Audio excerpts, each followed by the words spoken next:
if a child even gets shot by like an enemy and dies in a mission, it's an instant fail condition. Yeah. And you obviously cannot shoot one, though. There are mods for, I don't know why someone would do this, but you can shoot kids if you want with certain mods. Not one of the prouder moments of the PC modding community, but if you really want to, you could do it. What if that was like the first mod that was ever developed?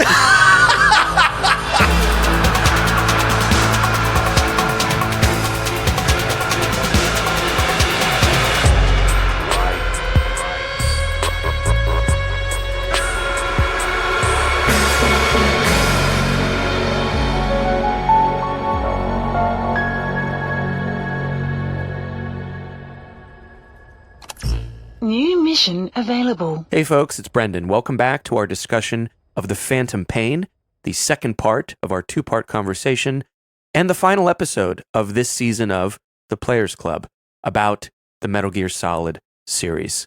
If you recall last time, we were just about to set off to rescue, or maybe kidnap, a little bit of both, one of our favorite characters in the series and one of our favorite characters in this game, Huey Emmerich. So strap in, get your black bag ready to throw over Huey's head, and join us in our final episode of this season of the Players Club about the Metal Gear Solid series. Thanks again for listening, and we hope you enjoy. Kiefer Steak makes his way over to this power station, and you make your way to the very end, and you get a cutscene where it's framed almost exactly like the Peace Walker. There are a lot of echoes to the Peace Walker introduction to Huey in this scene. Yeah. But so you can see Sahelanthropus, in a big like evil silo wherever you keep your Metal Gear. Mm-hmm. Huey looking out to it with Skullface and an XOF troop. And the first thing you hear Huey say in this scene is, "I share your concern," but like he sounds like a McKinsey consultant. Yeah. And it's super similar to Peace Walker 2 because he's saying, the AI pod and the remote control aspect for Sahelanthropus are not even close to the application stage. It's not ready to be deployed. Skullface says Coldman's mistake was waiting for the AI. Mm-hmm. Then the XOF guy whispers something into his ears, and Skullface does one of the best things he'll ever do. Thinking of leaving us, Doctor? I love all the stuff that Skullface says to Huey. It's so funny to me. He treats him like dirt because he views him as a traitorous rat that he just needs at the moment. So he gets no love from Skullface. I love it'll be quite soon, but my favorite thing he says to Huey ever is, "Doctor, you're as useless as I thought." He's having so much fun with it. It's like you almost forget he's a psychotic genocidal pedophile. Right. I can never remember what scenes he's wearing his Zorro mask and what scenes he's not. I don't know what makes him want to put that on or leave it off, but I think in this one he has it on. Yeah. And we get a glance at Sahelanthropus. Now, we haven't talked about Sahelanthropus yet because he hasn't fully shown up, but we've seen him in the mist at full height, right? Yeah. And now we're seeing him in his Rex, for lack of a better term, his Rex mode in the hangar. But yeah, it seems like it's kind of a shitty Metal Gear because the AI pod's not ready and it's not operational. It's not even close to operational. So yeah, we'll talk about it later more in depth, but that is another. I think we have the same opinion about Sahelanthropus. Great design, and I like the sort of background aspect that it is actually kind of a boondoggle. Yeah, it's sort of like a bloated mess. Yeah, and there are tons of hints in the game, or just people outright telling you that. But yeah, he kicks Huey down the stairs. He says the exact same thing Coldman says, but it's so much funnier. James Horan is such a great voice actor. Yeah. There is like a real comedic element for how he plays Skullface in Phantom Pain specifically that he doesn't do in Ground Zeroes. Mm-hmm. It would be like tasteless to do that in Ground Zeroes, but in this game, it just really works. Where he goes, I'm taking your legs back. And it's like, as much as someone like that can have fun, he is. Yeah. He is having fun with this. Yeah, so we have to recover Huey, essentially. Yeah, and by the way, Huey now, instead of his Stephen Hawking wheelchair, and by the way, he probably did a lot of other things that Stephen Hawking did. He has these sort of like exoskeleton legs that we find out are actually connected directly to his bones, which is really fucking stupid if you're a guy who betrays everyone. You know what a thing I love about Huey is that he is just like a freelance trader. Yes. Like he's not a trader for ideology or really so much like money. He just like if there's an opportunity to be a turncoat, he will take it. Well, it sometimes feels like what would his motive have been to betray them for Cypher? You know, like just fear? Basically, whoever scares him the most, he's like, okay, I'll be on your side now. We actually don't know if he deliberately betrayed us. We don't fully know, that's true. And a big part of the Mother Base subplot is the culture of paranoia. I mean freelance trader in that he's so ready to, according to, I forget if this was in a tape or something else, but this is officially confirmed that Skullface and XOF, they made it to the control tower, and as it was falling, basically said, hey, do you want to work for us? And he was like, okay. And that sounds like him, but I would have to see more of a motive to say, yeah, he definitely did that shit. Like that he deliberately did it. And I don't, the game never, ever explicitly says, yeah, he did this. It is something you're supposed to kind of chew on, I think. Mm-hmm. Yeah. And again, like, would he do it? Absolutely. Right. But we don't know.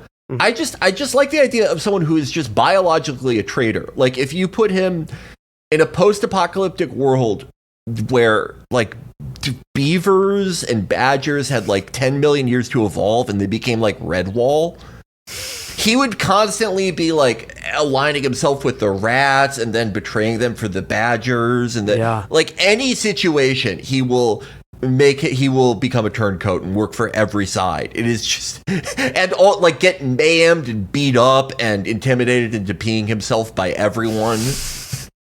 Because by now, in Peace Walker, he worked for technically the CIA, right? Yes. Under Coldman.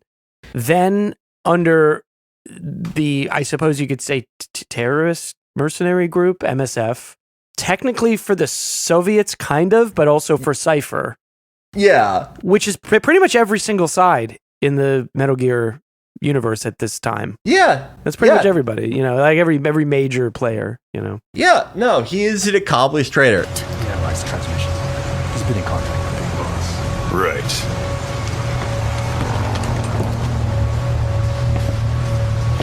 Planning on leaving us, Doctor? Huh? What? I'm taking your legs back! He gets kicked down the stairs. His exoskeleton leg thing doesn't totally break, but he's definitely going to have to go to B&H to get a new part. You need metallic archaea. I don't know what I can do for you. But, Kiefer Snake really enjoyed watching all that. You could tell because he has a blank, grim expression on his face, which he never does. But anyway, Skullface is he's telling everyone, round up everything. We're getting out of here. Last thing he says to Huey is, I hope your friends give you what's coming to you. Yep. There is like you get to access this part of the power plant where all of this went down only in this mission. you could go up and you could scan a thing and it tells you that Huey's at the Afghanistan Central Base Camp or whatever, which is the second biggest outpost on the Afghanistan map. And it's not accessible in the rest of the game, though, which I think is kind of lame. But anyway, this is a great mission. You have to make your way back. You have to backtrack back through the power plant, which now has a gunship flying over it. You can make this much easier for yourself if you have been collecting invoices from the little the shipping stations that are on almost every named location on the map, and just get yourself, go into a box as long as there isn't any type of alert or suspicion, and get yourself shipped to the central base camp.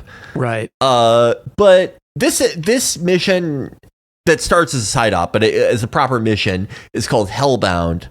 Is I think one of the better ones in the game. I love the geography of the central base camp. I actually wish that OKB-0 was more like this, because it's more of a sprawling Groznygrad type thing. You see the walker gears for the first time. Yeah, the guys, there's just guys patrolling on them. Yeah. It's tons of obstacles. There are snipers at super high parts of the map. Everywhere seems to be guarded by at least 5 different guys.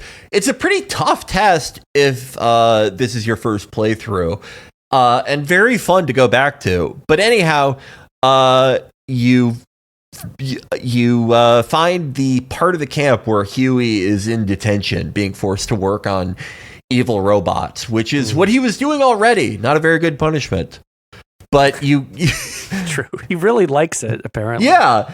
Skullface, no wonder he's such so poorly behaved. Skullface has been punishing him this entire time by making him do his favorite thing. Yeah. You get a cutscene when you go in where you hear the boss AI pod, and it gives a very unsure, Jack, is that you? Yep. Huey, this is actually, I'll give him credit. Huey may be kind of a hack who steals people's ideas, but I like this, that his exoskeleton legs can function as a chair. Yeah, it's neat. Pretty good trick. He goes, don't worry about that. That's just a machine. And then he sees you and goes, are you Snake? Which is who was he saying that to? Who did he think he was saying that to? Just a random Spetsnaz guy? Anyway, yeah, Venom, when he's face to face with Huey, he goes, Dr. Emmerich? And then he just shoves a black bag over his head. Yeah, I really like that shot. So you've got to escape from here. You got another Kaz and Ocelot disagreeing with each other, because Huey goes, I know you're black bagging me, but why don't you take my stupid walker device thing that isn't as good as the other ones? And Kaz goes, we don't need his toys. Yep. And Ocelot goes, I want to see it. So what did I say? He's the one who trains DD. Mm-hmm. Yeah. Early in the game, you rescue an errant wolf puppy. I assume that it's just irresistible that no one's missed this, because how could you not fault in that little guy? He's so cute. It's very. But Ocelot trains him into a buddy that pretty much breaks the game.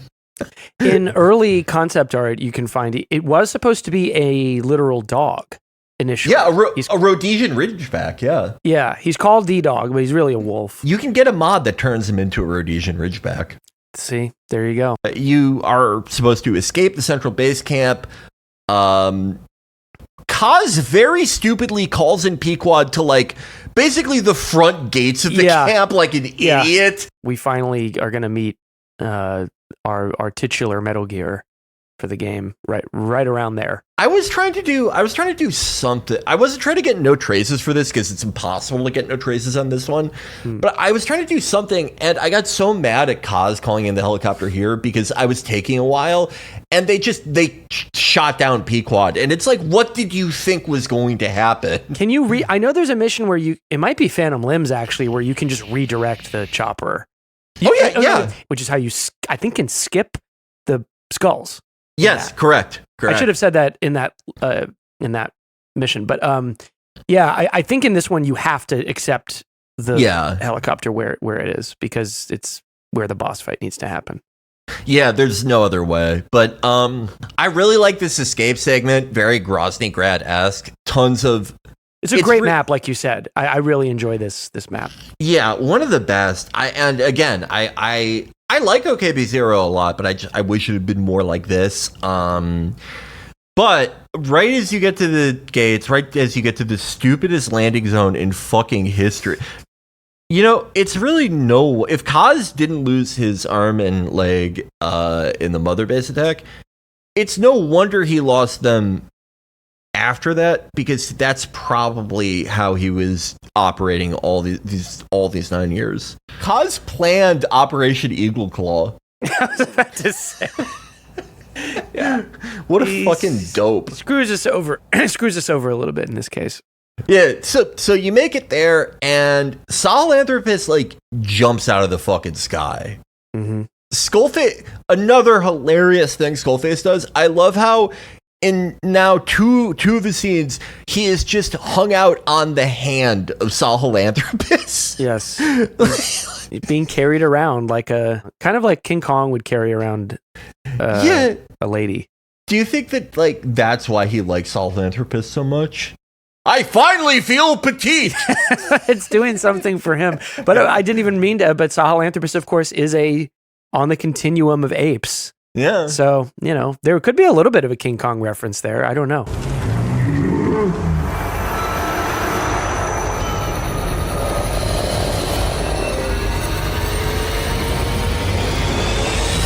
Sahelanthropus? How? So that's the Metal Gear he built for the Soviets. Impossible! It can't be active! Doctor, you're as useless as I thought. This is the real Sahelanthropus.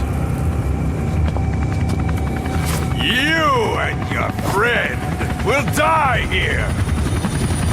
Behold! Today is the day weapons learn to walk upright! I wanted to say, hey, buddy, did you remember any of our fucking terrible fights with the Peace Walker? Yeah, you were supposed to be shadowing me a lot. Yeah, dummy. But so this is the real, like, entrance of Sahelanthropus, Yes. this game's Metal Gear. And I'll tell the listeners right now, in recording this with Felix, I got both of us at this point, rare, very detailed and lovely figurine of Sahelanthropus made by Riobot. You can get a deal on them. It's a lovely looking model, and it's because Sahelanthropus is both of our favorite Metal Gear. We can talk about the actual functionality of him, which I find interesting in this game, but just on a visual level, I think Shinkawa knew he had to really rise to the occasion of what might have appeared to this point been the last Metal Gear outing, and it's just awesome. It starts out, as we've said, you can see it in kind of a Rex form because it has the head of Rex. And this model that I got is Felix, by the way, you can actually turn it into the Rex form as well. But it now is standing upright in a very humanoid way. It's got what's that sphere it has? Like it's a radome. Radome, yeah. It's got a railgun. He's got these kind of plates of armor, and of course claws for his hands and his feet. And we'll later see him whip out another special gadget. But just a beautiful Shinkawa Metal Gear design. God, it's so fucking cool. I think those canister looking things, I think those might be the S-mines he shoots out that are like drones with like laser surveillance things. I love how it's super angular, making it look more organic. Like his latter designs would have been too much of an anachronism, but it's this like very, very jarring mix of organic shapes, but overall incredibly sharp and angular, and almost like there's a top heaviness to him, which is perfect because he's not he's not supposed to make physical sense. In fact, every time that we've seen him, we have seen Trete Ribunik, young Psycho Mantis. Yes. We'll find out why, but it is so fucking imposing and terrifying, but it also makes sense for why it would be a boondoggle. But by the way, the Sahelanthropus figure you got, that is one of the best gifts I've ever received. Thank you so much. Of course, you're welcome. It's a gorgeous design. I love the skull decal on his head, where you can just faintly make out that it's on his face, there is a skull. I don't know if Skullface asked Huey to do that specifically for him, but it looks great. And then we'll get to his quirks later because we learn more about the whole mess of technology / biology that goes into this / mantis related things that go into it. But I'll also just say I love with Rex, we had a kind of dinosaur like roar. With the gecko, we had the lovely cow noises, the kind of mooing. And with Sahelanthropus, we get a kind of pitch shifted, deep, sort of chimp like scream. Because his namesake is that of a primate. So it's a new, unique, and very, very weird and kind of unsettling metallic ape-like scream for this new Metal Gear. Yeah, I love that scream specifically for this mission where you're not fighting it. You have stupid, useless Huey on your back, and you have to hide from it. Yeah. And it's super fucking tense. Your first time doing tense. It. Yeah, I really like it. It's not even really like a boss fight. It's just a very, very tense. It's sort of something I didn't realize I wanted up until this point in the series because, trying to hide and just use your stealth to avoid the gaze of a giant robot, like it kind of happens in 4 with that room we really like in Shadow Moses where there's Gecko kind of stalking you. But to have a Metal Gear just stalking you, I almost wish there was more of it in this game as well now because it's sort of one of those things where you go, oh yeah, why haven't we done this yet? It was such a new look for the game. I mean, you hide from Rex in Metal Gear Solid 1, but not like this, where there's like all this terrain and it's just, I've never felt so like small in a game, you know? I love the way he walks too. Like I love he has this kind of weird, almost kind of silly march. Yeah. Like you said, where he's a little bit dysfunctional as a Metal Gear, even though he looks so imposing. He's got this kind of dinky walk he does, where he really just jams his feet into the ground. And you can see his arms moving. Just a great introduction. And no, you're really terrified that he can see you behind that rock, that you may be hiding, and waiting for him to move on from, so you can get into the Pequod. But love him. Love Sahelanthropus. We'll talk more about him in a second, but excellent design. Excellent design, excellent mission. And one last thing. I love that, like, it's one thing to like pile things on narratively and have it so that like, you're hiding from this horrifying creation with like a character you love or care about. Like if there was an Ava type, but doing it with a character who's like a piece of shit who you hate, even better. Fucking awesome. And it is just funny that Huey has a black bag over his head and is crying, probably doing what else, while you're lugging him around, and he hears this demonic like echo of a low pitched chimpanzee, going feral. That's the other thing I love about it is Sahelanthropus kind of feels like this feral animal. Yeah. Where he's not like house trained, Yeah. But I didn't even think about that. You are so right. He was probably like Venom's back was probably just completely soaked in piss at that point. Boss, you're gonna want to take a shower if you're gonna be on the base. That was the first time Ocelot it occurred to him. He's like, "Oof, I do, by the way, I do love the shower mechanic. I always feel like it's so nice to see you go in covered in blood and with Huey, probably, as we just mentioned, other stuff, and you just come out all sparkly clean. It does feel very satisfying. I love it. I'm constantly visiting Mother Base just to like refresh. And if you get too dirty, if you play with reflex, your reflex time lasts shorter. Your aim is worse. Yep. I think flies start to follow you around. Visually. Yeah. If your bond is super high with Quiet, you can shower with her. A lot of perverts love that. Does she get in the shower with you, or is it the rain cutscene over and over again? No, it's not it's the cutscene where like you come back and D-Dog like covers his nose when you come up, and Ocelot is about to like waterboard you basically. Yeah. And then Quiet sort of wordlessly grabs your arm and takes you into her prison cell to shower with her. I never got that one because I was a hygienic guy. I didn't get that exact cutscene, but when Ocelot's like, "Boss, you're gross. You can't be a leader if you're gross." So it's fun. But anyway, yes. Huey is soiling himself and you, but you manage to avoid the drones that kind of Sahelanthropus excretes. You manage to avoid his big metal ass, and then I think as you fly away in the helicopter, they do let you blast him. Right, there's a little bit of a rail shooter moment. Yes, and this is actually why you cannot do no traces on this mission. Sahelanthropus leaps at your helicopter after you think you've made your escape, and you are given like a sort of slow motion on rail segment where you have to shoot his midsection or his head enough times that there's an explosion and it knocks him back on his ass.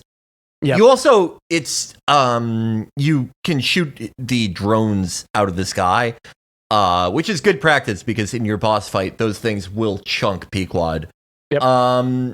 But I almost like think that should have been a cutscene because it would be really satisfying to get a no traces run on this, but whatever. Huey is pretty much immediately tortured the second you get back.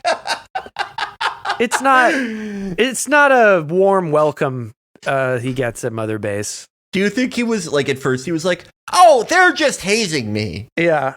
This is like when I joined Animal House.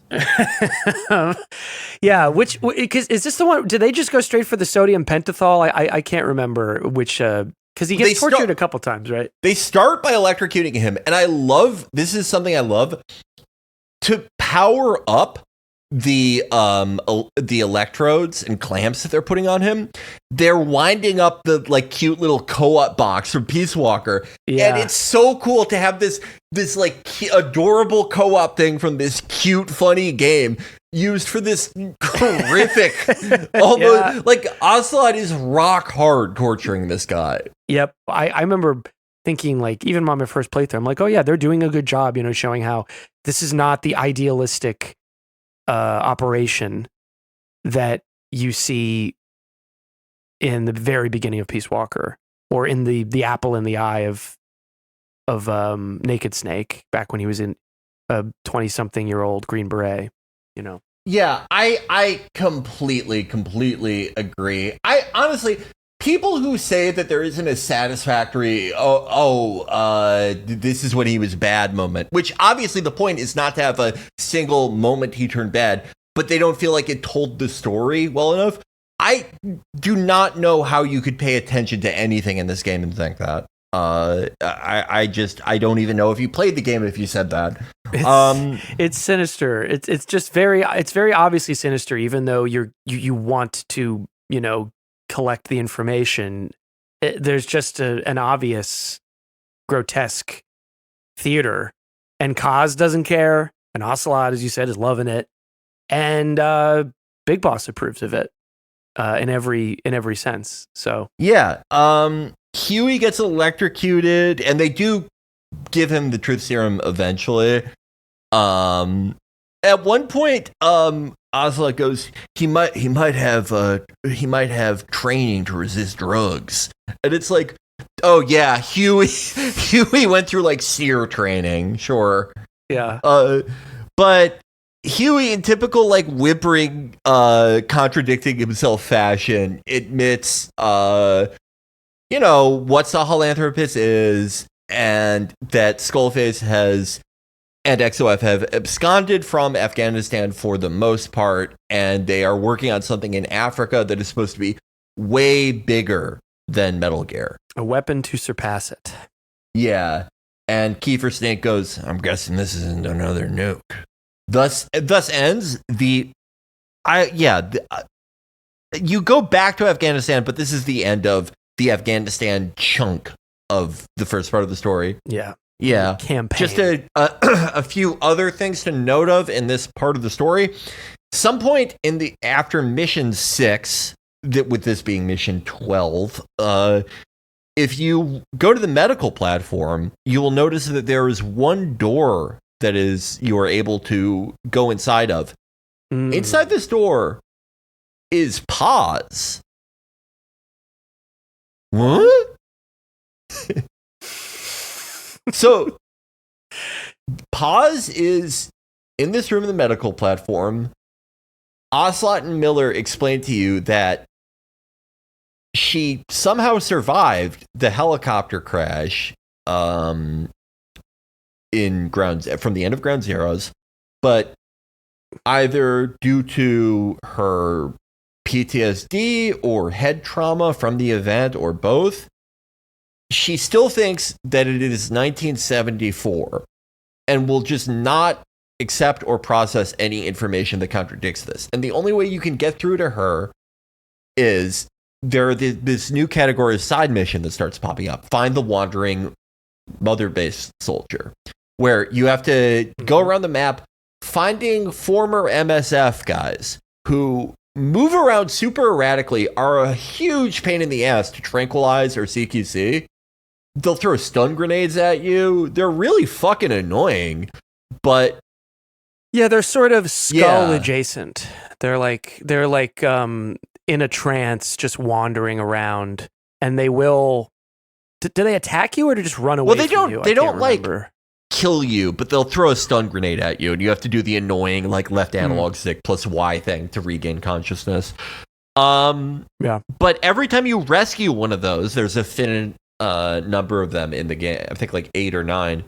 You get a photo from Mother Base. And you can go back to the medical platform and give it to Paz, and she'll remember something. But after remembering stuff that would bring her past that set of days in 1974, she'll get extremely fatigued and have to go to sleep. Yeah, we'll talk about how this is resolved, what happens with it, but I really like this scene, especially with the revelation that we get about Kiefer Snake. I think it's a great example of his true character shining through. I think it's really the heart of this arc. Is what is driving him versus everybody else, and what makes him different. Yeah. From other people. Yeah, absolutely. And also, Ocelot has noted that he set up Quiet Cell to be pretty easy for her to escape, but she hasn't tried to do it or tried to kill herself.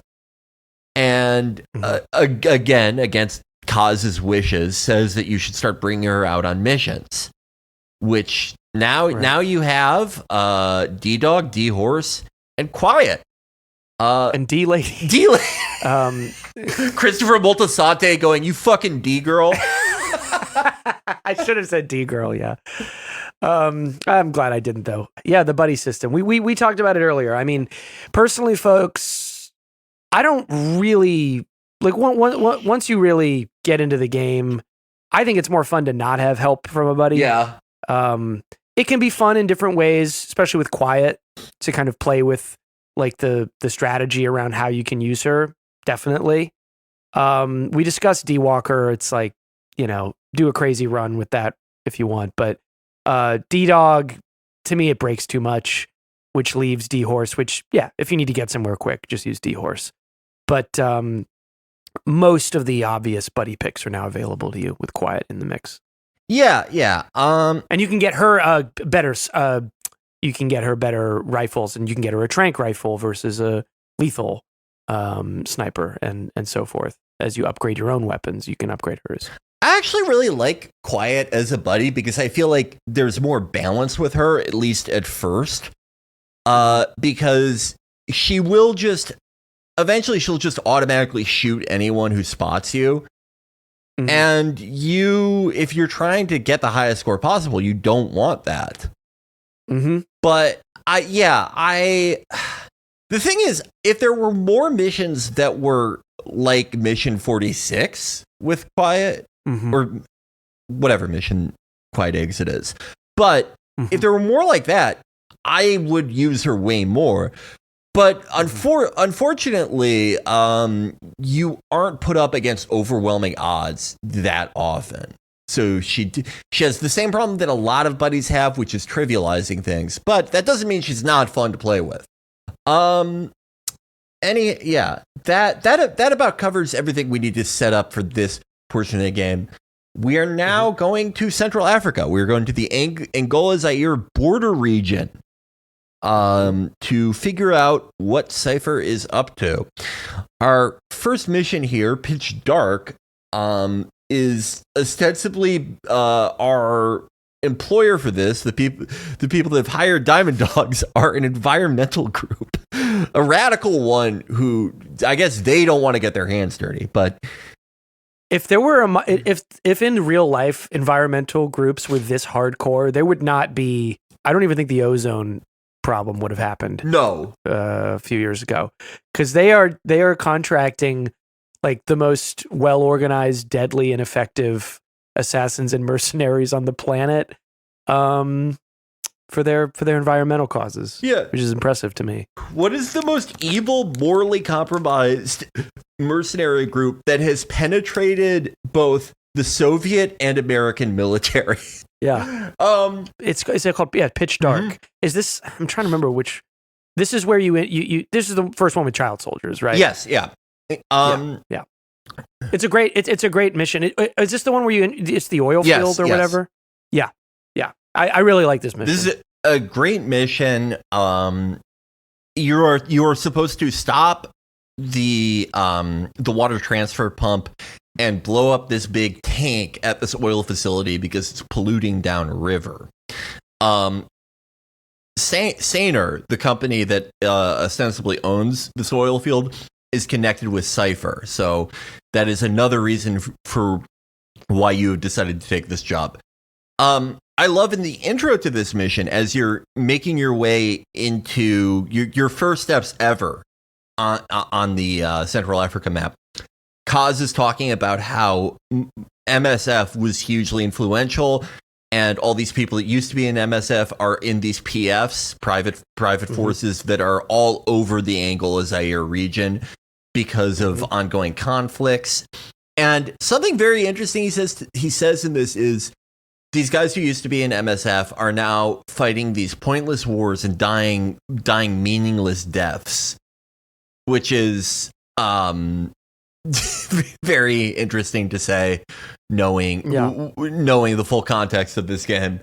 But this will be everyone's first run-in with child soldiers. In the very first village that you have to make your way through, there are 5 child soldiers very early on. If you start this mission at night, they will be sleeping, and if you want to extract them, which is a hidden mission goal, it's very easy to just toss a sleep gas grenade into that room after sticking up or whatever the soldiers in the village. But if you go during day, you will see a pretty well articulated not a cutscene, but just in-game of the child soldiers being trained by adults. A training session, yeah. And it's really... I thought this was very well done in not making this a cutscene, just having it be this very ugly but mundane fact of life, instead of, making it very overwrought and giving us emotional cues through, like, sweeping or, like, a sad-sounding orchestral score. Yeah, it's very matter of fact. Yeah. And and unvarnished, and it doesn't run the risk of being like saccharine and kind of for that reason in bad taste. Yeah. You so you make your way through there. You come up on this village that is completely burned to the ground, which in Afghanistan, you had a mission called Angel with Broken Wings, where you were supposed to spring this prisoner who is from a village that you are told was burned down by the Soviets. And the contract was given to you by his dying father. It was his last wish. After you rescue him, you find out that the Soviets did not burn down his village. And in fact, the commander who you think ordered his village to be burned down is wholehearted, like tells his troops never to harm civilians. And the guy that you rescued said, "What the my father died like 20 years ago. What?" So there's a lot of there's a common thread at this point in the game with like these villages that are burned to the ground, some mysterious illness that people keep talking about, and people that are mute randomly popping up. But there's not enough to like draw it together. But the mystery is building really well at this point. Anyhow, so you make it to Mafinda oil field. Obviously, you want to set up the C4 and then turn off the water transfer thing, and then set up the C4. But if you stick around long enough after blowing it up, you will see these really horrifyingly mangled, bloated bodies once you drain the water from the water pump, with these very large growths right going from sort of the middle of their necks to all the way down to their chests, that are just dumped in this reservoir in the oil facility. And then when they seal out the oil facility after the explosion, you will see walker gears that are seemingly the mass-produced variety. And there was a very interesting revelation about this mission later on that I don't know if a lot of people caught it, but for now, you don't know. You don't quite know what any of this means. And Kaz even says, those bodies, what did they do to them? What does this mean? We looked up Saner, and it's just like an empty office somewhere in South Africa. What, like, we have to get to the bottom of this. In general, though, the missions that you get in the Angola Zaire region are much more complex. They have a lot more moving parts than a lot of the missions you got in Afghanistan. I would also like to say, I don't know nearly as much about the Angolan Civil War as you do, so I'm happy to hear that they did a very good job covering the broad strokes. I thought they did a similarly good job with Afghanistan stuff, though.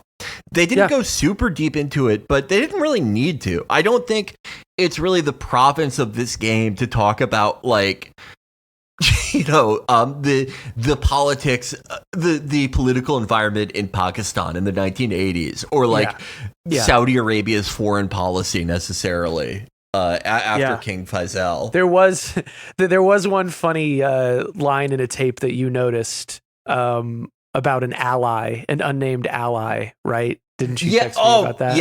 Yeah. So there's a lot of stuff about nukes in the Africa portion of the game, because a lot of you're on the trail of like uranium and yellow cake and stuff a lot. You later find out what's going on with that, but during one of the tape conversations you get about South Africa's nuclear program, that in the game's universe was actually kicked off because of the attack on Mother Base. Ocelot, in a very funny tone, says they got enrichment materials from an unnamed ally. And I wonder, if you're listening to this, you probably know who the unnamed ally is. We were wondering, in the original draft of this game, do you think Kojima just said Israel, and then like Konami or whoever was like, no, we can't do that. Israel doesn't have nuclear weapons. What are you talking about? It's neat. I've heard that the new Mission Impossible says straight up that Israel has nuclear weapons, and it's like a named party of that. I don't know, the big supercomputer that I don't know what the plot is, but talks about. So maybe they kind of want that to be more of an acknowledged open secret now that they're getting, they're just kind of reaching a point of complete, id. But at this point, you weren't supposed to really acknowledge that in many places. So yeah, it's funny. But yeah, no, it does a good job sketching both conflicts, I think. Like the Angola one, it's a pretty complex conflict. And I think some of the reasons why the missions are a little bit more dynamic is that there's a little bit more than just the like occupation versus Mujahideen at play. Because you have South Africa and therefore you have the South African mercenaries and you have CIA guys there, but you also have Savimbi, who's Angolan but allied with South Africa. So some of the sort of diversity of forces in that conflict show up in the shape of the missions. Yeah, absolutely. Also, Savimbi's group is called UNITA, not UNITA, but that's a small thing. This may seem like straight-up philanthropy, but there's another reason we agreed to it. The Mafinda oil field was outdated, abandoned. Then the rebel group UNITA moved in, taking it upon themselves to kickstart operations. UNITA's been rapidly modernizing its arsenal. Rumor has it someone's been selling them U.S. military hardware. Intel's analysis suggests the broker's a front company, Cyphers. Keeping tabs on UNITA could tell us who's pulling its strings. After Pitch Dark, it's paced sort of similarly to Afghanistan, where every mission at least connects tangentially to the main plot, though some much more than others. There is a lot of extraction, but as we said, these missions typically have a lot more moving parts. You're following people around a lot. There's the V-count.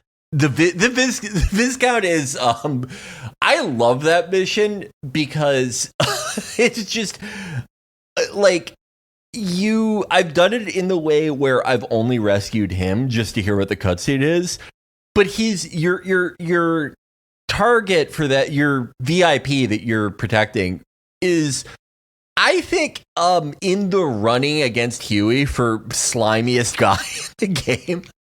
Is a huge piece of shit, but some really fun missions to challenge yourself and try to get no traces with.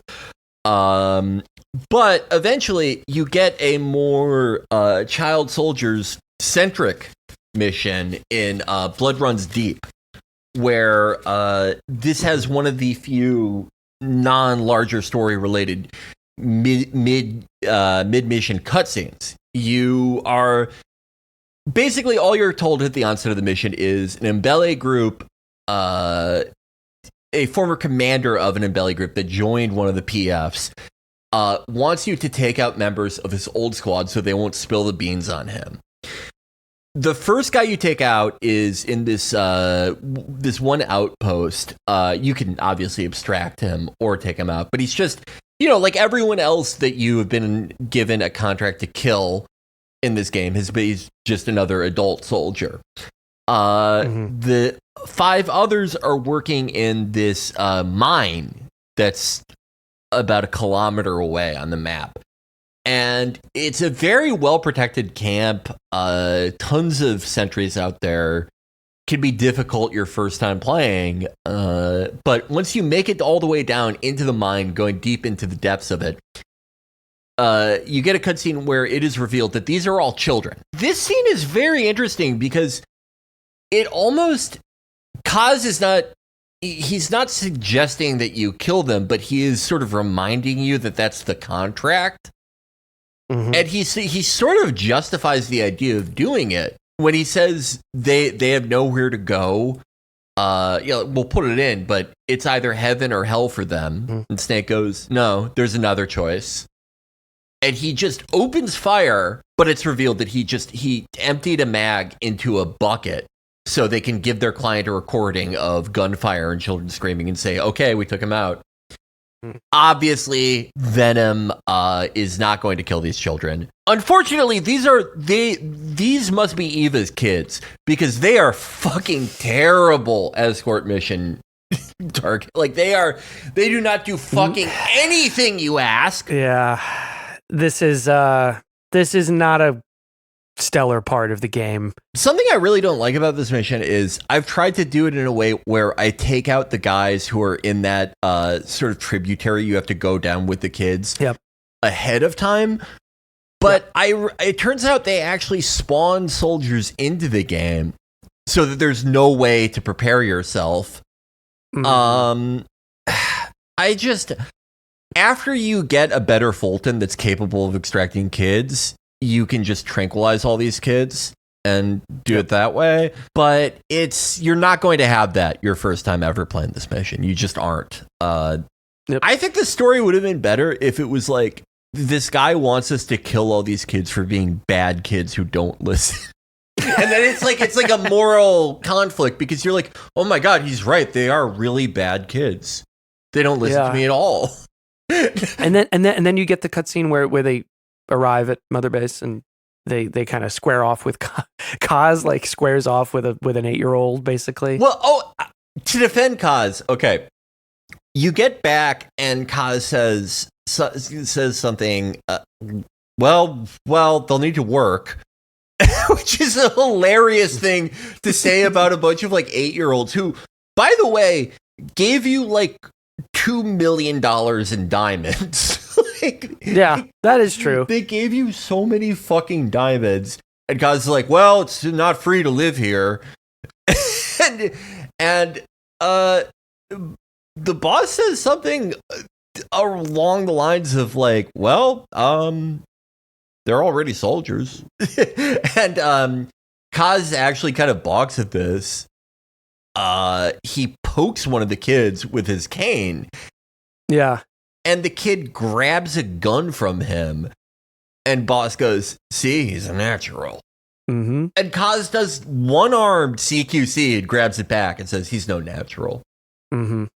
And then him and boss agreed that they will get educated and learn occupational skills, but they will not become soldiers. Yeah. And it's kind of interesting. Kind of interesting how boss sort of defaulted into, well, what do you do with a child soldier? And then, I wish there was more of this different tune than we'll see from Big Boss, as we know later on, before we get to the, stuff near the end of the game that allows us to talk about this stuff more, because I think it's obviously a different Big Boss didn't have a problem with child soldiers his last game. So I would have liked almost more of that, like as an actual open conflict, like a real like big issue. I guess we've done a good job. Although you can also in game, you can fire your rocket arm into their heads and or clothesline them with CQC as well if you want. Yeah, if a child even gets shot by like an enemy and dies in a mission, it's an instant fail condition, and you obviously cannot shoot one. Though, there are mods for, I don't know why someone would do this, but you can shoot kids if you want with certain mods. Not one of the prouder moments of the PC modding community, but if you really want to, you could do it. What if that was like the first mod that was ever developed, and then all the other really cool stuff and like not fucked up stuff came later as an accident? Like 10 years later. That was the only one people played just for that one thing. It actually made other parts of the game worse because the coding was off, but at least they could do that. Boss, you killed a child. Amazing. Mission complete. That right there is why you're the best, boss. The one and only. Yeah. I totally agree with you though on how it would have been cool to see more big bossy derogatory things from Venom, because one of my favorite things that they do in the game, and there isn't enough of this, is this very interesting blend of like sort of high-mindedness, or at least working or speaking to some set of ideals, no matter how twisted or ultimately vainglorious they are, and scuzziness. Well, it's like he's trying to remember both aspects of what at that point is much more one versus the other of Big Boss. Yes. And it's like And then maybe some of his own. So he's kind of fitting in as Big Boss a lot of the time, but other times he's not. We can address that a little bit more at the end, but yeah. So then this introduces the kids. Yeah. You have some missions where you're still on Cypher's tail. You are supposed to either destroy or extract 4 walker gears from one of the PFs, so you can trace who supplies them when they have to get replacements. There's one at the airport. I really like the airport as a stage. I remember one of my favorites especially when I played it the first time. The one where there's an arms dealer showing up. Yes. That's at the airport, right? Yeah. That's a very Hitman-like level. Awesome fucking level. A guy lands in a helicopter. It's an arms dealer and a guy from a PF. They're having a meeting related to this nuke thread with Cypher that you're trying to figure out, and it's actually a mission goal to listen to all 4 of their conversations, which necessitates you following them around, which is really thrilling. Yeah, there's a gunship overhead. There's really good snipers posted up on the top of the airport. There's walker gears walking around. Like, there's just a lot of great challenges that you can't get sloppy with the mission. Yeah, one of the best in the game. And the airport is such a good stage because there are so many visual cues that tell you this was just abandoned until recently. Mm-hmm. They're completely decrepit World War II era planes in the hangars, but it's clearly being repurposed for something by the people employing the PFs. And lots of. Again, I think the geography and the way that you are able to traverse the map in the Angola Zaire region is so much better and easier and conducive to sort of fluid gameplay than Afghanistan. But the next story thing is those kids we rescued. They have some more diamonds. So the kids that you rescued in Blood Runs Deep, they have some more diamonds, and there was an older boy, like a teenage boy, who worked with them in the mine and protected them from bullying and abuse by the scumbag adults who worked at the PFs who were guarding the mine. Mm-hmm. And last they heard of Shabani was he was transported to something this referred to by characters as the Devil's House, this place that is in the Ngumba Industrial Zone, which is sort of on the northeast corner of the map. Up to this point, you've heard whispers of like human traffickers and people being taken prisoner being sent to this place. Yep. In fact, I think 1 or 2 missions before this, Trader's Caravan, one of the I think your third encounter with the skulls, where you have to trail that truck, some more breadcrumbs leading you to this.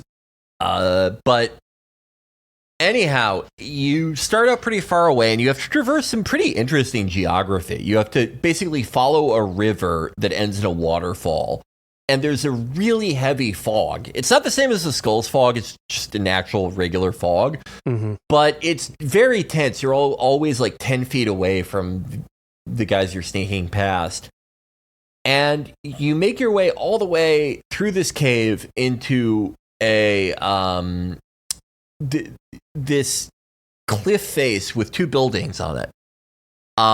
One totally empty, abandoned. The other, which has 1 door leading into it, I think, contains some of the most harrowing and interesting character stuff and horrifying imagery ever in the game. It pretty much from the moment you step foot inside, there is just rivers of blood flowing through the floor. Like, it is just soaked in blood. There's splatters everywhere. As you make your way deeper in, you see just people, in some cases like kids, like 14, 13 years old, writhing in pain on beds with these familiar growths on their chests. Mm-hmm. You eventually make it deeper and deeper in there until you do find Shabani, and he is has these same growths. He seems to be in a tremendous amount of pain. He starts struggling a bit, and as you're trying to explain to him that you're getting him out of there, Skullface shows up. Mm-hmm. He's in a room across from yours, and there's another kid around the similar age as Shabane. And this scene is super interesting to me.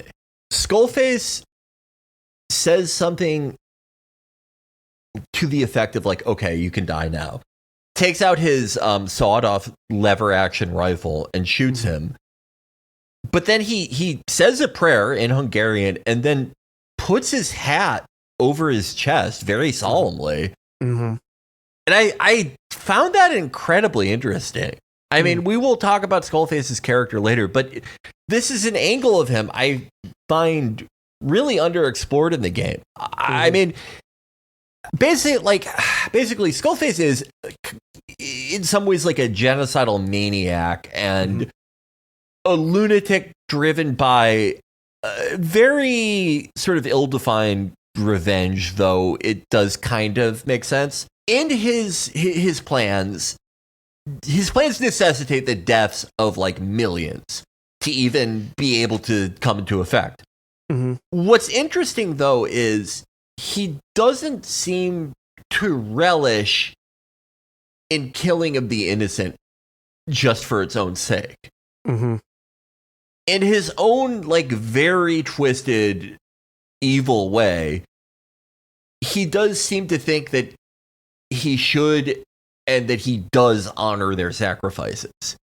Mm-hmm. Very interesting character beat that I really wish they went deeper with. In general, I wish they had done more with him. Yeah, me too. There are a lot of wasted opportunities in this game. But yeah. Anyhow, I love then he it. sends the fiery guy after us. Well, he sees you because Shabani is struggling, and I love what he says here after you've caught him in this very weird private moment. He goes, "You." Yeah. Well, he has to go back to sounding like a real nasty villain because you caught him in a sensitive moment. I just love how annoyed he sounds. He almost says it like Lucille Bluth. Yeah. Yeah. You. Again, James Hornet. What a fucking god. Yeah. But anyhow, he doesn't go anywhere without his floating boy and his fiery guy.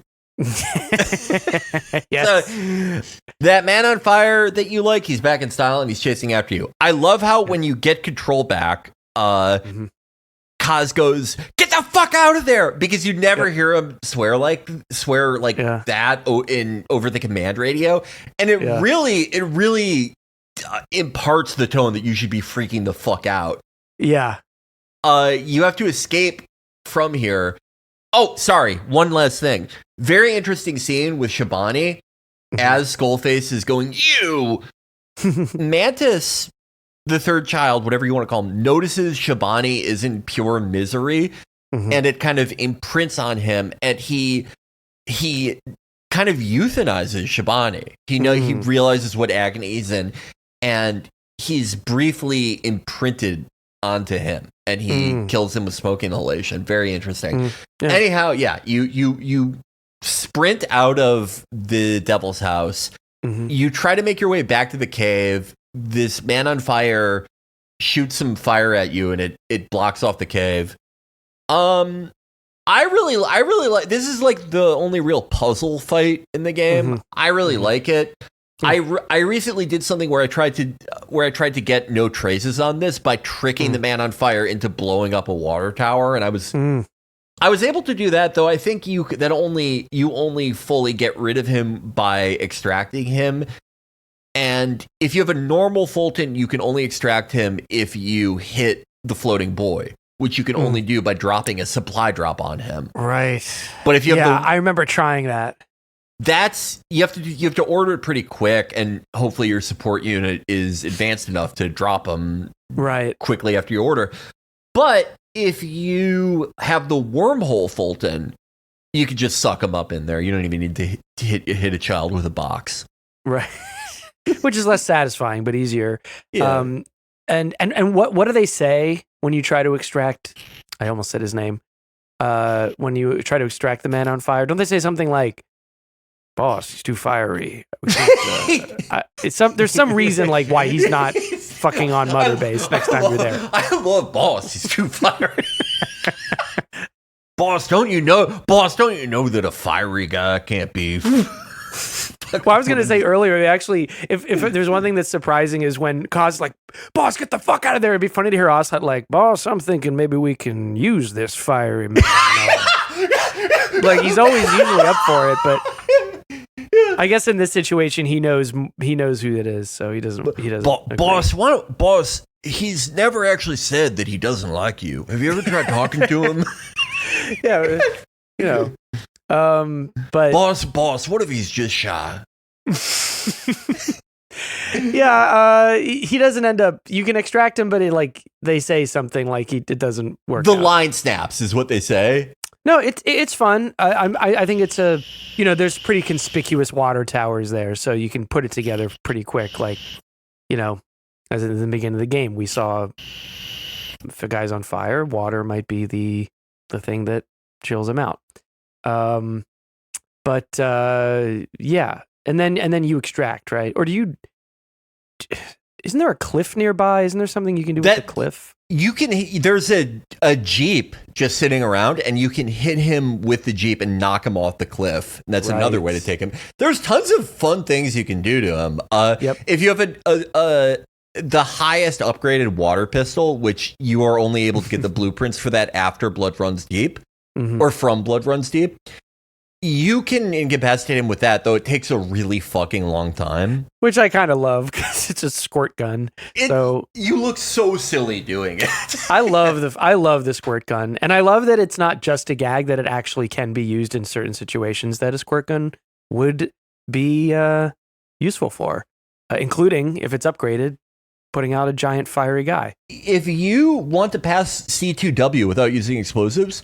Yep. Go to the communications room where all that radio equipment is and fire the squirt gun at it. It'll take care of any electronics. Also, if you have reflex mode on, when you're spotted, hit a guy in the face with the squirt gun, it will stun him long enough that you can CQC him or something and not let off an alert. You can also hold people up and make it look like they peed themselves. Though other NPCs don't say anything. They don't say, "Ivan, you peed yourself again." Yeah. But you can squirt them. There is some fun fucking with NPC stuff in this game. I don't know if people know this. If an NPC sees you in a cardboard box moving around, and you're not like an alert doesn't go off, he'll call into command and say, I saw a cardboard box moving around. Yep. And they'll go, "Okay, go investigate it." And if you leave the box, because you can dive out, if you leave the box or otherwise disappear from the scene and he doesn't see you, he'll shoot the empty box and report back to CP. Okay, there's nothing in it. They'll order him to see a psychologist.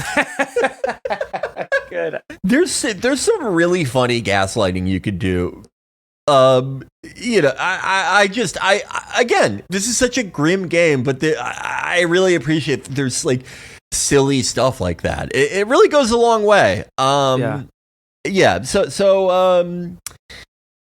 Anyhow, he snapped the line. You will see him a few missions from now, but the next big story headline is the White Mamba.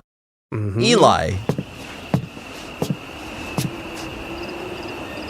So you're the so-called White Mamba.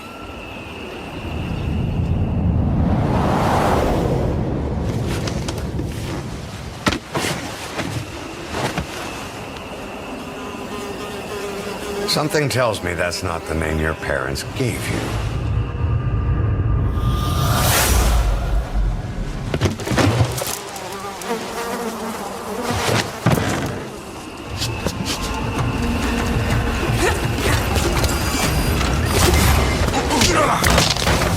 You have heard that there is a group of child soldiers being led by a white English kid. You don't know he's English yet, but he's stronger and faster and more fearless than a normal child, and he's really good at being a child soldier. Heavy implications, and then it just outright said that he is from the program that cloned you and made sons out of. How did they get Big Boss's genetic material for that? They never explain it, but don't remember. And I don't think they ever really explicitly state it. And it's even a little bit different than what they say in MGS1, because I think Liquid says father was in his 50s when they took his stuff. But I think he's in his 40s by this game. Yeah. The program happened in 1972, which is why Big Boss left the Patriots and why Zero was so furious and heartbroken. Yeah. But I think Liquid in 1 says that he was in a coma in his 50s. So there's a little bit of retconning as usual at play there. Yeah. But yeah, I mean, if that's not enough information, by the time you meet him, it's very clear who we are looking at, which is Lil Liquid. I think they did a great job sketching what a little Liquid would look like and sound like. He's a great voice actor too. Oh yeah, no, I love the look and sound. I think all his scenes, just as far as like, was this well acted and well blocked and well shot? Absolutely. But his character they just did not do enough to justify this character being there for any other reason except, hey, it would be cool to see that. That's the problem. It's not a good enough reason. There's so much more that could have been done with him. It's just, and maybe there was more planned. They just didn't get to it, or I don't know. If I had to like strike anything from the game, Eli would probably be pretty high up there. I love his voice line. His voice lines are great. Like the actor does a great job, for approximating what Liquid would sound like as like an 11-year-old. It's last chance to face the world with no regrets. Perfect. Yep.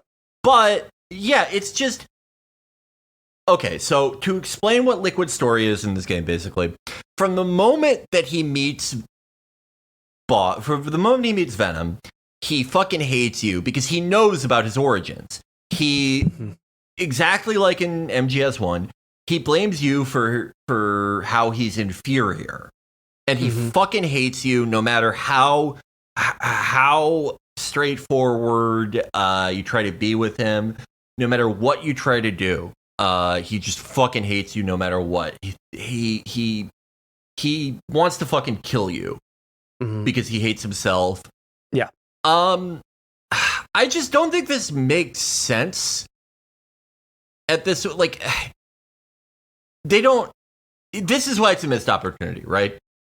It would have been cool if they did something where it's like you run into him, because I like the idea of him.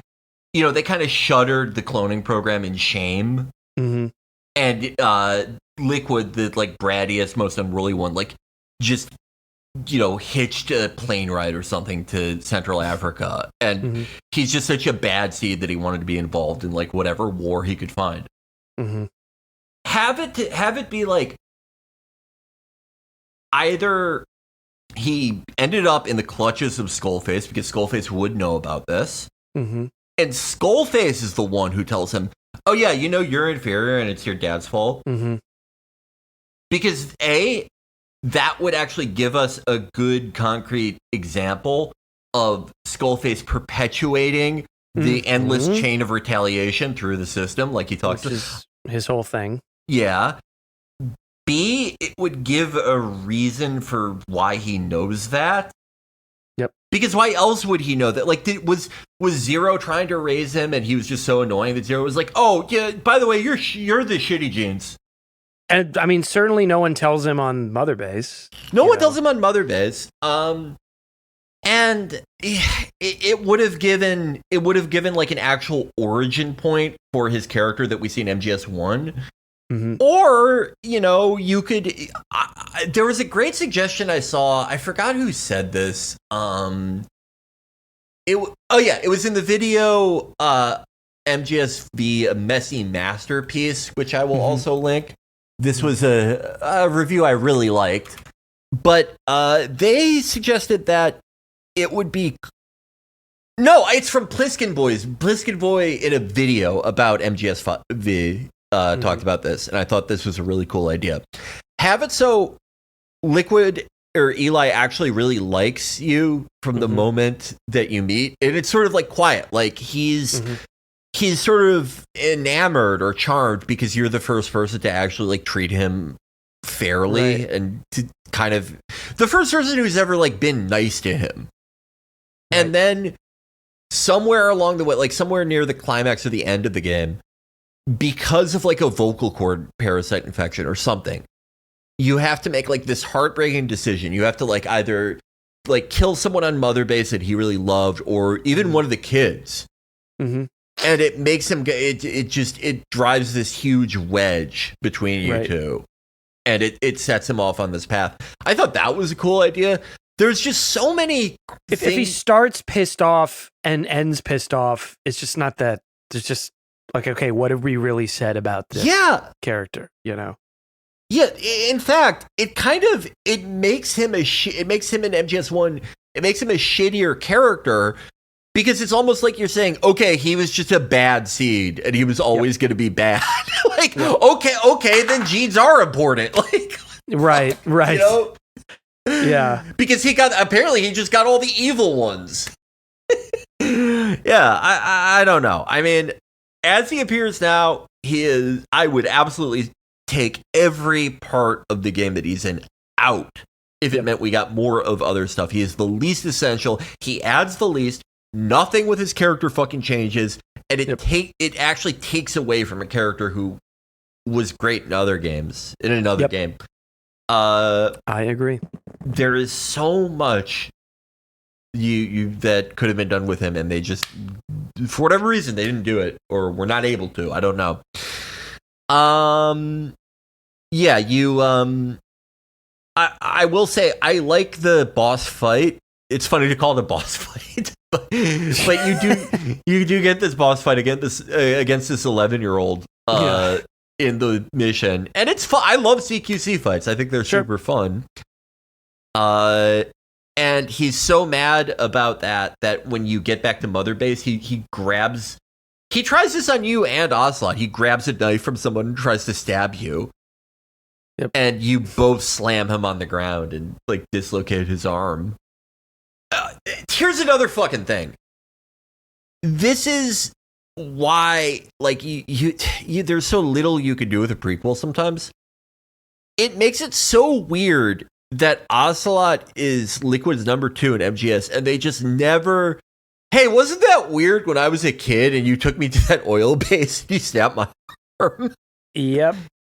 I'm good with callbacks. They can be fun, but I kept waiting for so much more to happen with Liquid and nothing did, and then I just thought like, okay, well, who cares? So I'm on the same page.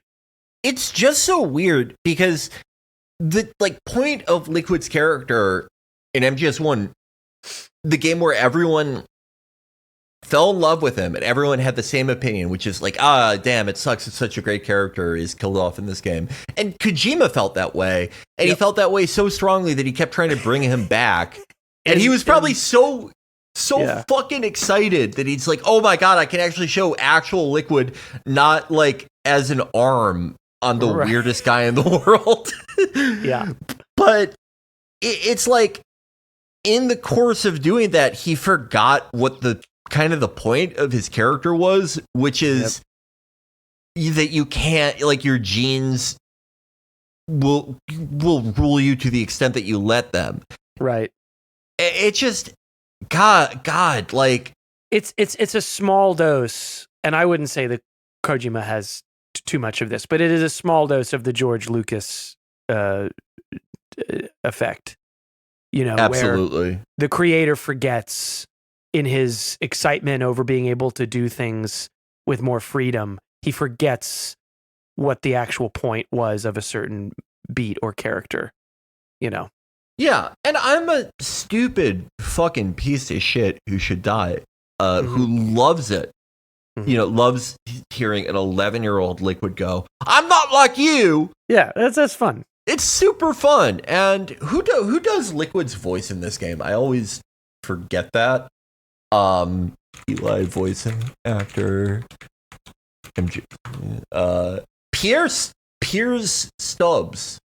Oh my god, he looks like Liquid. Was he the model too? He might have been. Maybe. Yeah. Well, it's been like 10 years since this game. So when he was a kid, he super looked like Liquid. Yeah, holy shit. Oh, but, yeah. Piers Stubbs. I think they might have modeled it because they modeled Venom on Kiefer a little bit. Not like that he was the actor, but they used his face. So I think maybe a bit of that here too. Same with Troy Baker and Ocelot. In this game, at least, yeah. It is such a missed opportunity for a character that everyone is super into. And again, it's like, who knows why it was so maybe they had this planned. Mm-hmm. Or maybe, as you say, he did have George Lucas syndrome, because he does have that sometimes. I don't know. Yeah.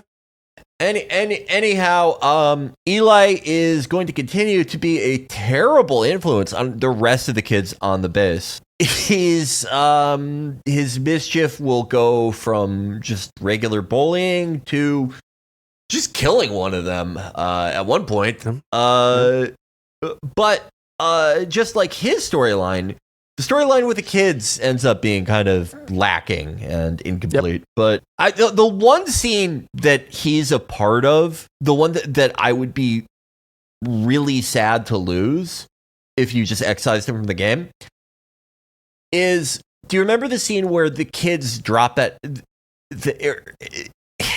Basically, they have Shabani's necklace that you brought back from the Devil's House, and it ends up in this like sort of chlorine pit on Mother Base. It turns out that Eli threw it down there. He snatched it from them and threw it down there, but you think the kids dropped it down there. Quiet. And this is after your bond has grown with her, and you get that, that rain scene that a lot of people don't like, but I do like.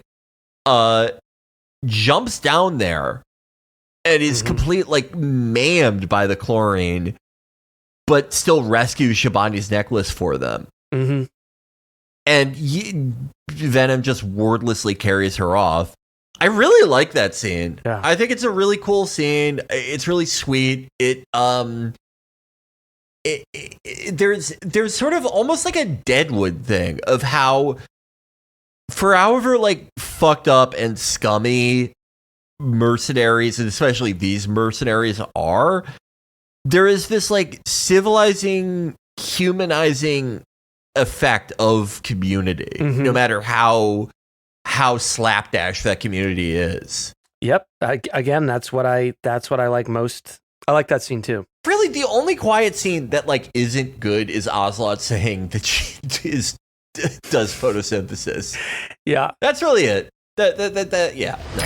Infiltrate the platform under enemy control and eliminate their commander. The moment they lose their chain of command, we'll move in and suppress the rest. The enemy have taken some of our staff hostage and are threatening to kill them if they're attacked. You can't rely on support from us this time. Anything we do might be seen as an attack. Boss, forgive me.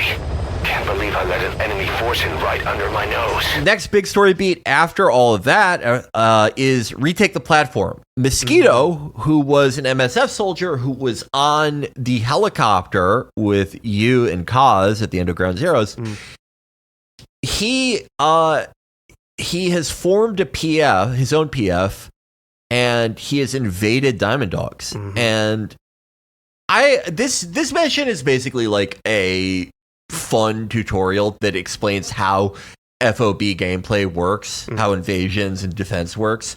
And it turns out that Mosquito, someone had told him that Big Boss faked his own death, was in fact in on the attack on Mother Base, and used it as a cover to get away. And so he's trying to seek revenge on you.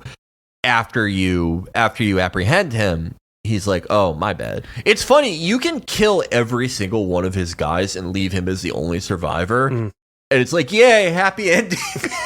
He's witnessed 2 horrifying massacres. He's gonna kill himself in seconds. Yeah. Super fun mission though, and I like that when you go back to replay it, it changes based on how much of Mother Base you've built. If you only have one platform, I think it's the R&D platform he takes, I don't remember. But if you only have one, then all these like 30, 40 guys are localized in this very tiny spot. But if you've built out the 4, they're more spread out, but you have a lot more space to cover before you get to Mosquito. But super cool mission and a good way to show off the FOB stuff. Anyhow, this all leads up to the first outbreak on Mother Base of this mystery illness. A sort of mini game where it's the same interface you use to organize Mother Base and put your recruits in their corresponding departments, but you basically have to use it to find what is the common thread with everyone who's infected. It turns out that it is affecting Kikongo speakers. You quarantine the Kikongo speakers, but you need to the spread has stopped, but you have to you don't know what they have or how to treat it. So you're on sort of a wild goose chase, both figuring out what's going on and dealing with the fallout of people who, in a couple cases, got captured trying to figure out what was going on. Guys from Diamond Dogs who, working in their capacity as intelligence agents, got caught by PFs. Until you are told about this guy, Code Talker, not Cold Talker.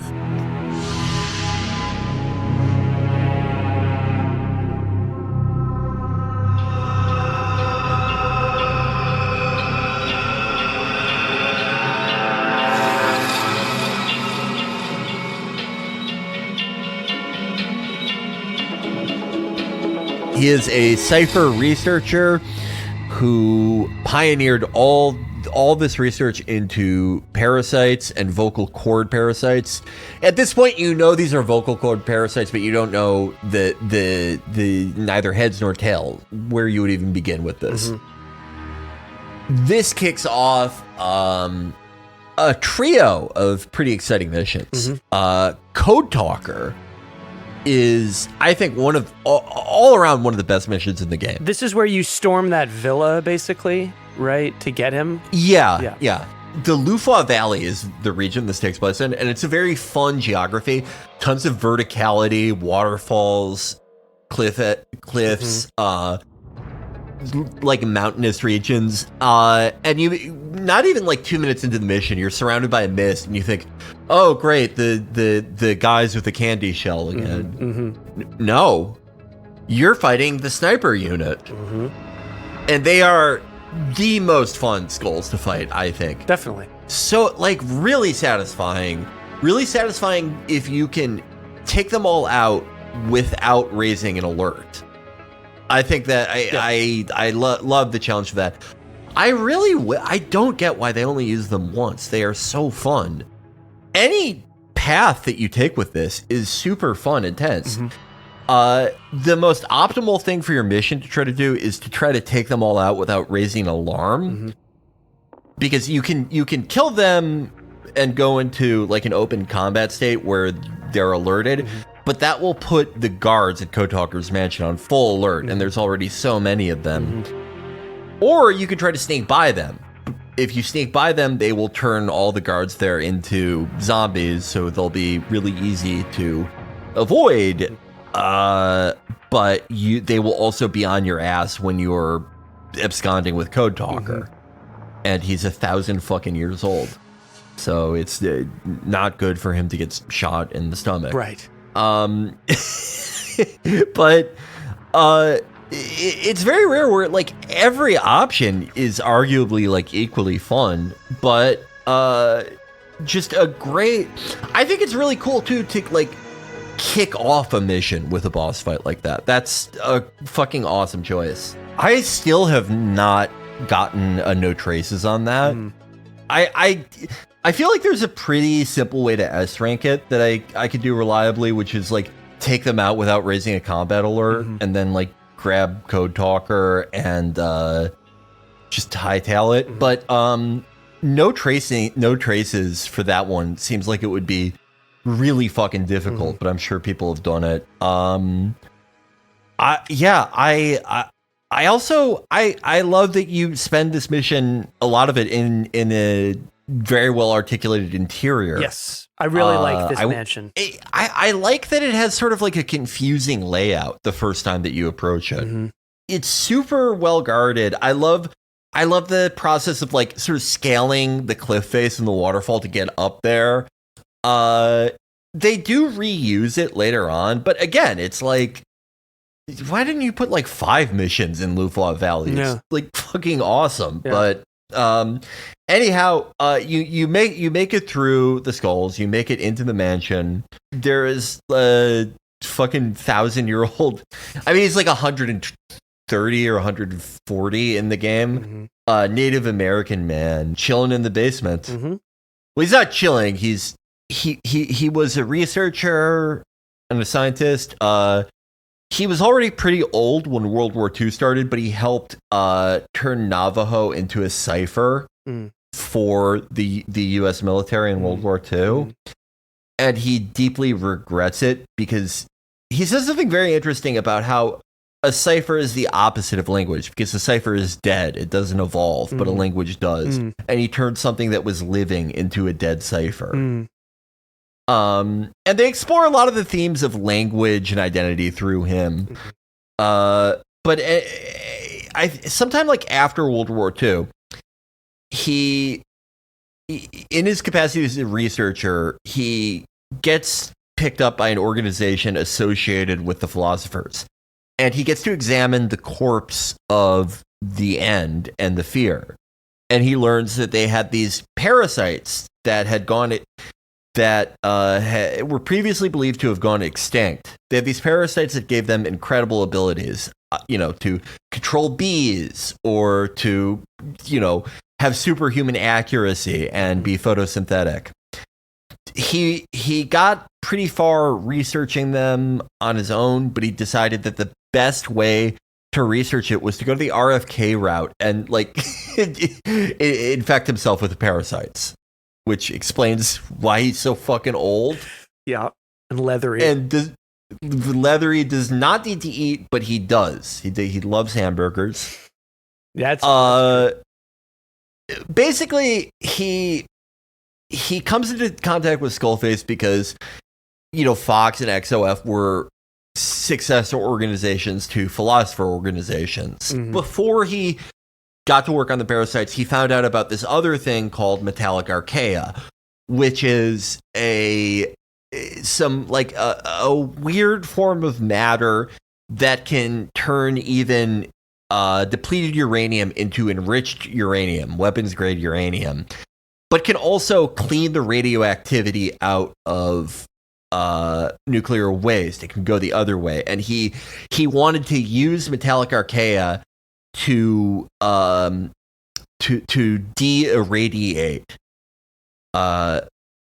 places where Navajo reservations were, where nuclear testing had taken place. No one would give him funding to do this, but Skullface said he would if he just helped him with this parasite stuff. Eventually, Skullface basically held all the Navajo hostage to force Code Talker into making the vocal cord parasites.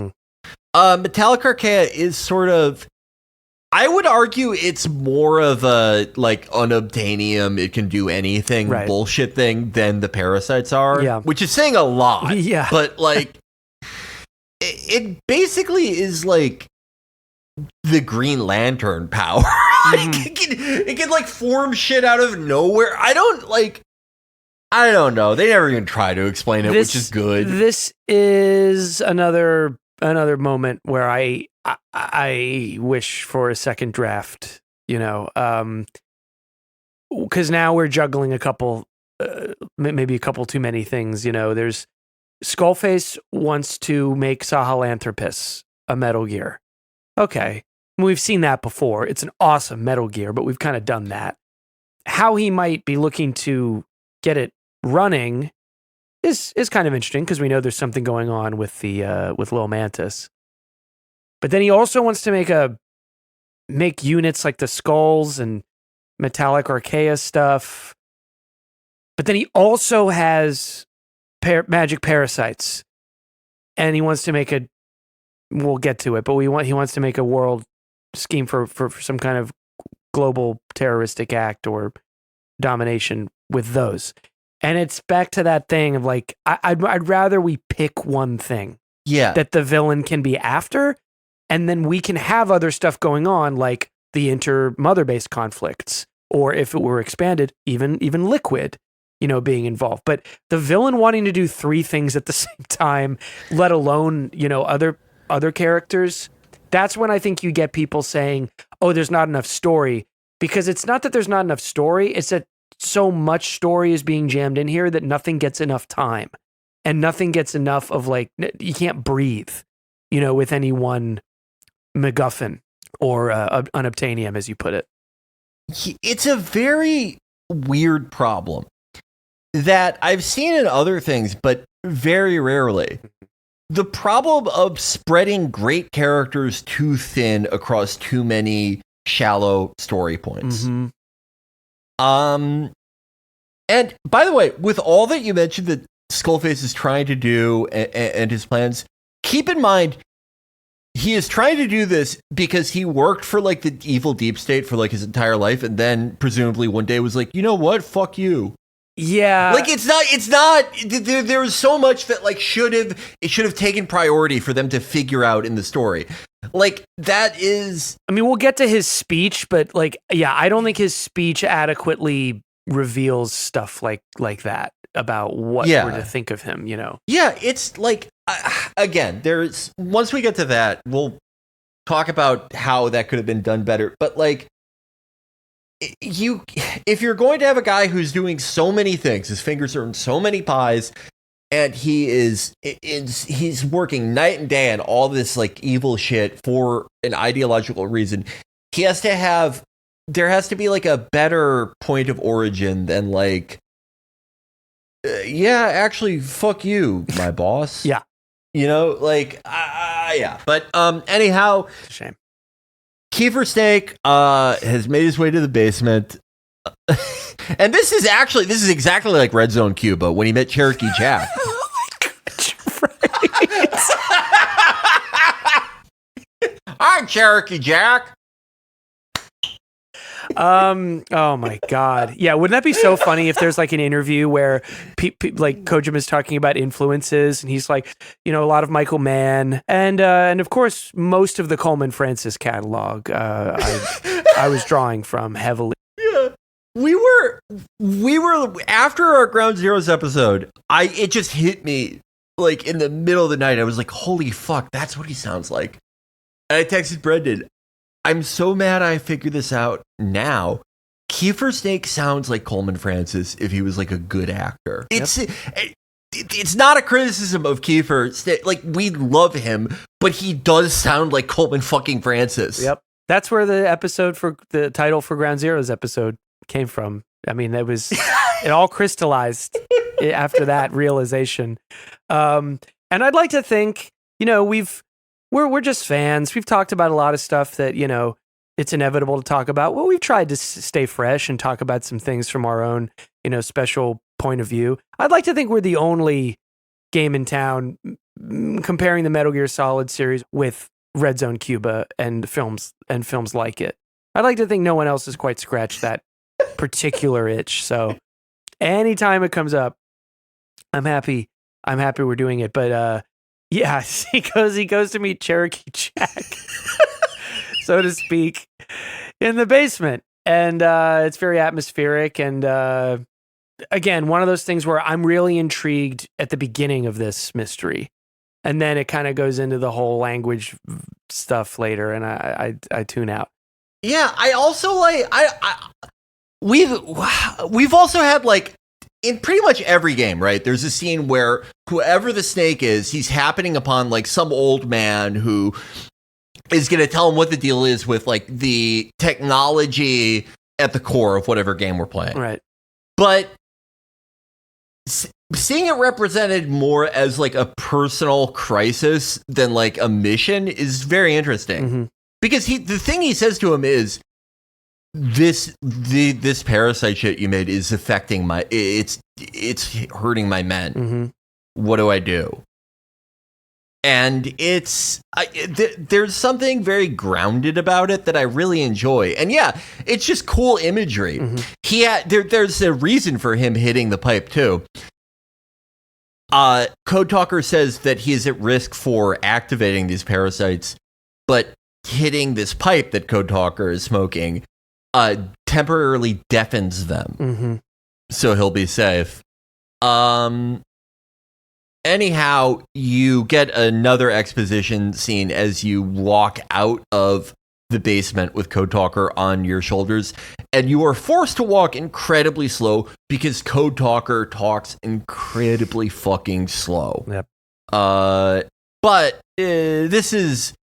They really don't do things like this to you often, so I like Code Talker as a character, so whatever.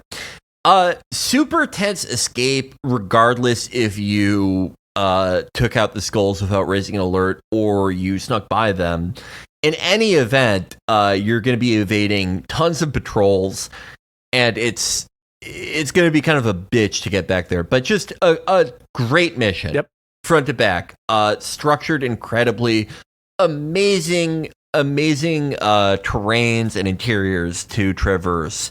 Exploiting all the strengths of this particular game in the series, you know, strengths in the combat when you're fighting the skulls, should you choose to do it, strengths in the sneaking when you're working your way around this great mansion, of which I agree, I wish there were more zones like it, and strengths in the sort of classic Metal Gear mythology moments.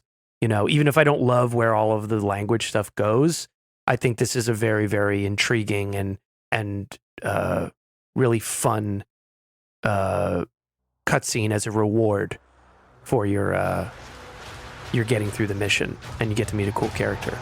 So yeah, 10 out of 10 mission.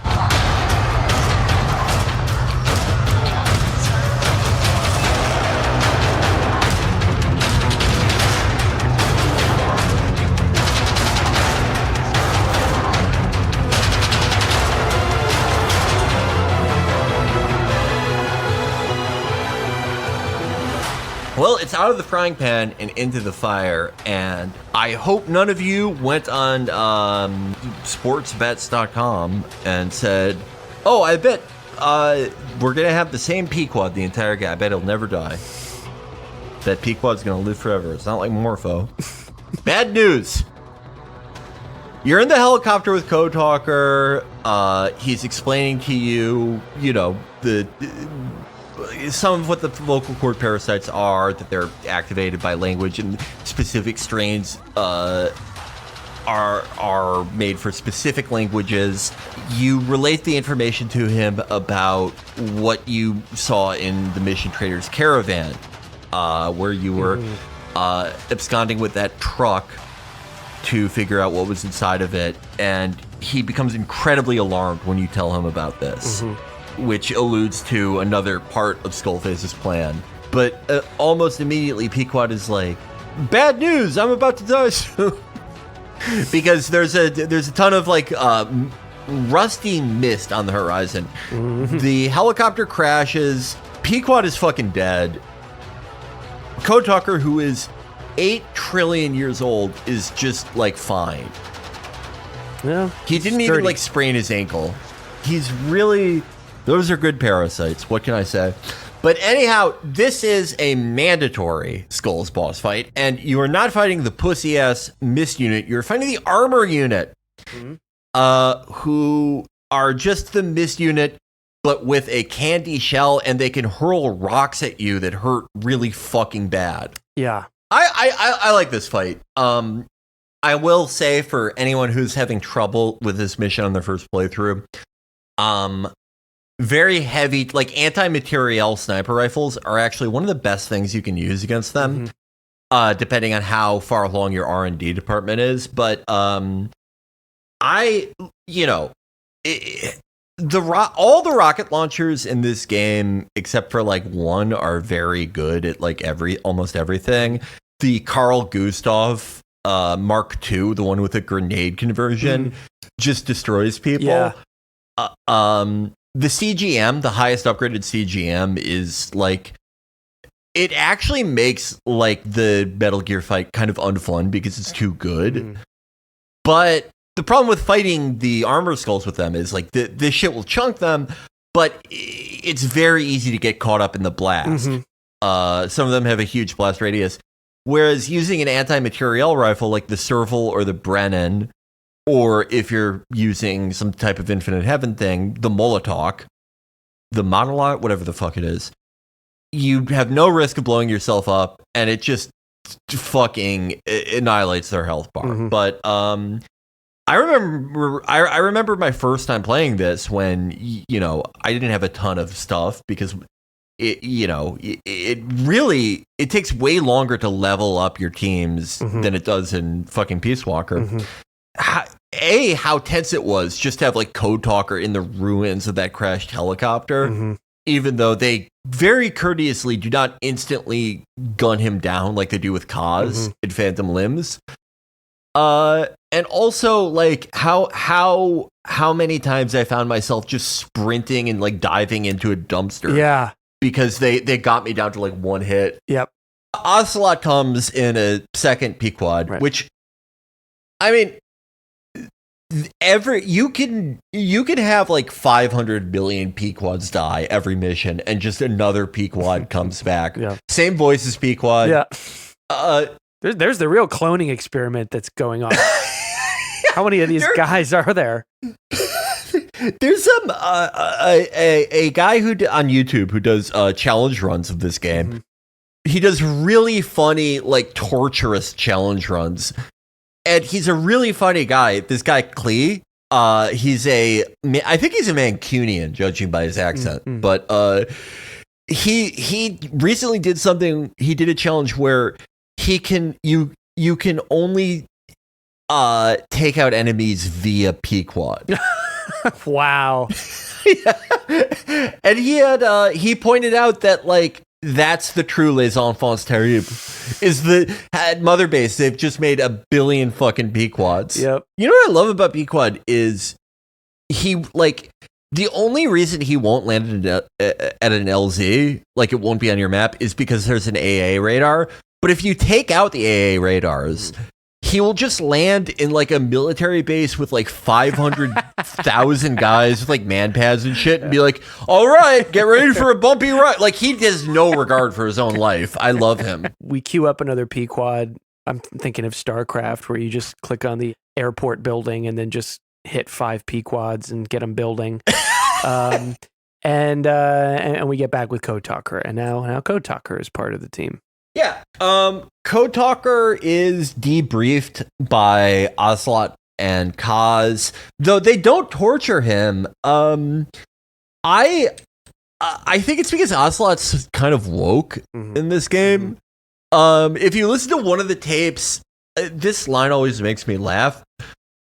Not what Code Talker says at the start, which is he's talking about, the schools that were on Native American reservations in the 1800s. And he talks about how when he spoke Navajo, they would wash his mouth out with soap, and how they took his Navajo name away and named him George, which is, there's a ton of characters named George in this series. They love reusing that name, and it even shows up in Metal Gear Rising. Yeah. That's not the thing I laugh at. The thing I laugh at is how after he says that, Ocelot goes, yeah, that was the United States education policy. Yep. And it's like, this guy's 190 years old. Like, you're not what he know. He was there, Ocelot. Yeah. B, you are dressed up like the guys who did that. That's true. That's true. This is where, shall we say this here? This is where there's an amusing series of tapes about Kazuhiro Milla's burgers. You can start to collect, where I think they're exclusively conversations between him and Code Talker, right? Correct. The burgers, yeah. And correct me if I'm wrong, but I think Robin Atkin Downes, I don't know if this is a reference to that, but Robin Atkin Downes was the voice of a burger chain in a show, like a gag commercial. I think it was Parks and Rec. And I don't know if this is a reference to that or not, but maybe it's a happy coincidence. It's some of that patented Metal Gear goofy humor. And you can collect, I don't know how many tapes there are, but I remember them being like 5 or so, maybe more. Yeah, there are a lot. Yeah. I felt like I listened to the entire Burger Saga front to back, and I was there for a long time. But it's cute. I like it. I never heard that thing about Robin Atkin Downes and the burger voiceover, though. We know what you want. Healthy, natural food that still tastes great. And we're here to tell you, it doesn't exist. Healthy food is for suckers. It tastes like garbage, and if you say you like it, you're a chump and a liar. Be honest. This is what you want to eat. The Paunch Burger Dinner for Breakfast Burger Combo. It tastes amazing. What's in it? Who cares? How many calories? Shut up. It's awesome. Put it in your body or you're a nerd. Well, that is something that I love about Kaz in this game, is that, it's easy to show a character transforming by just, he's just always miserable and spiteful. And Kaz is mostly miserable and spiteful, and I would argue incredibly guilty in this game. But to actually make it tragic and heartbreaking is to retain just enough of the goofiness and fun that character used to have. If you just make them all the way just dark, it's like, well, okay, he's already dead. But doing it this way, it's like there's enough of a hope that the goofball that we knew is still in there, that it's like these tapes are cute and it's fun. I think it's so funny that they're set up at the end of one of Code Talker's debriefing sessions where he goes, all right, that was exhausting. I really want a burger now. That it fleshes it out so much more. Yeah. But yeah, so basically the plot of the burger tapes is Kaz is secretly starting a burger chain, and he's using Code Talker as like a one-man focus group. And through their efforts, they realize that no one wants organic produce and like grass-fed meat. They want chemical burgers. It's I found this really fun. Yeah, it's great. Yeah. I like what Code Talker said about how the burger being like this perfect combination of nature's rewards. I think the game would be much lesser for not having it in. Kazuhira. It takes more than premium ingredients and a clever recipe to satisfy the palate. Okay, so what do we do? The palate seeks one thing: chemical additives. Chemical additives. The third in this quadrilogy, Skullface. So this is the mission where you are finally, this part of the map, you could not access it until this mission. OKB-0. OKB-0 it used to be a Soviet philosopher's base. Skullface and XOF took it over and actually just mag dumped all of the Soviet non-XOF or non-philosophers guys who are occupying it, as Ocelot makes note of.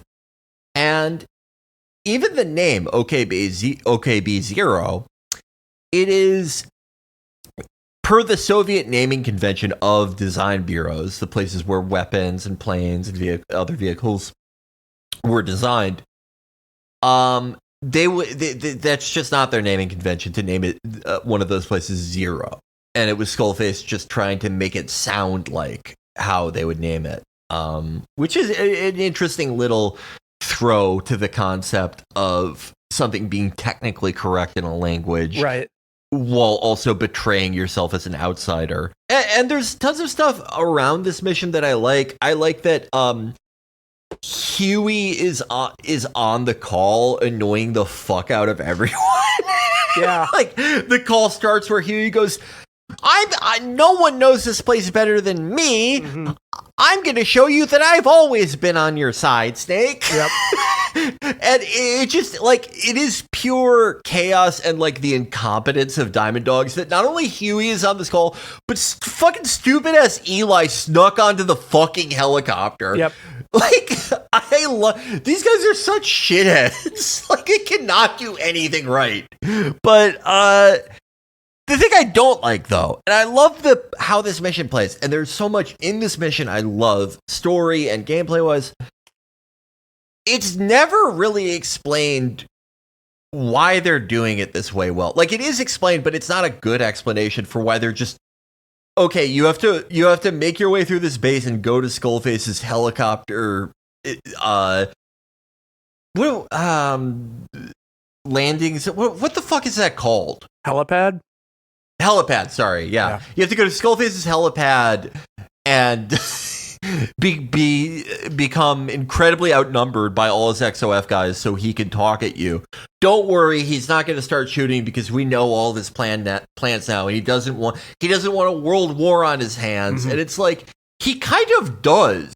Like, it just felt so arbitrary, and just so many things in this game only play out because of random chance, which I think that can be cool in stories, but it's just it doesn't really fit for a lot of this.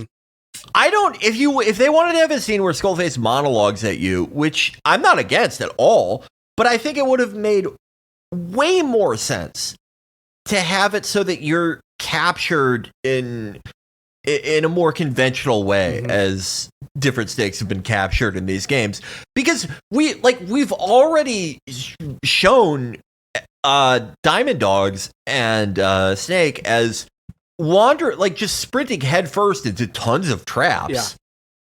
So it would not be out of the question to have him get captured, and then the Diamond Dogs have to bail him out somehow. That would have been also more interesting in that it's not just another mission where you're infiltrating again, but oh no, now we're a prisoner.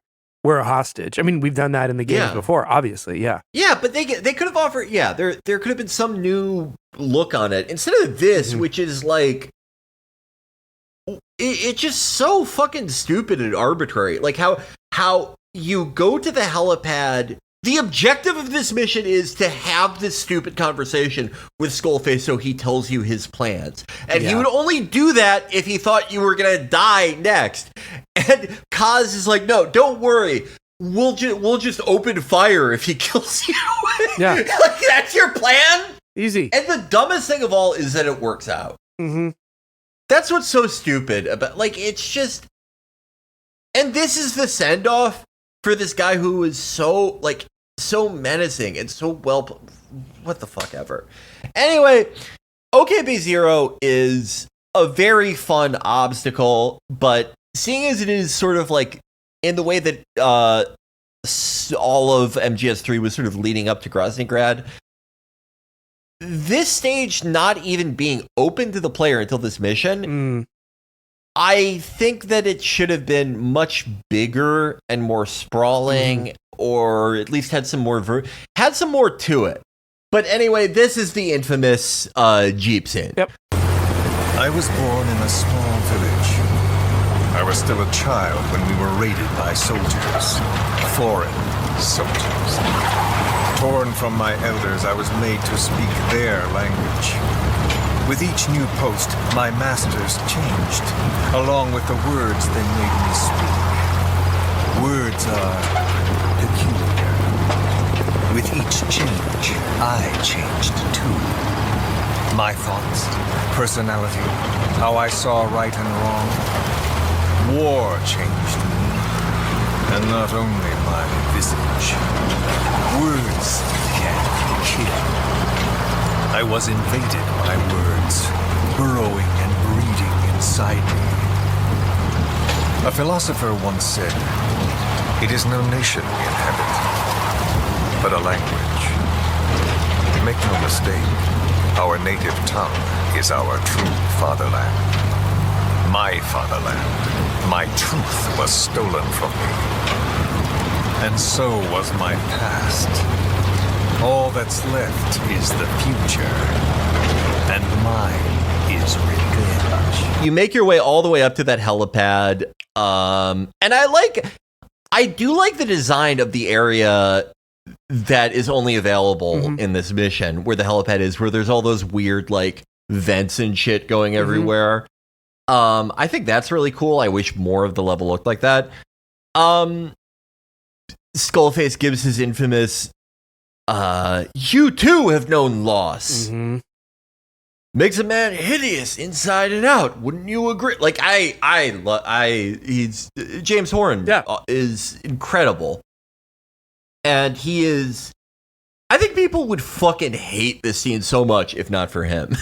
He is carrying a very flimsy premise on his back. Yes.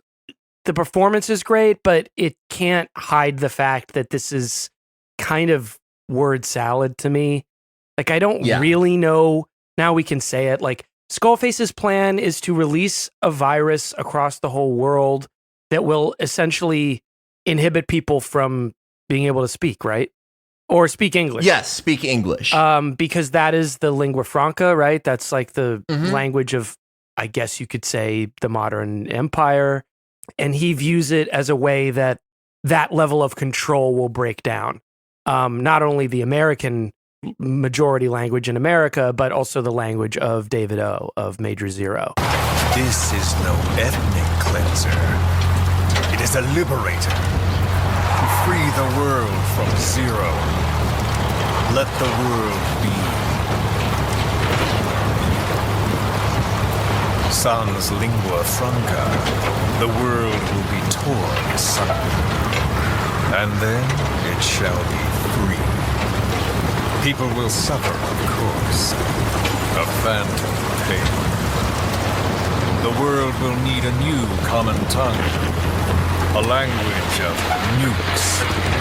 My metal gears shall be the thread by which all countries are bound together. James Horan, great performance. And it's actually kind of a cool thing visually. You're riding along with Skullface. His driver swerves toward the hangar.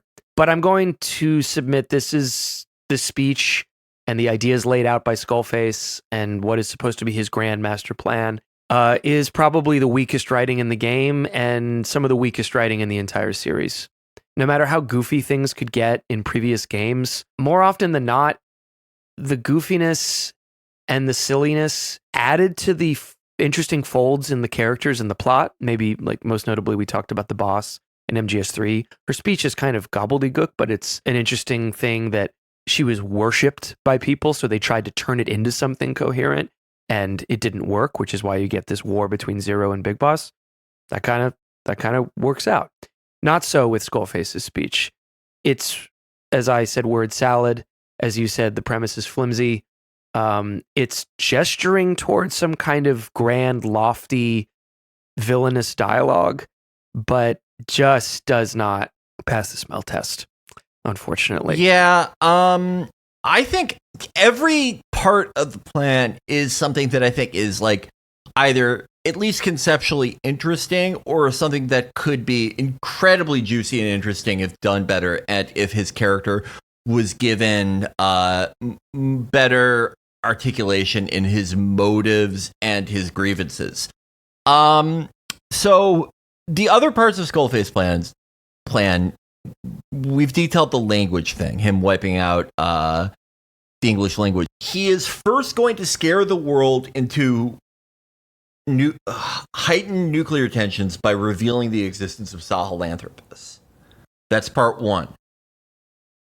Then he is going to sell nukes to pretty much every entity on Earth. But the catch is, and the people buying the nukes will have no idea, these will be metallic Archaea nukes. Right. So Skullface has the kill switch on all these nukes. he gets to decide which ones are duds and which ones aren't. Mm-hmm. And he can turn anything that works into a dud and any dud into something that works. And the buyer will have no idea. And if they get a dud and it turns out to be a dud, he'll go, "Oh, I'll give you another for free."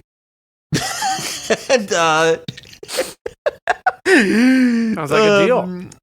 Yeah, well, good by me. And the language thing is the last step of the plan.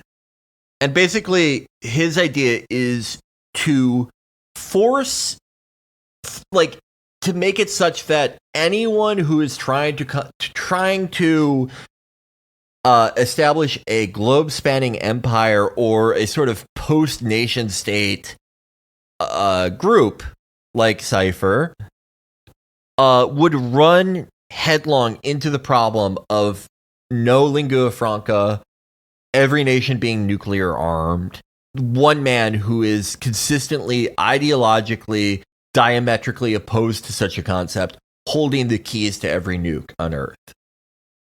I think so much of the stuff that was set up in Ground Zeroes that was supposed to make us think about what Cypher actually is, what it means to have a world without borders, how that could be interpreted, was so interesting. I love I forget what mission it is in Ground Zeroes, but it's when it's revealed the kind of torture and prisoner exchange that happens at Camp Omega, and Kaz says something like, "Is this Zero's world without borders?" It's supposed to make you think about how especially America during and after the global war on terror, it is that you could say that's the boss's vision. Sure. If you so wished. And that is Zero. That we live in the world where Cypher won. Right. That is it. That is it. Because Camp Omega is everywhere now. Yep. And that you are supposed to obviously recoil in horror at what Skullface proposes and go, "Oh my God, how could you say that that's the boss's will? That's so horrifying." But the unstated thing is, the real world you live in is just as it's just as much of a horrifying interpretation of such a thing. It's unfortunately a missed opportunity because it's just the same hat on top of a hat on top of a hat problem. And again, what is his reason for doing this? Okay, when he was a child, he lived in a country, Hungary, that was constantly occupied by different foreign forces, and he says he lost his mother tongue. I've said, correct me if I'm wrong. No. The Hungarian language still fucking exists. It existed back then. That's one of those things where I don't want to, be a smarty pants about it, but because he's probably referring to, but first the Nazis and then the Soviets. Yeah. Even the Nazis, they didn't wipe out the Hungarian language and everyone had to speak German. Come on. Let alone the Soviets, who were just like, yeah, whatever, just do these economic policies and you can talk whatever language you want. Do you think that at one point the origin for this character may have been more like Code Talkers, where you actually could make that point about a language being erased? That's what it should have been. I was about to say. Now you could take an actual case of a culture that was more or less wiped out. Code Talkers would be a very intriguing place to start. Instead, I guess I don't know why they went with Hungary. I don't know why they went with any European guy, because those languages are all still around and they always were around in the 20th century. I totally agree. That would have been exactly what they needed for this to work. Well, do you think that maybe they started that way and then got cold feet about portraying, having this psychotic villain be, because they did. One thing I like about Code Talker as a character, and I was nervous about him as a character when I saw him in trailers, because it's he's going to be like a Native American Bagger Vance. Sure. There's so many characters like that in things where it's just, that dehumanization could work in both directions. Yeah. And it's a really tired stock character. But I thought they actually did a pretty interesting thing here. He isn't just like a purely benevolent like medicine man. No, he has actual grievances. He did things that he deeply regrets and were morally kind of morally rotten, while also kind of understandable.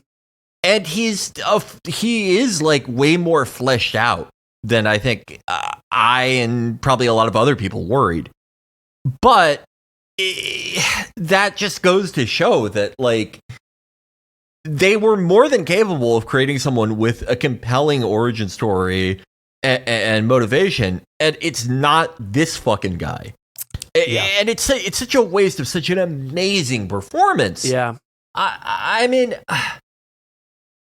the other thing, right? He hates Zero more than fucking anything, right? But he's worked for Zero like his entire what? At what point did he go, yeah, you know what? Fuck you. And then what we said in the Ground Zeroes episode is now a problem, because it's like, so why did you blow up Mother Base? Just to like get Zero's attention? It's all a little slapdash, and as you say, it's a shame because there's something in there as the kernel of like what the villain could be about, which we see a little bit of, and there's a great performance that's elevating that material. But I remember I was kind of ready for this speech on the Jeep to be a classic moment when I first played this. You know, maybe something like some of the great monologues, you know, in this series, like the 2 hours and 45-minute Colonel AI monologue about information and warfare and, you know, or even Liquid speech in the first game. But it left me cold when I actually got to the Jeep speech. So if Skullface was alive today and he saw that Hungary is a member of the EU and they get to speak Hungarian, and they in fact don't, despite Hungary's main exports being like cold fried onions, secondhand olive oil, they get like the EU runoff that Viktor Orban gets to use to like publicly behead immigrants. Yep. He would see that and be like, wait, everything worked out perfectly. Yeah. Yes, I did it. To him, the worst thing that happened to him was when he was a kid was the Hungarian language being taken away from him, which he speaks Hungarian in Ground Zeroes and this game. He speaks it in the in the Devil's House mission, and he speaks it in Ground Zeroes. He's like, that was the worst thing that happened to me. By the way, I was working in a factory and they blew it up and they burned off all my skin and I'm in horrible pain every day of my life. But I had to stop speaking Hungarian for like 3 months in 1949. We're getting lit on fire? Fine.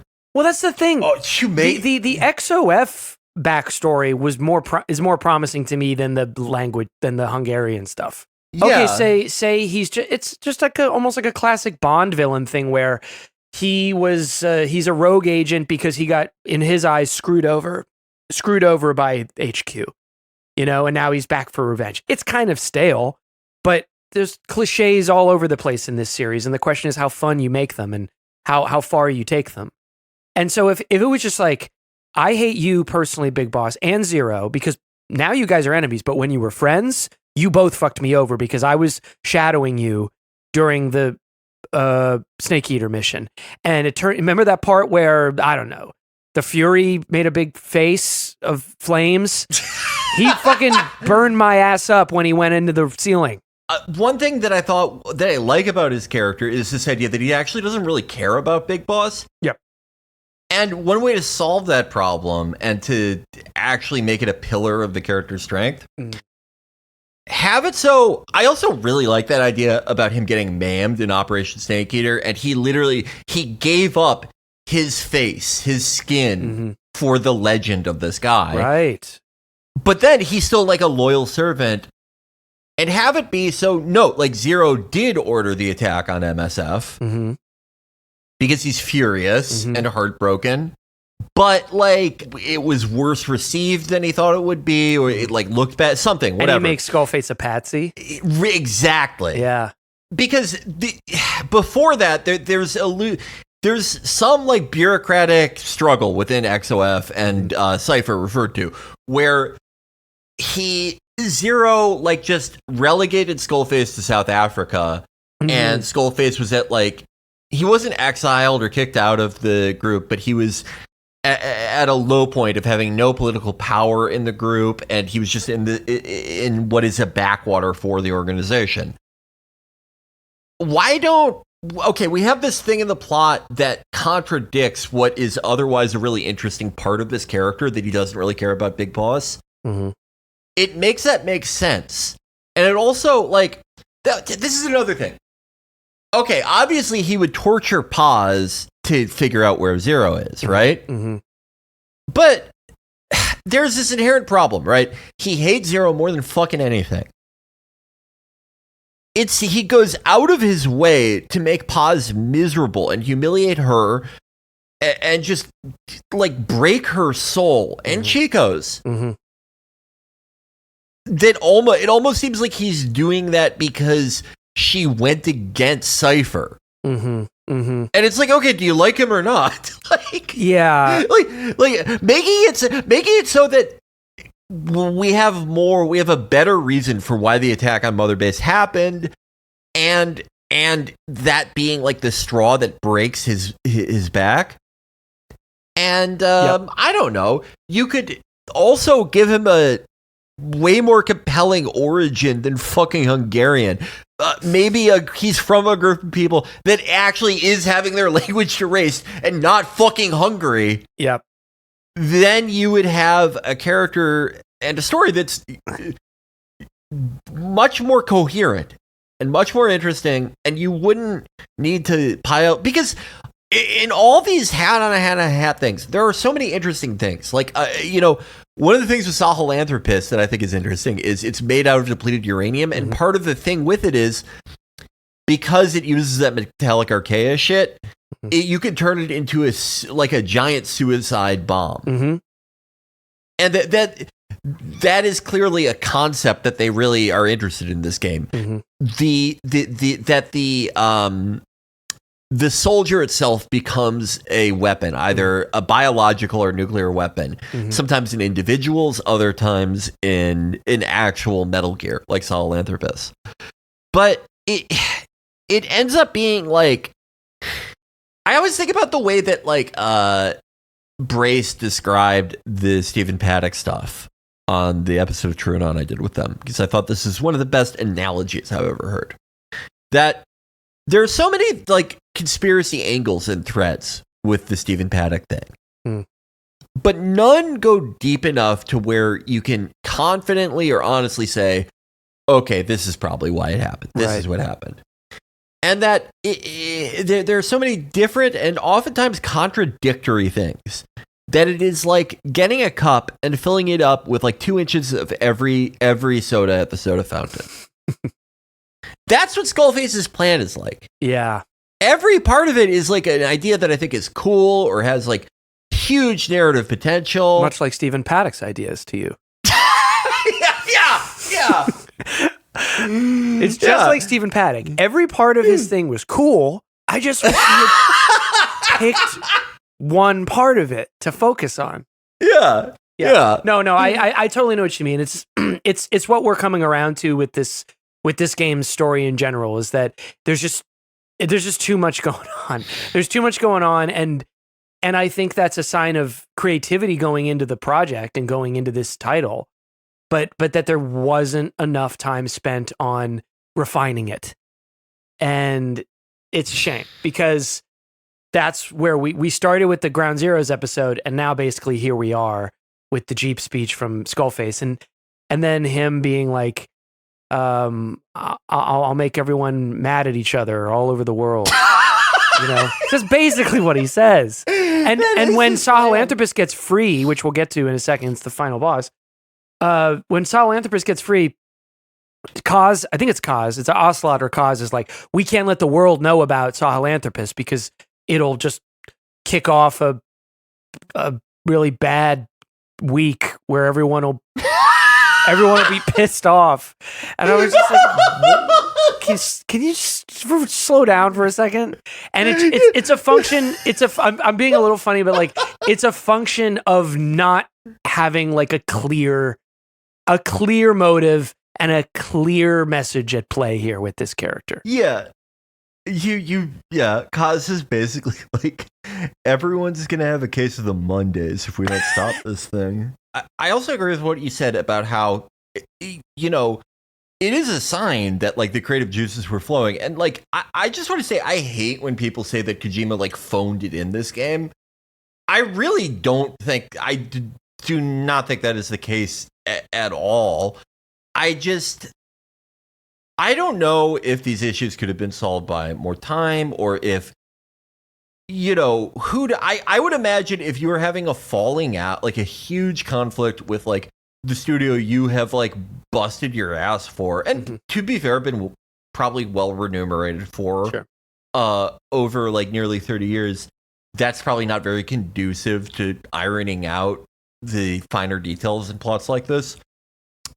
Some days I like to think that like there is like, if not the best version of this game, a much better version of this of the story that could have existed had this game come out in like 2016 or 2017. But he definitely was not phoning it in here. No, like whether he wanted to work on this or not, he obviously had a lot of fucking ideas that he was very excited about. Yeah. And that it's a victim of too many ideas, not too few. Absolutely. And in fact, like one of the ideas I really like about this game, that this is why Skullface's plan should have been like sanded down a little bit and made more legible. I think this angle of, we talked about like the 3 layers of understanding in this game. The way I understand this game now is that it's partly this weird intra-elite conflict, this conflict between factions of Cypher. But also, depending on the mission, depending on, you know, how Kaz, how anyone feels that day, you are more aligned with the Skullface faction or the Zero faction. And in fact, the entity that you are ostensibly in charge of this entire game is arguably an extension of Cypher too. I think it's cool how Cypher just means anything in this game. I don't think that's like bad. I don't think that's like bad running. I think that's very deliberate. Cypher can either mean Zero, or it can mean Skullface's faction, or it could just mean like just the Empire.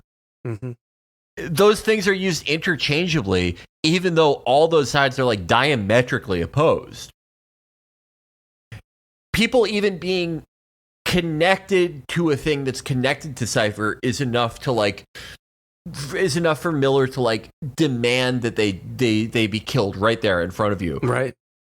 But you, like, that's also you. And it's more than just being connected to something that's connected to Cypher. I think all of that stuff is incredibly interesting. And I would have liked to, instead of having it be like this thing that you sort of dig through the tapes for, have it be a more explicit part of the game. Well, in any case, we make it to the hangar with Sahelanthropus, Skullface's favorite weapon, and he wants to show us what vengeance looks like or whatever. And here comes his friend, Little Mantis. And Little Mantis summons his friend, the Man on Fire, who by now we can sense is a manifestation of someone, can't imagine who, that is motivated by pure vengeance from beyond the grave. And he looks like he's about to snuff us out. But all of a sudden, Mantis stops channeling the Man on Fire, who goes limp, and starts channeling Eli, who's in the helicopter with Huey and Kaz outside. Skullface doesn't know what's going on. He doesn't know how, Man on Fire went into sleep mode.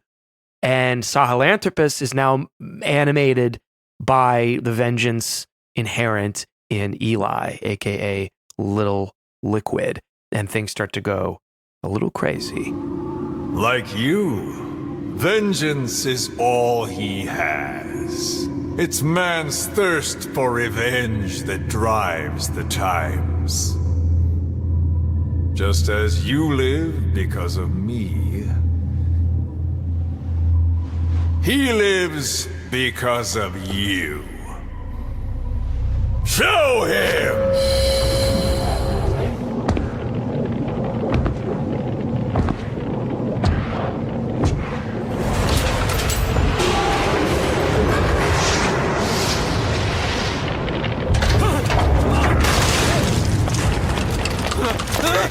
Who is doing this? Such a lust for revenge? Who?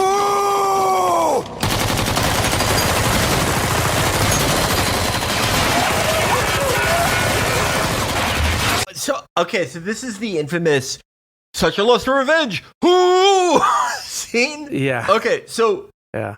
Couple things I love here. The Man on Fire, originally Skullface's plan was to make everyone mad with Sahelanthropus, but first, a little treat for himself, let the Man on Fire kill Venom Snake. Which, again, I ask, what the fuck was Kaz's plan for that? Like, what the fuck ever? Little touch in the scene. When he yells, "such a lust for revenge, who?" He's just transfixed. He's just staring at it because he can't believe what's happening. Mm-hmm. And it looks like he's going to get crushed by Sahelanthropus because an XOF soldier gets crushed by it, and it's a really, really great sound design on that. Disgusting. Yeah. I love Man on Fire, stupidly just shuffling towards it, getting rolled over. That's hilarious. He just goes, bleh. Yeah. It's just a very unceremonious fireball. That is hilarious. But I love how he's yelling and he has to be dragged out by his XOF guys. The XOF guys are so loyal to him, and it makes me like they're not in the dark about his plans. Like they're on that Jeep ride with him. Yeah. Like how do you get involved with something like that? Like, well, this is the question with a lot of the masterminds in these games. Well, in other games it's explained. Like, okay. The Next Generation Special Forces, that is like the Mantis is taking control of them, right? Yeah, he's using some level of like hypnosis to make them think this is worth doing. Yeah, the Gerlukovich mercenaries, they are a mercenary company, so they'll hire out to almost anyone, but they are primarily interested in like restoring Russia to some level of glory, and at least with the plant chapter, you could say that like Olga said, okay, we have to work for this guy. That's like the best way to do it.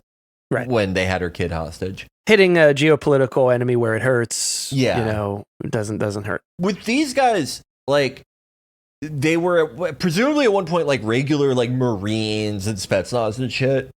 Yeah. And then they meet this guy who's like, my plan? Make the world really mad. And they're like, I love you. I'll die for you. Yeah, he soon is the Sahelanthropus kind of, like I said before, kind of marches out into the open, and Skullface is sending all of his conventional forces against it, and it takes out this sword or this whip of metallic fire. archaea. Metallic archaea, yeah, and just annihilates everything.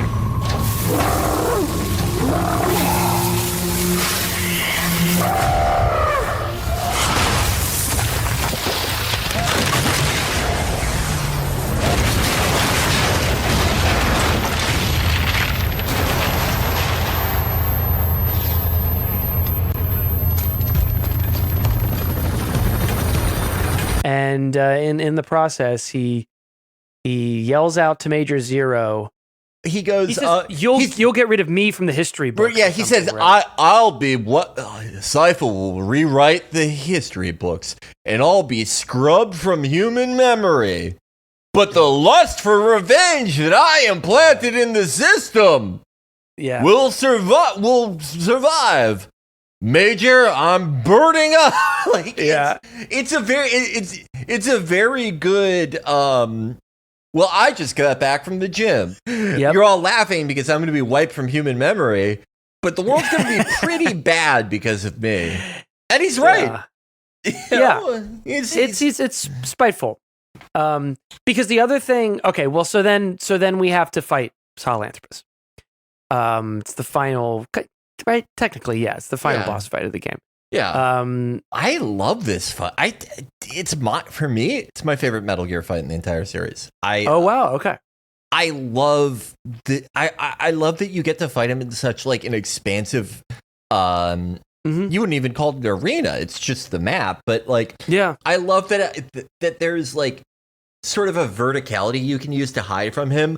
I've played this where like I have a rule where like the only way I'm allowed to strike him is to like use vehicles. And it's a challenge to try to like keep him from using the archaea to destroy the vehicles in time and like just piling like DPSing him hard enough to do that.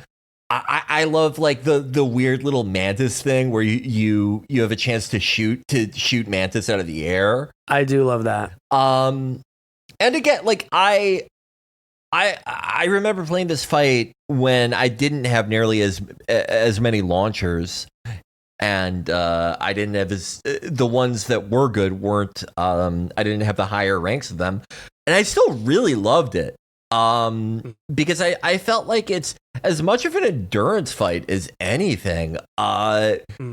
It's one of my favorite like boss fight tracks they've ever done. I think like in general, this may be my favorite score they've ever had. But the Sahelanthropus track is just fucking awesome. I just really, really adore this fight. I don't know, like there are definitely arguments for like Metal Gear Rex being, because it is part of a much more coherent and all like as a full product, a better story in game. That it just feels better. I can understand people saying that, absolutely. Or, you know, the same thing with the Ray fights and how difficult those are on the higher difficulties of MGS2. I really don't think there's like a bad Metal Gear fight in the series, really. But this one is just so... there's a ton of spectacle that I love, but just gameplay-wise, I find it so tense and interesting. I think it's one of my favorite things to do. Play it on extreme, but without the battle armor, because you're always just like 2 seconds away from game over. I fucking love this fight so much.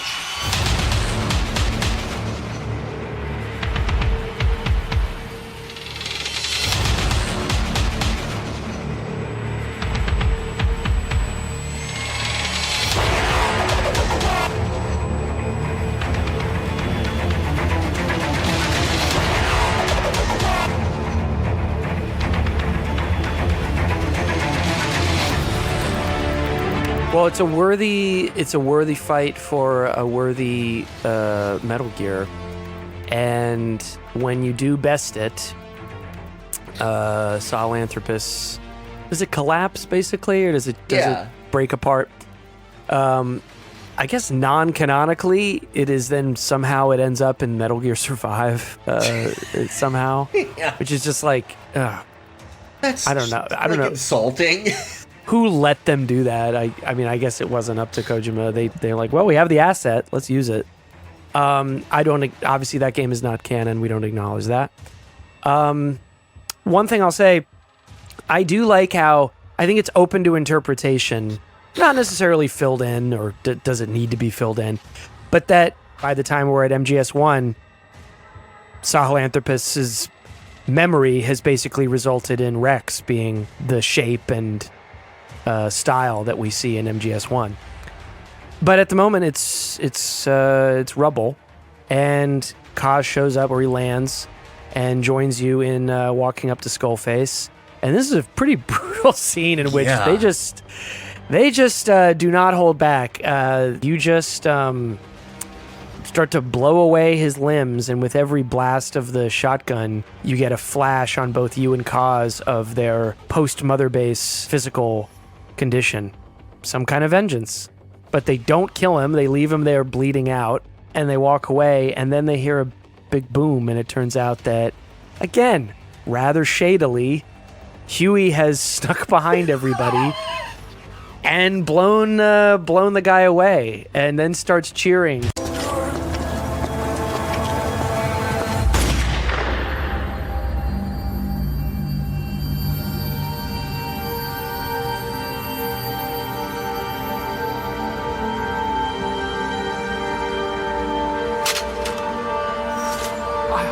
I did it! Revenge!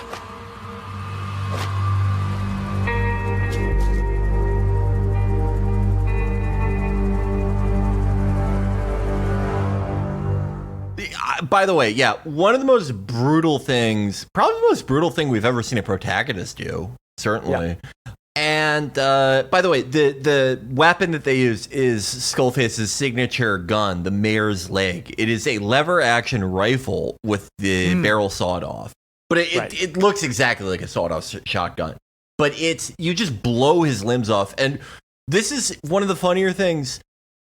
The force of getting his limbs blown off by this like super powerful gun knocks his stupid mask off his face. Oh, he starts with the mask on. I forgot that. This is a big day for him, mask day. So Huey, he's moaning out, kill me. Yeah.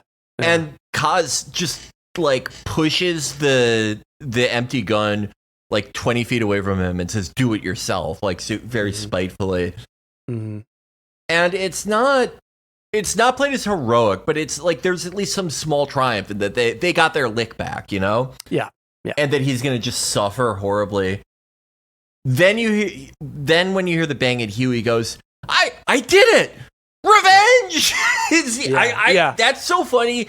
So funny to me because there was this obvious unstated thing that they wanted him to just suffer horribly. And because he has those parasites, presumably it would take him much longer to actually bleed out and die. And it would be like the most agonizing pain imaginable. And B, what is Huey's revenge is so like petty and small compared to what theirs is. Their revenge is like, you ruined our fucking lives forever. You killed everyone we knew. Like there's no chance for my soul to ever for there to be any salvation for my soul ever because of this path we are on. And you authored this. This is for everyone that died, for the past, for the future we lost. And for Huey, it's like, you pushed me down the stairs. Like, you know, like, you called me a dork in front of everybody. Yeah, you made me pee. That's how I read it, at least. Okay. I think there's like a lot of these games are weird, right? Because there's a lot of like very on the note, like very sometimes childish humor, like toilet and sex stuff. Yeah. But I think once in a while they'll hit you with a joke that's very like, it reminds me of the Trial by Kafka. A very weird situational set of jokes. But jokes that I think are incredibly funny and kind of like literary. Like you really don't see jokes like that outside of really good books. And I could be totally wrong, but that is how I've always interpreted it. I always laugh when that happens because he's ruining their hard-fought revenge by cutting this guy's life short, which was the whole point of making him suffer, was the true revenge, the way that they had to suffer without limbs, phantom limbs. Also that he could have his incredibly small petty revenge by comparison. Yeah, I think that's a good gag. We then see they move Sahelanthropus to Mother Base, right? Yeah.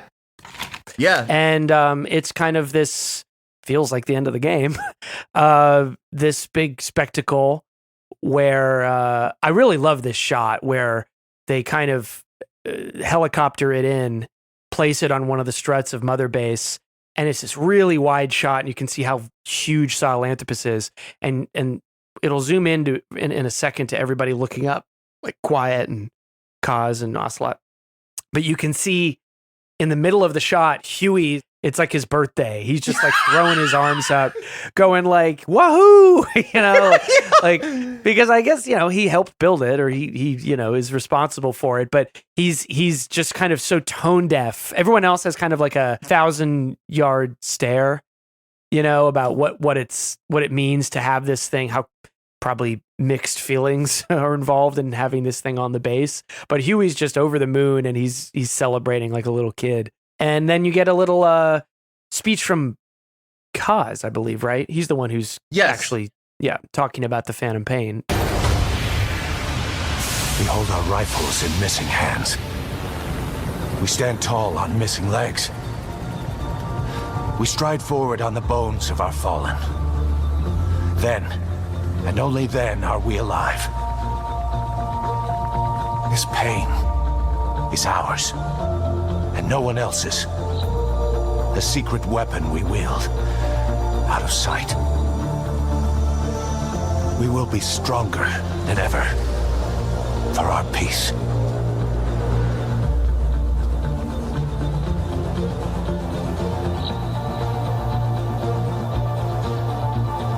Sahelanthropus will unleash that thirst unto the future. Those were his last words. Kaz. Pretentious to the end. Still, doesn't feel like this is over. And I'll never be whole again.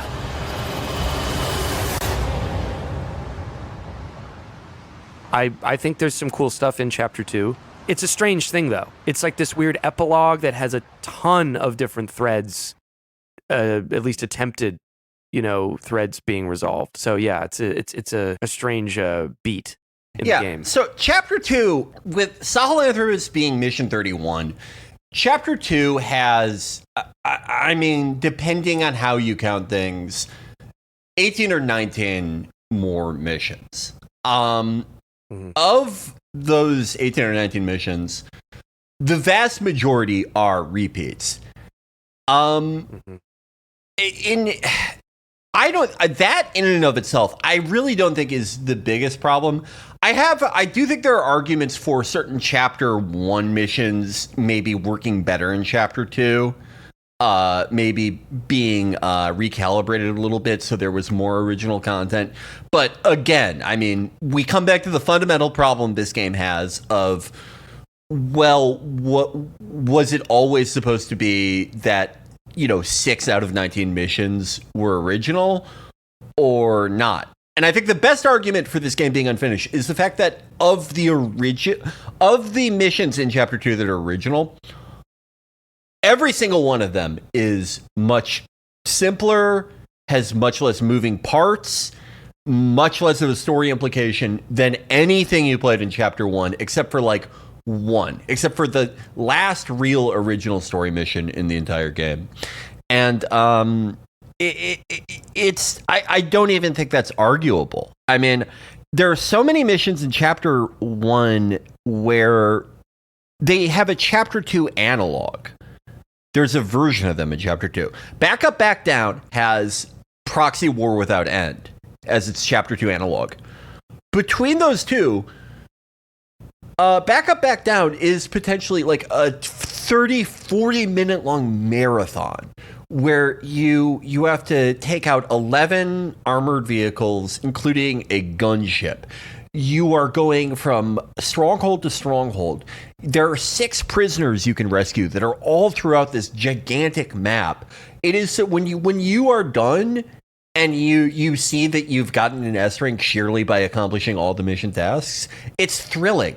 Proxy War Without End is like barely even above a side op. It reminds me of those Destroy the Mechanized Unit psyops. There's 4 tanks that are just like slowly puttering around, and then like a random NPC in a special hat that goes to the airport, and you can choose to extract him or not. And it's just so fucking pointless. The actual stuff I find interesting in Chapter 2 is the Eli and Quiet and Emmerich threads they follow up on, but also of the repeats, and most of these missions are repeats, I think it's interesting the ones that you play, whether it's like a total stealth version or a subsistence version or an extreme difficulty version. Infamously, this game does not have a difficulty slider, which sucks. But I do like that when you play these missions now from very early in chapter 1, where you now have all these interpreters that can translate everything. And sometimes they will change dialogue regardless if you have an interpreter or not. You get to hear dialogue that you didn't hear the first time, and you start not just understanding these missions, but understanding this world and this story in a different way. Like with the mission 6, the mission where mission 5, Over the Fence, where you get the guy who defected and made your bionic arm.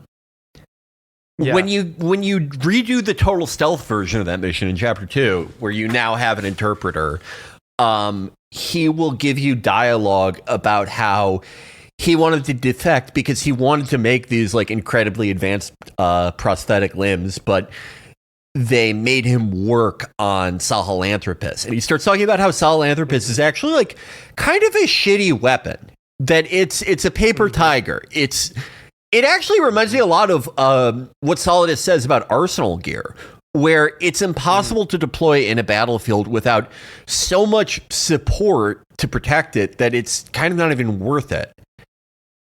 Yeah. And I find it so interesting because the way that Sahelanthropus is built up, like the urgency in Kaz's voice during Mission 31 is so memorable that Sahelanthropus is going to, he won't need to unleash the vocal cord parasites if they see Sahelanthropus, and everyone gets so mad. Right. And it suggests this thing that becomes increasingly obvious through the course of chapter 2, which is pretty much everyone at Mother Base is kind of running a game on you. Mm-hmm. And in some cases, they might not even know they're doing it. One of the most interesting concepts in this series is the idea of a staged event where the participants are not aware that they're acting. I was thinking about story aspects where it was very clear that there was something that they were either attempting to say or that they had an idea for, and they either did not have an opportunity to finish it, or they couldn't figure out a satisfactory bow to put on it. Mm-hmm. One of the biggest instances of that, I think, is the theme of children in war, because we obviously rescuing the kids from the Umbrella unit, having them on Mother Base, but then the aspect in the story, both of Sahelanthropus needing an AI or a child to pilot it, and also the use of an actual child in Mantis, by XOF, and it's so clear that they were going for something there, but I don't think you can argue that they finished saying whatever it is they wanted to say. Well, the cutscenes or the story beats we're about to go into, we've got a couple of things on the menu here. We've got Quiet, we've got the Man on Fire, we've got Eli, and we've got Huey, and then kind of an event that happens, a breakout. Mm-hmm. And watching these cutscenes again, sometimes I think it contributes positively, and sometimes it's more I'm on the fence. They all feel very weird, the cutscenes. Like, it feels dreamlike. I think one of the earlier ones is a good example where I think the chapter is called A Selfless Act, where Quiet goes and gets the kid's necklace. And it's just this weird thing where, like, you get back on base and everyone's crowded around this railing that leads to a lower deck, which is all green and fucked up because they're using some kind of chlorine. It's a chlorine pool. Yeah, it's a chlorine pool. And no one's really saying anything. And you're like, what's going on? Like, what are we all looking at? And then like the kids are trying to get down there, and Ocelot's like, hold on there, little cowpoke. And you're just like, and you're just like, what? Tell me what's going on, so I can make a decision about what we do. And then Quiet just jumps in after someone says that it's dangerous down there because of the pool. And then she comes up and she's really burned. And then again, wordlessly, Kaz and Ocelot give the kid back his necklace, but the kid seemed to have forgotten about the necklace because he just starts to follow Quiet. But the whole reason she went down there is because he really wanted this necklace. And what the fuck is the necklace about? And the necklace is... It's Shabani's necklace. Remember, after we rescued them, they gave us the remaining diamonds to rescue Shabani, who is the older boy who looked after them at Kaganga Mines. Oh, okay. And Shabani was the one who was being kept at the Devil's House. Okay. Who Mantis Mercy killed. Right. Sorry, yes. Again, this silent, strange, dreamlike procession. And when it comes to other scenes we'll be talking about, I kind of feel that as well. It's not wholly negative, but it is odd. And I think maybe also kind of a part of them, maybe they're going for that, or maybe they were rushing to get these cutscenes done. And they were like, we can't record any lines today. Let's just have everybody nod at each other. That's cheaper. I have no idea, but I couldn't help but feel that. Yeah, no, I totally agree with that, because there are so many things in this game. Some of my favorite moments, actually, I think, are things that are supposed to feel off and dreamlike and wrong. I actually think a lot of things that people, a lot of people's favorite scenes that they take as just straightforward, and that can be enjoyed just as straightforward, very well done dramatic scenes and missions, I actually think are supposed to be interpreted as more dreamlike and off in this way.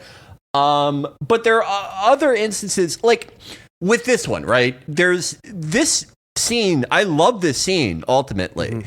Because I think the relationship between Quiet and Venom is so good and so interesting, and it actually ends up saying a lot about Venom and Quiet and Big Boss. But this scene has the problem of, they were probably trying to not spend too much money, and B, it has too many threads going on. So I didn't realize this until years later.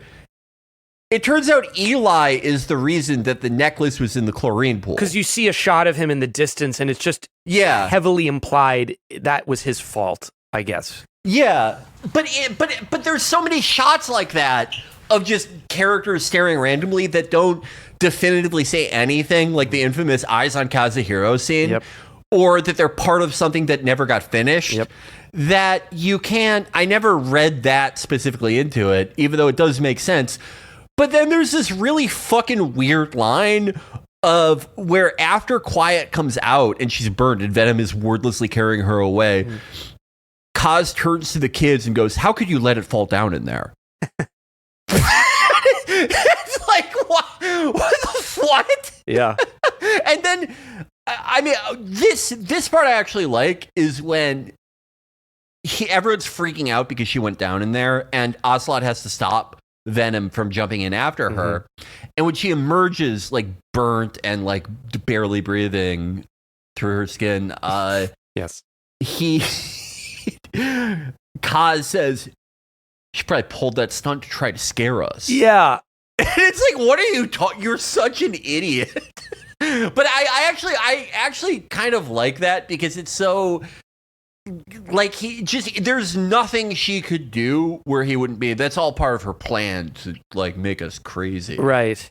Yeah. But again, it's like there are so many good parts of the scene, but it had the problem of A, too many moving parts, and B, probably it probably required about twice as much dialogue as was actually in the scene. And that's the fundamental problem with this game too, because it's like, is that okay? Is that a fuck up that we lay at the feet of Kojima or whoever, or is it, was there a better version of the scene that was written up and they just were not, for whatever reason, time, money, whatever, they weren't allowed to do it, and we'll never fucking know. We'll never fucking know. So, apropos of the chlorine pool scene as a jumping off point, we're now going to go into the three sort of parallel, sometimes quasi-intersecting narrative threads of Chapter 2 that all center around, that all at least start at Mother Base, with those threads being Eli, Quiet, and Huey Emmerich. We're going to start, though, with Quiet. It was her injuries that caused them to examine her, which leads to the discovery that her lungs were charred and had Star of Bethlehem petals in them. And that leads to her being interrogated. Tell me. Tell me!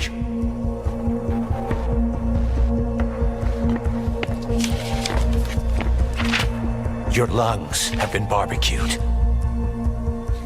There's traces of rubbing alcohol in your alveoli.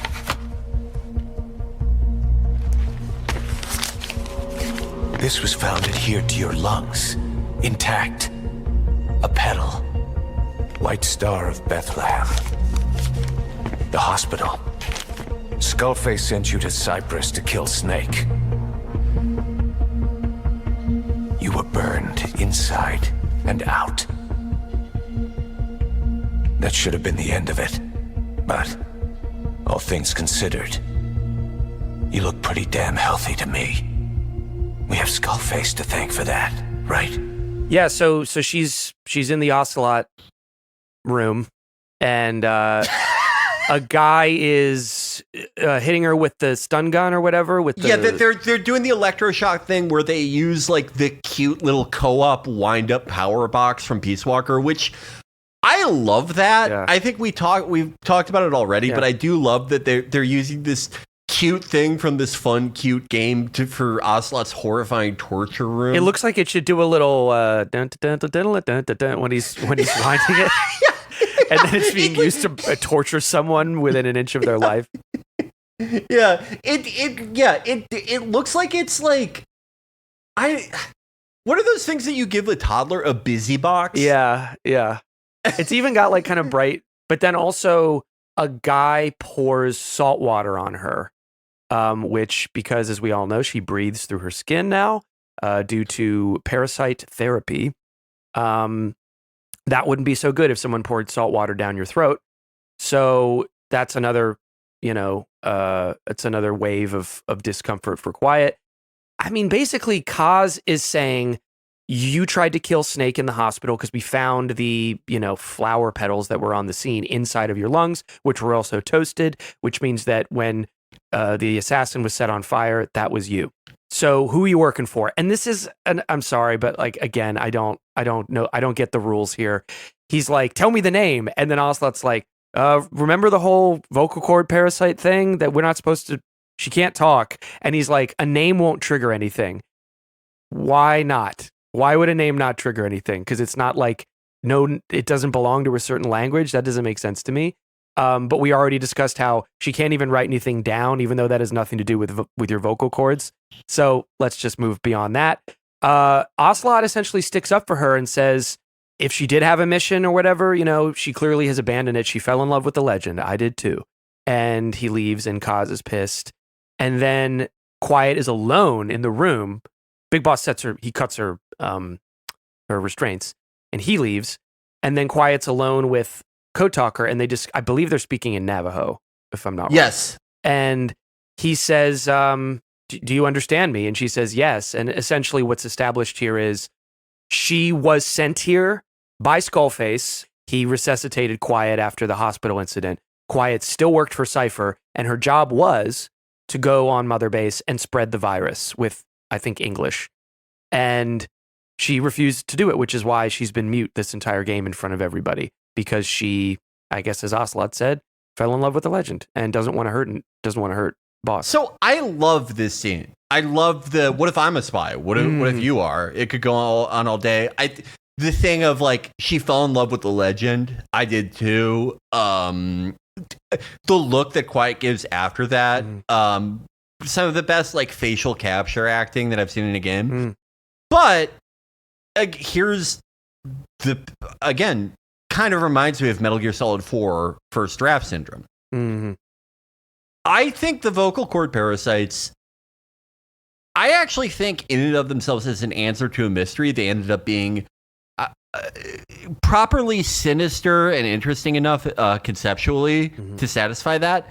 But I think it's very obvious from not just this scene, but any of the scenes we've discussed where it seems like they're just making up rules as they go, that they needed more time to figure out what the rules and constraints behind these things are. Yep. And also, I have to say, I'm a huge defender of Quiet's presence in the game and for what her story turned out to be and what it turned out to say. Mm-hmm. But this thing of Skullface going, okay, pretend to lose a fight with him, and that's fucking stupid. Yep.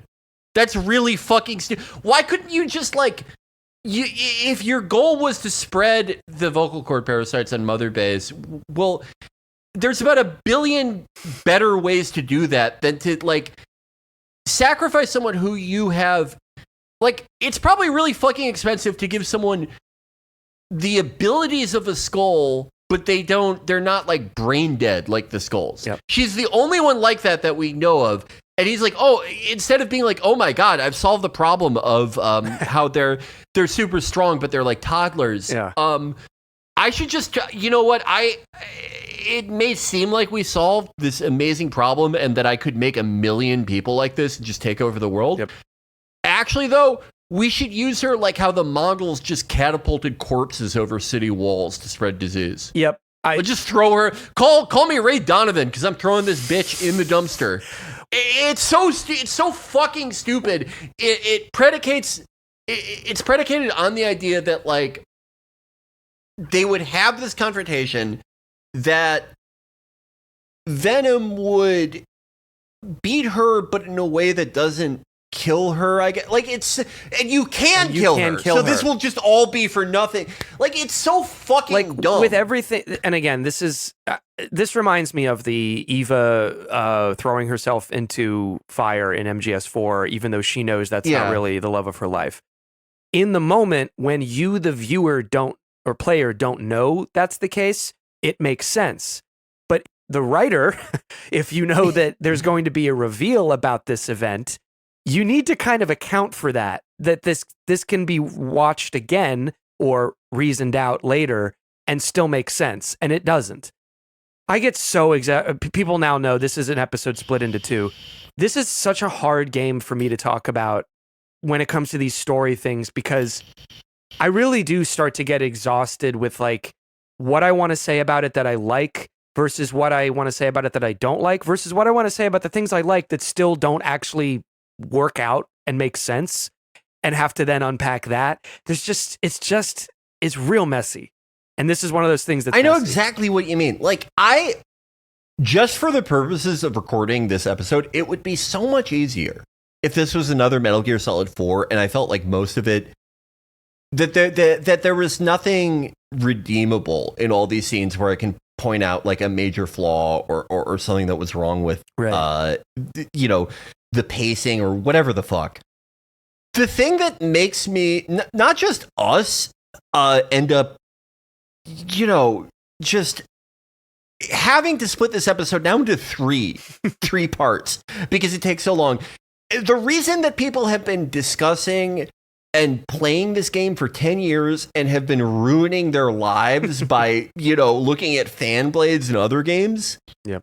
Is because there is not another game like this where there are such fundamental flaws in parts of the story, with how the game itself is paced, with the way it resolves, but it's also capable of being so good. Mm-hmm. And oftentimes where those insane flaws are present in the exact same scenes that have an almost literary quality, or at least the most that a game can have. Mm-hmm.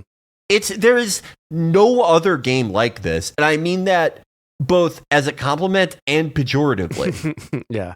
But on that very point, the conclusion of the Quiet saga here is she disappears after she's been interrogated. She turns up in Afghanistan again, so you have to go find her. I think Kaz wants you to kill her because she knows too much about diamond dogs. Well, and because she could spread the vocal and because she has the English strain of the parasite. Here's where you rescue her from the Soviets capture her. It's kind of like a big throwdown with a bunch of tanks and armored cars and right. So there's this huge frontal assault that is in my mind. I think it is. Out of any mission in the game where you're fighting like armored units, where you're fighting like regular enemies, I think it can be the most challenging. I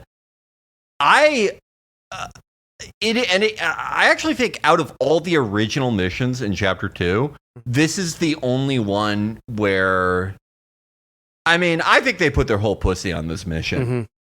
Like I said, love this. It's entire very mission. intense. Like I remember this one being challenging, and you had to really come up with some moves in order to handle what they're throwing at you. This was the hardest mission task to do. I went through this game completing every single mission task, and this is the one that took the longest time, was extracting all the tanks. Because you really, like, if you wear just like the first level of snaking suit that doesn't rank restrict you, you could very easily get one shot here. Oh, yeah. And I think like all the scenes in this mission are incredibly well directed. I mean, I still like the scene where like she resuscitates and like beats the shit out of those guys.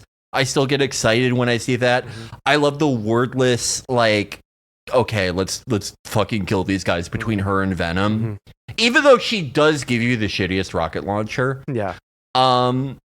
And yeah, so you take out these waves and waves of troops and mechanized units and a gunship. I think it's 7 tanks, 1 gunship, and like I've never really checked to see if it's endlessly respawning individual troops, but it feels like there are a lot of them. But you get a window where you can make it to the extraction point. That's when a sandstorm hits. And when you are trying to make it through a sandstorm, there's a really tense cutscene after that. Because the part where you are actually controlling and carrying her, you're carrying her because after there's a lull in the action where you think you took everyone out, she shields you from a tank shell, and you come to. And she's alive, but like battered, and you have this. It's the thickest sandstorm that you'll ever see in the game, and I actually really love that part because you can only navigate to where you think the extraction point is by following like the cliff hedges. But you go about like 200 meters, and you get a shortcut scene where you're leaned against a rock, hiding out from a patrolling sentry, and Quiet is trying to alert Venom to something, and he's like, "Shut the fuck up!" Like puts her hand over her mouth, and it turns out it was a venomous snake. He gets bitten by it, and then you think it's lights out, but you get a. I really love this scene where Quiet, for the first time ever, she speaks English to call in Pequod. She's the only person ever in this entire game who acknowledges Pequod as a person, by the way. But she calls in Pequod, and Pequod even goes, "Wait, Quiet?" Because she has to. It's the only way she can get him to come and get you and deliver antidote. But and I almost don't need to know, but why isn't she going to spread a disease if she says English stuff? I don't know where she recorded the tape before she left to give it to you if it wasn't near you. Again, more English. So I don't really understand any of this. This is part of the reason I really don't dig the whole vocal parasite thing, because I don't know what the fuck is going on. I don't understand. I thought it means you can't talk, which okay, that's cool. But then people talk anyway, and I don't understand. So do you understand it? Well, okay, so listened to all the tapes about the vocal cord parasites during this last replay, and so the way they are supposed to work is they burrow in your throat, and they're dormant until they hear you speaking English, or dependent whatever strain they are. They respond to whatever. If they are the strain, this whatever strain your language is, they'll respond to that and then start reproducing. And the way the Wolbachia works is it turns all the vocal cord parasites into females so that they cannot reproduce. So they're just in you, but they're not capable of doing things. It is only by reproducing that they can like spread and become symptomatic and like fuck up your brain and make you do all that shit that you see later on. But yeah, no, you're right in the sense that like they can also get activated by like being in close proximity to others speaking the language that the whatever strain they are. And Quiet was around a lot of people fucking speaking English. Yeah. And it is like, I love this scene. I'm a huge defender of Quiet's part in the story. I think that like anyone who thinks like her presence is unjustifiable, I question if they, you know, played this all the way through. But there is, yeah, I think fundamentally they needed to sit down and figure out concretely what are the fucking rules here. Because I listened to those tapes as well. I mean, not this play around, but I listened to them the first time. I listened to all the tapes the first time. I still had no better idea of how the fuck these worked. Like, they can give me 18 tapes. It still doesn't sound like they know how they work. I just kind of have to hand wave it and go, okay, Quiet had to leave because she was a threat to everybody else. I don't know how this doesn't answer Kaz's problem, which is she could very well end up spreading this. We should kill her. I kind of agree with that. Yeah. No, I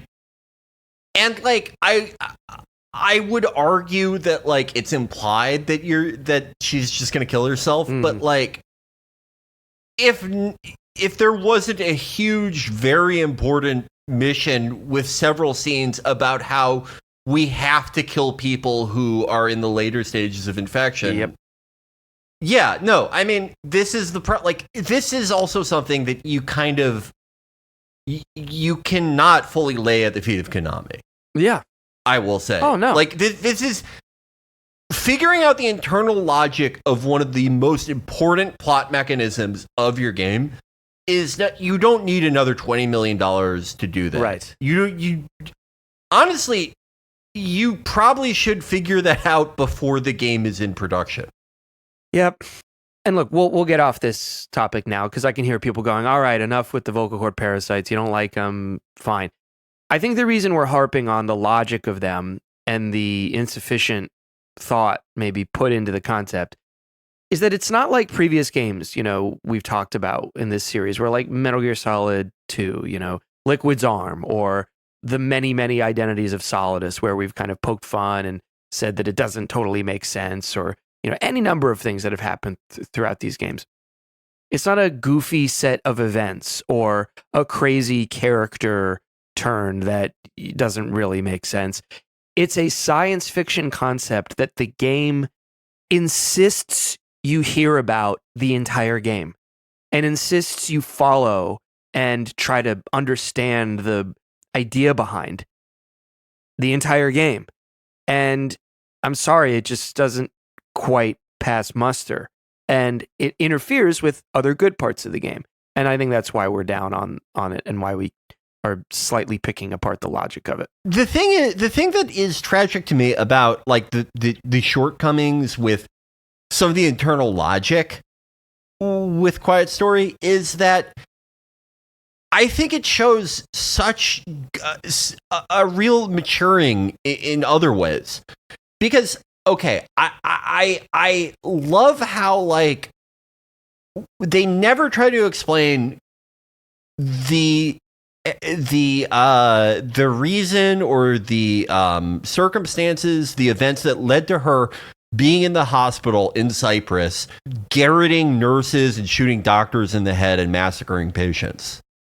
There's never like, oh, when I was a kid, they came to my village and they all dressed up like doctors and killed my family. Like, there's no Metal Gear Solid 4 thing. Yeah. It's just like there are ways you can fill that in if you're sort of a completionist with this lore, and you can tell you can go back to what you know about Paz and other Cypher agents and think, well, Cypher did love, just like the philosophers before them, adopting orphans and sort of becoming sort of surrogate parents in this very cult-like way to them, so that they would have this incredibly loyal and fearful cadre of enforcers. But you could also just as easily be like, or she's just like a fucking amoral, shitty hired killer, like so many other people in this universe are. You don't know. You'll never know. You could choose to read it in that pause-centric way. And if you read it that way, it's incredibly touching, because in a sense, Venom was the first person to ever fucking be nice to her in her entire life, if that's what her life was. Yeah. And that there is something kind of beautiful and shitty and sad about that.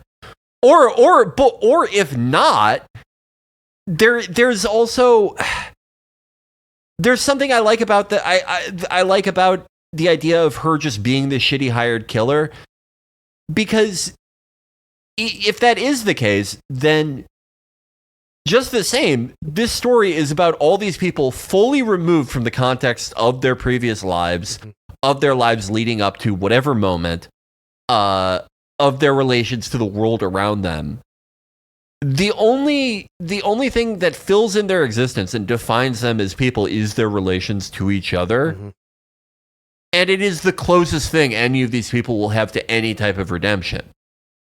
I was about to say, it's a redemptive story for Quiet, at least in the sense that if you view her attempted assassination of Boss as a bad thing, certainly she was working for unsavory people. Now she's chosen to save him and many others. And it's a redemption arc personally for Boss, for Venom, because as you said, he's really being presented with the same situation he had with Paz, where an agent from Cypher infiltrated, but seemed to turn toward his side of things, and this time he didn't let them die, which is what he's haunted about with regard to Paz, whom we haven't covered yet, the reveal of, but that's how meaningful it is for him to not kill Quiet. So it's it's nice. And that's the Quiet story. You can go back and get her if you play. What do you play? Have to beat the extreme Quiet mission like 5 times or something.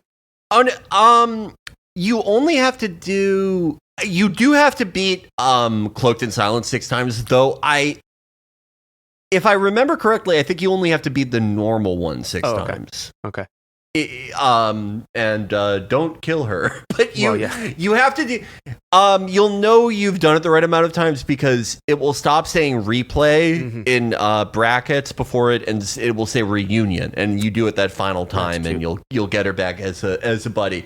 And you know what? For as much as I like the story, and I like I like that the game followed through by not letting you have her as a buddy anymore. I still did it. Oh, I did it. I still did it. A, because she's a great buddy. B, because I still to this day, like, I will replay A Quiet Exit, and I'll still think like that final tape is like too fucking sad for me to listen to. And just even if it is a complete delusion, having her in the chopper with Venom, I like to imagine they figured it out. Yep. I like to imagine this beautiful 5'11" woman who massacred an entire hospital and the severely brain damaged dolt. They figured it out. They figured out her problem where if she even writes something down, she'll fucking give everyone shingles. it all came together. They went to see Dr. Oz. I don't care if it's a delusion. I want them to figure it out. I remember earlier you said something about whether certain things affect you in these games. It hinges on, whether you have more mother issues or father issues. To me, like the saddest, the things that I find the saddest, definitely in these games, maybe in most media, is like not unrequited love, but love that is requited, but it can never, it will never come to fruition. There is not even a memory to be gained from it. And I find this like one of the most affecting things in the entire series, really. There's something special going on with Quiet and Venom, and I think that some of it is very light. It's a very light touch, like the scene in the rain. Yes. And I like it a lot. I can't say I'm fully satisfied. That's the whole thing with this game. We've been clear on that. But what's there, I like.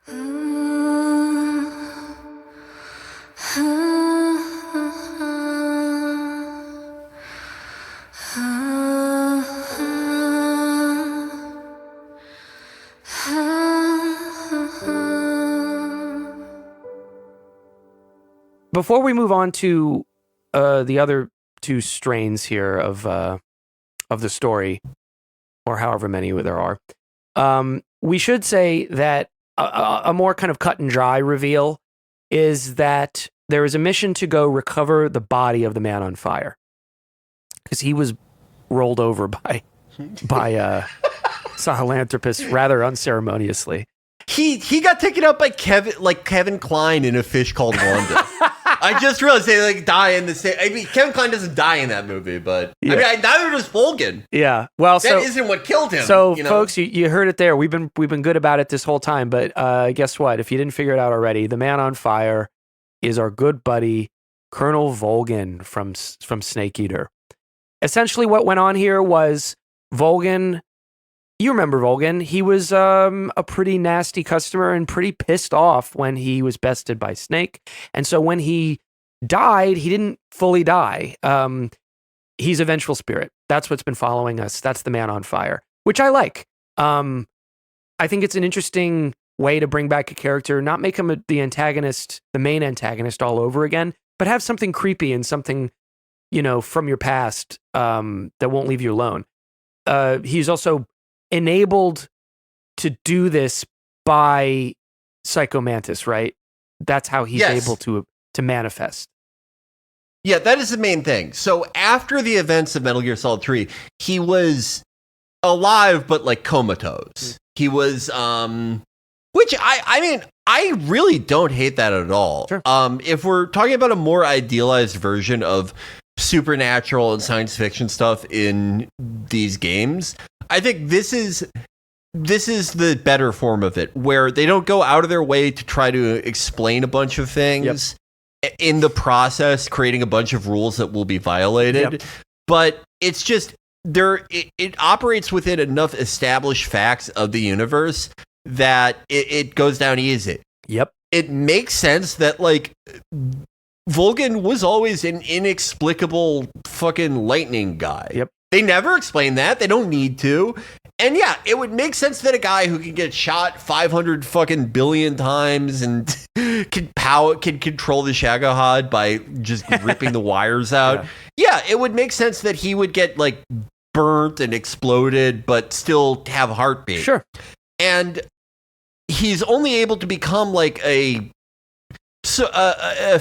vengeful spirit who has who still retains his physical form through Mantis. Yeah. I think that is the perfect way to do it. Yeah. And so that's the reveal there. It's a neat scene, actually. You and we'll get to the final reveal that probably most people know, but that, if you're playing it, you don't know yet. But you find his body and it springs to life, and it for a second snaps away from the kind of like masked sort of Darth Maul looking man on fire to how Volgan appeared back when he was alive, and his Dolph Lundgren face. And he all of a sudden kind of fizzles out. His energy seems to leave him, and he dies for good. I will say there was one thing I did appreciate in Delta. I don't love a lot of the visual choices in Delta when it comes to the characters, but they got Volgan right, and they got Volgan. They really tried to match when he dies in Delta to what he looks like as the Man on Fire. It is kind of fun seeing that connective tissue happen. So yeah, that's Volgan. I haven't played Delta yet, but I have seen that, how they do it, and that is, I did like that too. I do like how when you finally get him and you can go to the quarantine platform to look at his corpse. Yeah. I love the quarantine platform. I don't know if this is just an Infinite Heaven thing or not, but like if you have extracted a bunch of skulls in your fights with them, they will just like stupidly, like Fettermanishly just like wallow around their cages on the quarantine platform, and it always makes me laugh how we just have these like imprisoned dolts. Yeah, like they have worse accommodations than the fucking gerbils that we extract from the battlefield on the animal conservation platform. But I like this whole thing. That last scene where he grips you by the throat and then it's just like, hey, what the fuck? Yep. That's great. I love when you get the tapes about him when that story comes to a close and Ocelot goes, I never felt comfortable around him. Always thought I would get zapped. Yeah, and if you go visit Volgan's corpse in the platform prison, Ocelot's there. I think the first time you go, Ocelot's there, and I don't remember what he says, but he's just like, he says something like he figured maybe we wouldn't recognize him or something like that, and he walks away. It's neat. It's just, see, this is when they're cooking for me, when it's this light touch where, as you said perfectly, you don't need to create some new galaxy of rules and complex science fiction. Just give us the characters, give us the relationships and the conflict. The Man on Fire and Mantis, I think, are a great example of that. Obviously, as we've discussed, less so with some of the more elaborate skull face bullshit. So that's the end of him. And his poor horse, unfortunately, kicks the bucket. His fiery horse, who also briefly becomes flesh. I like the idea that the horse also hated Snake. Yeah, I don't know why. I don't know. Like, did that horse just does that horse just around, or did Volgan? It's not the boss's horse. I shouldn't think. That horse also died. That horse also died. That's true. Has anyone theorized that is the boss's horse who hates Snake for killing his master? That's a really good point. I mean, there's worse explanations you could think of. Okay, so we got Quiet. We got Volgan. Who's next? Who's up? Let's go with Eli, where I think one of the biggest missed opportunities in the game. Yep. And before we get into Eli and the resolution of his story, I have to say, we like to try to offer our ideas on how something could have been done better when we have criticisms. And going off what we just what we just alluded to with the conclusion of the Man on Fire story, I think one way they could have done the vocal cord parasites better is to take a cue from the Volgan and Mantis stuff, and instead of explaining all this stuff about how the parasites work, only to just either ignore it or create these weird exceptions for it, just go, well, we don't know what the fuck makes them, like, some people have them and it never it never manifests, but some people will get it and within like a week they'll be asymptomatic. Something like that. Some people are immune. Something like that, where you where it's like, we just don't know, and so it would make Quiet's exit. It would make it a lot weightier. But yeah, you're right. Something like that. The Resident Evil series, as bloated, as insane as that gets, for quite a few games, they really don't try to explain the zombie virus all that much. They say like some people don't turn, some people just die because there's natural immunities, or we don't know how the virus works. We don't even know if it's airborne or not. It's probably not, but you never know. I think in the later games it gets stupid, but that comes for everybody if you keep pumping out those sequels. Yeah. But for a while it was just like, yeah, great. Don't care, and it makes things more interesting if the characters don't fully know what's going on. And so I agree. I think that could have been interesting. But Eli is our next contestant here.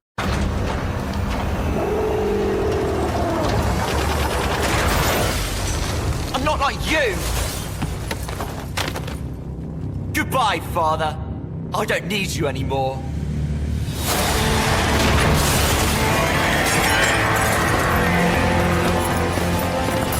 Yeah, so like with all kids who act up too much, Ocelot immediately orders a DNA test.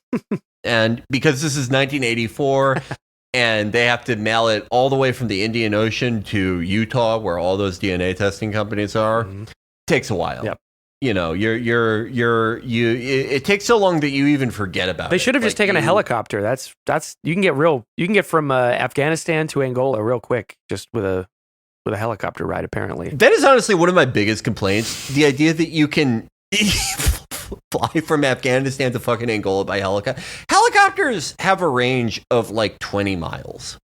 Helicopters suck. Helicopters are the best way to kill yourself if you're famous. But we got a DNA. We get a 23andMe going for liquid.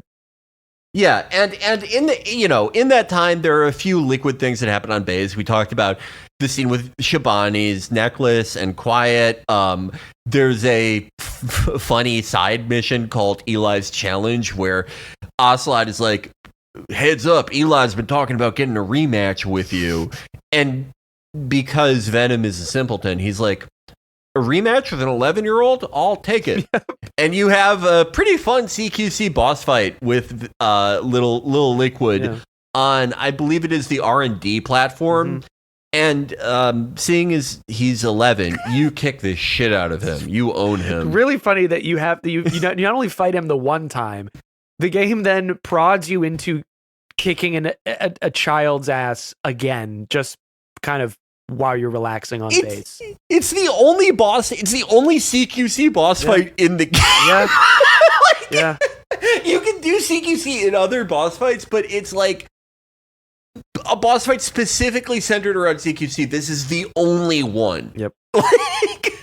He's and it's against a fucking 11-year-old. He's a rowdy kid. This is given to, I forget what conditions you have to fill, but it's generally probably around like the early to mid 30s of missions is when you get, whenever you're returning to Mother Base, like shower the blood off or whatever. Or wait, no, I'm sorry.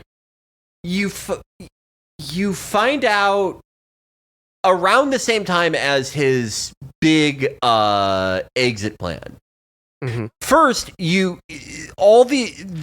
of the child soldier refugees, Ralph, is killed. It is heavily implied that Eli actually set up the horrible accident that killed Ralph as a way to rally the child soldiers under him so that they would all listen to him. And he concocts this plan where they all escape, and you have to do these side missions where you go to various parts of the map, both in Afghanistan and Angola, where you rescue them and bring them back to Mother Base. Then you get this big scene where Eli is getting interrogated by Ocelot, and there's a funny tape before that where they're trying to figure out what the fuck happened, like why all these kids escaped, what the plan is. And Ocelot's like, well, I can find out. And Kaz is like, no, you can't do that. You can't torture a kid. And Ocelot goes, well, what, you're going to interrogate him? You baby him. By not waterboarding this 11-year-old. I mean, Eli is a horrible 11-year-old. He is one of the worst 11-year-olds ever. Yeah. But it is also, like, I don't think that like waterboarding him would have made this situation better. Probably not. But you get this whole thing where it seems like Ocelot is breaking Eli in interrogation, but he bursts out laughing, and it turns out this entire thing of all these kids escaping was a whole ruse. Mm-hmm. It was a misdirection, so they could, with the help of Mantis, abscond with Sahelanthropus and the third vial, or the second vial of the vocal cord parasite, the English strain, that we thought that we destroyed, that Snake threw into the fire, but Mantis actually absconded with. And after that is when Ocelot tells you, oh, by the way, you know that really shitty kid? Not yours. Don't worry. Yep. And that makes very little sense given the fact that Eli is a clone of Big Boss. Yet there is no genetic match.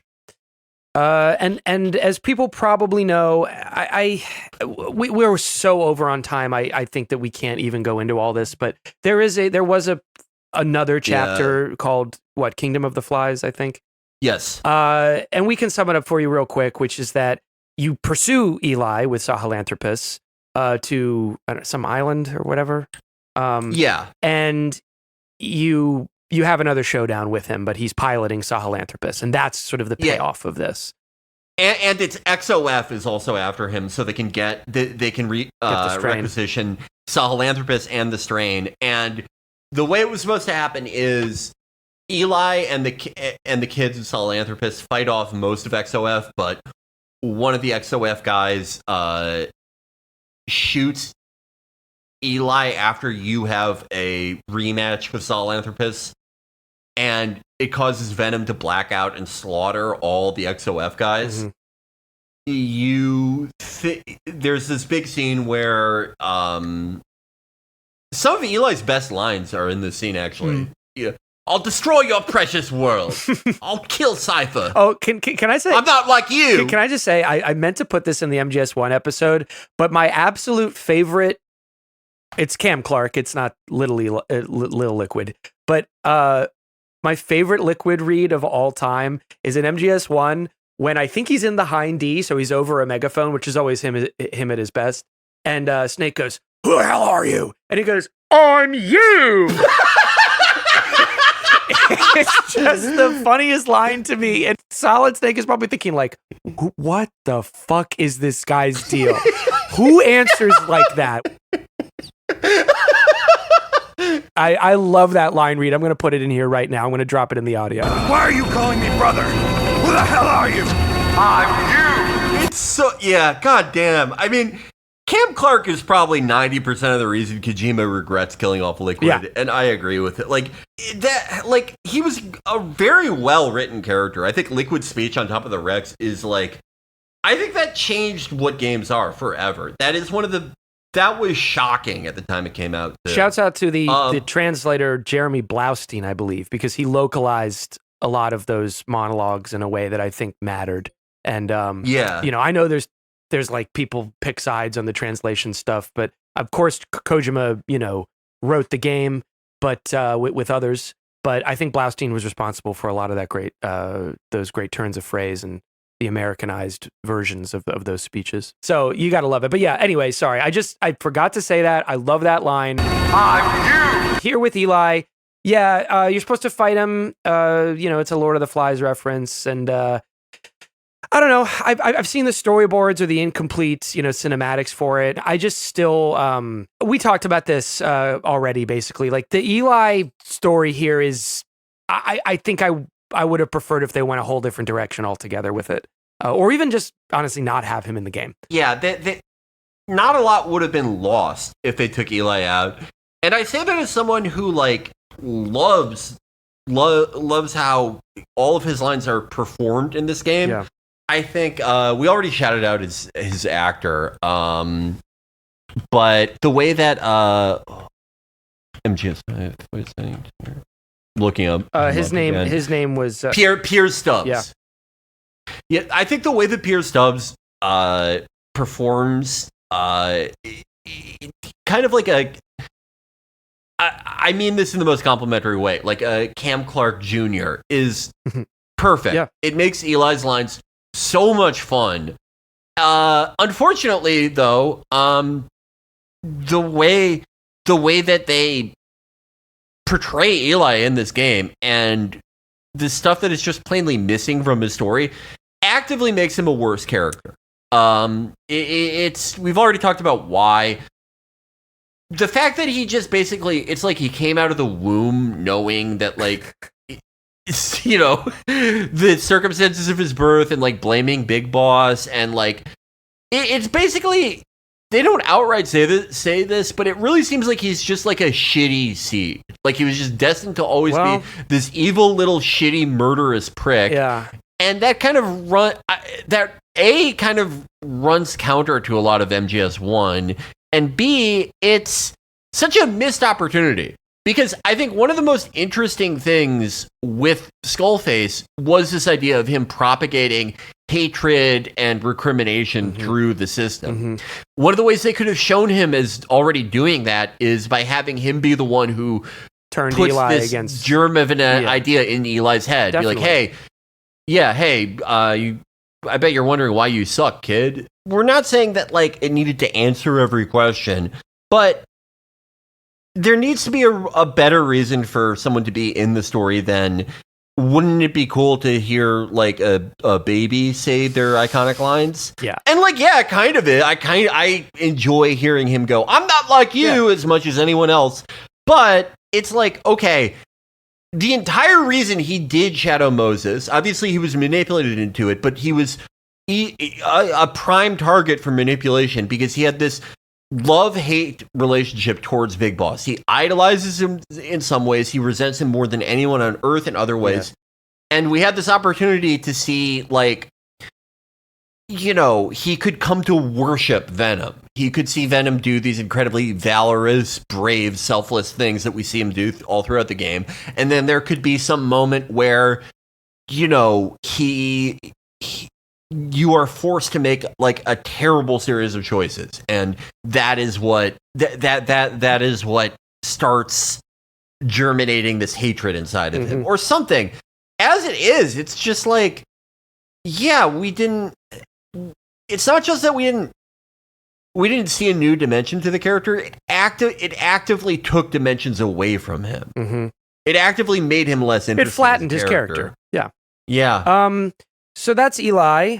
We're getting toward the nub of it here. Snail. Yes, of course. It all makes sense now. Do not let anyone showing symptoms get outside. As infection progresses, it triggers an overwhelming urge to get out in the open. That's the parasite controlling them. Once outside, the birds will feed on infected bodies, spreading the parasite on land. Let's talk about the event, the breakout of the virus or the whatever, and that'll lead us to Huey's trial. And that then we can package, I think, the reveal about Paz with the reveal about Venom, because they basically are hand in hand. You know? Yeah. You get off the helicopter one day after, you know, stuffing a bunch of Afrikaners and porta potties, doing whatever it is you do out there. And it turns out everyone's been kissing. Everyone's got mono again. Oh, boy. Another infection on Mother Base. This time, you cannot solve it by fiddling around in menus and kidnapping an old man. Yep. This is way more aggressive. No one knows what the fuck is going on. Well, actually, some people do know what the fuck is going on, but they are kind of leaving you in the dark. There are hints about the initial outbreak. When you're on for some people, this happens when you're on the subsistence version of occupation forces. You will get a call from Mother Base where it's very weird. Kaz is using Huey as a mouthboard to explain that there was a radiation outbreak, but they sent in a security team to make sure everyone was okay. But everything's contained and don't worry about it, which is really fucking weird. Eventually, though, it it becomes this massive problem where it's very clear there is some form of infection that is much more aggressive and contagious than the previous incarnation of the vocal cord parasites. You go to the quarantine platform, which now there's this whole like fumigation tent thing.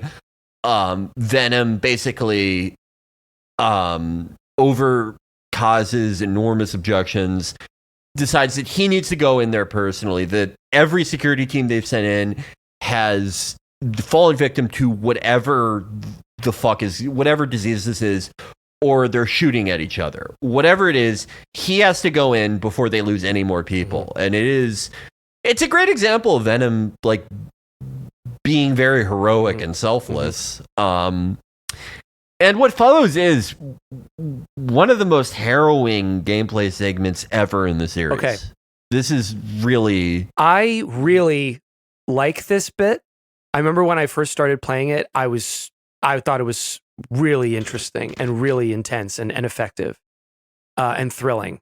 But it is hardcore. You just walk into this wing of Mother Base, and after you poke around a little bit, you just realize you have to start shooting your own guys mercilessly in the head. And the worst part is a lot of them are asking you to do it. They're asking you to do it, and they're literally humming the Peace Walker theme out loud. Yeah. When you get to that one room where there's like 20 of them. Yeah. And there's so much eeriness in this scene. Like, there are certain things that I think about as like, not that this scene didn't happen, but they're so off and like dreamlike that it makes me think like how they talk about how the infection has a sweet smell, and it's reminiscent of the boss talking about life's end, how it has a certain smell, and like he can smell through the fucking mask. The fact that he very much does have a hallucination during this segment. It's the eeriness of the iDroid saying staff member has died while you're just forcing yourself to gun down these guys you've spent some of these guys who were at Mother Base and you brought back. Yeah. It's after 9 years. It's pretty wonderful, I have to say, just it's really well done. As a visceral moment that makes you feel sick, but of course that's the intention. Well, the line in the game is "I'm no snail," and it is a infection that happens with snails where the parasite causes them to like go out in the rain and like get picked apart by crows and ravens, and that spreads the parasite. To continue the life cycle and spread the parasite. So some of them are. This is the one part of it it's like zombie-ish, and I'm like, there's just so many zombies in games. I kind of would have. I didn't need them to be zombies, but it's causing some of the soldiers to aggressively, try to drag other infected guys with them into the, roof or onto the roof so as to mindlessly spread the disease. You have to kill about 2 or 3 guys before you make it to the top, where you see all those guys rushing out into the open to try to get outside, and that's when Kaz has to order napalm to be dropped on them. Then you backtrack through, and there's that room where they're humming the Peace Walker theme, and you have to kill like 20 of them. But there's one guy who may have survived because you use these special NVGs to look at heat signatures on people's throats. Right. There's one guy who seems like he didn't get it. You carry him all the way to the entrance. You're stepping over all these guys you've killed. Yeah. You make it all the way back, and you set him down so you can turn the sort of twisty thing that's on a lot of like maritime doors. And when you set him down, his throat now is a heat signature. Yep. And he isn't even like, he's just like, I guess I couldn't make it, boss. Yeah. And you just have to dump like just one last round into his head. Yep. You couldn't save anyone. Yep. They all fucking died. Which is Venom's sort of whole torturous existence, is he lives with the guilt of not having saved someone or needing to save someone. And then they have a cremation ceremony. This is a famous this is famous imagery from this game where they're going to bury them at sea, scatter their ashes. But it's a traditional Muslim burial. But instead, Venom decides at the very last moment to, in a version of the Big Lebowski's ending on purpose, rub the ashes of his fallen soldiers on his face. And maybe so as to streamline it a bit, actually in practice, condense their ashes into little diamonds to be studded onto the uniforms of Diamond Dogs. There's more I want to say about this and like what it means, but we have a couple more things to say before it'll make sense. It's a very well-directed scene, and that's it. That's that fire out. Yeah, and just one thing. I alluded to some of the weird stuff with Huey from pretty much the moment you start having to put down your own men. Huey just starts screaming at you, and he says, "This isn't the big boss I know." And he, at the funeral scene, I love the funeral scene because I just interpret it as not just like it's sort of him going insane. It's him finally cracking at the seams. Mm-hmm. But also the idea of turning their ashes into diamonds, and how from that, after you play that mission, every time that you're in the ACC, the Diamond Dogs insignia on your sneaking suit or your fatigues, there will be a twinkle. It sparkles. Those guys are, they're part of your outfit now. But at the funeral, Huey makes this big thing about how it's your fault they're dead, you killed them all, and actually all of this is your fault. You needed that nuke all those years ago. You fucked everything up. And I mean, we will get to the payoff with this, but I find Venom's complete lack of any objection there so interesting, and we'll talk about what that means for his character and the obvious revelation. Kill me! They've recorded it all. Everything. Everything you did living together. How could a machine? You forced your own son into the cockpit of a Metal Gear, a test subject. How? His mother had to hide him away, and for that you locked her in that coffin. No! She did it herself! It was suicide! And even if I did, what right do you have? There's more. We have you to tell us everything you've done, everything you've thought. All this time. 9 years ago, you agreed to the inspection in return for Cypher's guarantee that you'd be spared. I thought it was real! We've reviewed into everything else that's happened since you arrived here. Please. Guilty! All counts.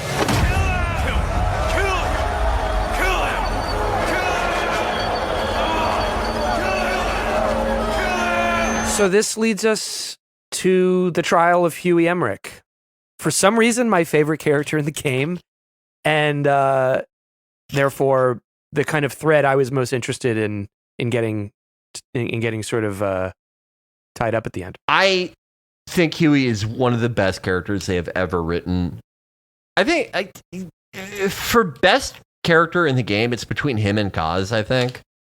I might have to say Huey because it's just same here. I would say those two. I cannot think of anyone who is set out to write a character who is supposed to be so fucking detestable and annoying, and you want to gouge his fucking eyes out. But it's so hard to like set out to do that and achieve it. And this scene we're about to talk about, the trial of Emmerich, I love this. I love everything that sets it up. I think of all the major threads in chapter 2, they succeed the most with the Huey stuff. Yeah. In fact, with the Huey stuff, that is the stuff that makes me the saddest because it shows even in these really terrible circumstances, what they were capable of. Mm-hmm. And if just one more of the major threads were as well done as this, I mean, this would not be such a frustrating game. Or if there wasn't a thread as incredible and like near flawless as this one. Either way. Yeah. There's been this air of paranoia on Mother Base throughout the game because no one has trusted Huey since he came back. But Huey is also casting aspersions on others. We know Kaz has his own kind of dodgy history with working with Cypher that Huey is probably relying on us to remember. Ocelot, we as a player know that it's funny when you're talking about him saying like, maybe I'm a spy, maybe you're a spy. It's like, well, you're definitely a spy. I mean, I don't know who you're spying for at this exact moment, but don't try that. You're not the guy to hand wave that. But yeah, and so basically it looks like it's going to be mob justice for Huey because he is blamed essentially for the outbreak because of, what was he like fiddling with something that they said, the nuclear? Okay, so the reason that the outbreak happened in the first place, according to Kaz and Ocelot, is that there are X-ray machines on this very weirdly a research team that is subordinate to the R&D team. It's a secret research team. It's essentially Diamond Dog's black budget research team that you did not know about until this first started popping off. They had an X-ray machine that they used for examining the vocal cord parasites, and they knew the effects of X-rays on vocal cord parasites. It was fine.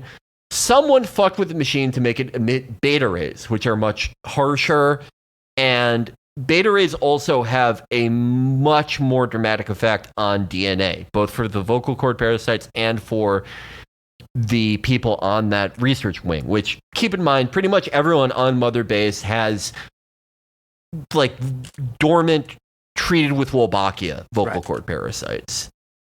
This causes the vocal cord parasites that have previously been dormant in their bodies to be able to reproduce asexually.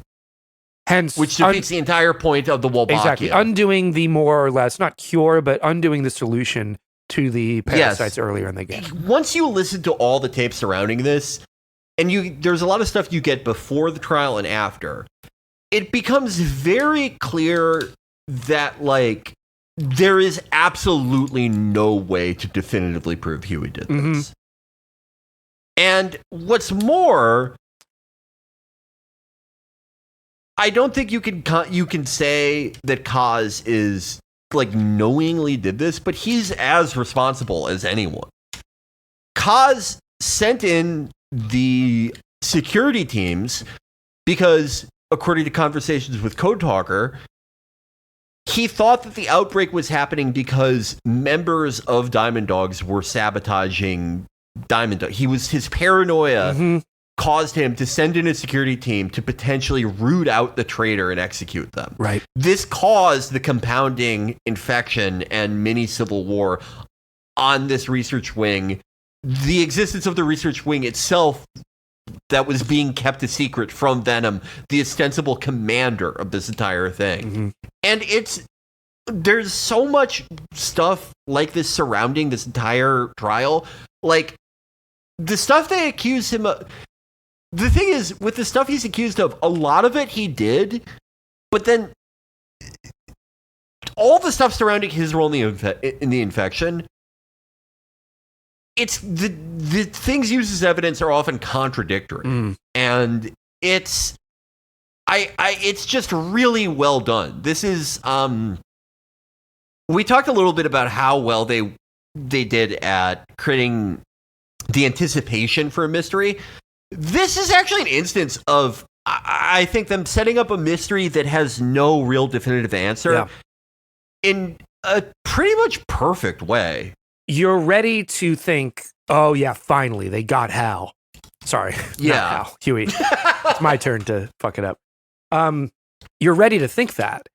But I think it's the best version of what we've described about this game, how there's this air of just sort of dread and uncanny, just this eerie quality where nothing is exactly as it seems, and it's just a very sinister undertone of ignorance and kind of moral and like informational ignorance at this point, just a vacuum where you used to feel like, even in the older games, like you knew who was bad, you knew who was good. And the trial of Huey is the ultimate the most successful expression of that. You know, some of these are like, well, they ran out of time, so no one did dialogue in that scene or whatever. I mean, that's a theory you could argue. But in this case, no, it's a very intentional writing of a scumbag maybe being set up, or maybe just being the victim of mob mentality. Or maybe he did it. But it fits perfectly with the game. Yeah, it ends up saying so much about all of the leads of this game. It is just such a great and efficient characterization process. I'm actually surprised that I don't see people reminisce about this specific part as much as they do with Shining Lights or some other stuff, because I really think this is like one of the best written things I've ever seen in any game, for that matter. It's just a really cool and infernal scene. Yeah. That makes you feel like there's really no coming back from this. Like, it's not just about Huey. Infernal is an amazing way to describe it. It reminds me of those very angry reds that we saw in the hangar climax of Metal Gear Solid 1. And that, the idea of there's no coming back from this is so interesting, especially in the light of Venom's action, who, well, obviously there's a big reveal that most of you know, but the idea that he is trying his fucking hardest to draw everything back to 1974 in whatever way he can is so tragic. And it is such a... I mean, I really do not understand people who say that Venom does not have a character. I don't know if they've gotten to this part of the game ever, because it is... like, he is one of the most fascinating protagonists they've ever had. I mean, it's easy to just put the silent protagonist fill in for the player thing over him, but it's much more interesting than that. With this mission in particular, it really starts making you think about how everyone at Mother Base, everyone at least in a command role, Ocelot or Miller or whoever, they're so obsequious to you. They kiss your ass in this way that's like just so constant, and really, like, if you actually take some time to chew on some of the things they say to you, like, kind of insulting in a way. And it makes you think about, okay, they have this almost worshipful tone towards me. My men seem to really authentically love me, but why am I finding out about all this shit surrounding Huey, all the shit that was going on here? How come I didn't know about any of it while it was going on? What the fuck is going on here? It sets up, like, there's a lot of disagreement over, like, how good the twist is and whether you could even call it a twist. But I think this is the best it's ever set up. They really make you think about it with this whole thing. I think that comparison to, like, cult-like behavior that's completely apt. And it's so interesting because the ostensible, like, god figure in this cult seems completely like he is trying as best as he knows how to steer things away from that, but he's just not capable of doing it. He whatever tools you need to do that, he does not have them. The trial begins with, and I love this element of Huey's story. They do a lot of stuff with this where they take something from Peace Walker that was, like, silly or innocent and bring it into the very sinister and shitty world of the Phantom Pain. it turns out he killed Strangelove in like one of the worst ways you can kill someone, or the worst, like most cowardly ways you could kill someone. They had a fight about Huey using a little toddler Hal to test Sahelanthropus's piloting function. And she said she was going to take Hal away and go live with her friend in England. And Huey decided to wait until she got inside the boss AI pod that she had requisitioned from that lake in Nicaragua and lock her inside of it. So she would slowly like die of dehydration and starvation.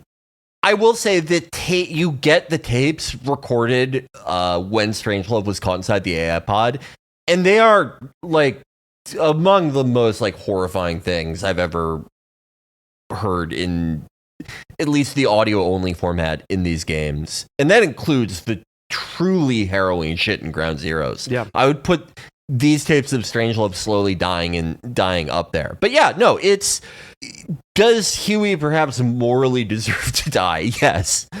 But the idea of like fucking Diamond Dogs, these scumbag mercenaries being like, you're guilty of murder, is so inherently farcical. Yeah.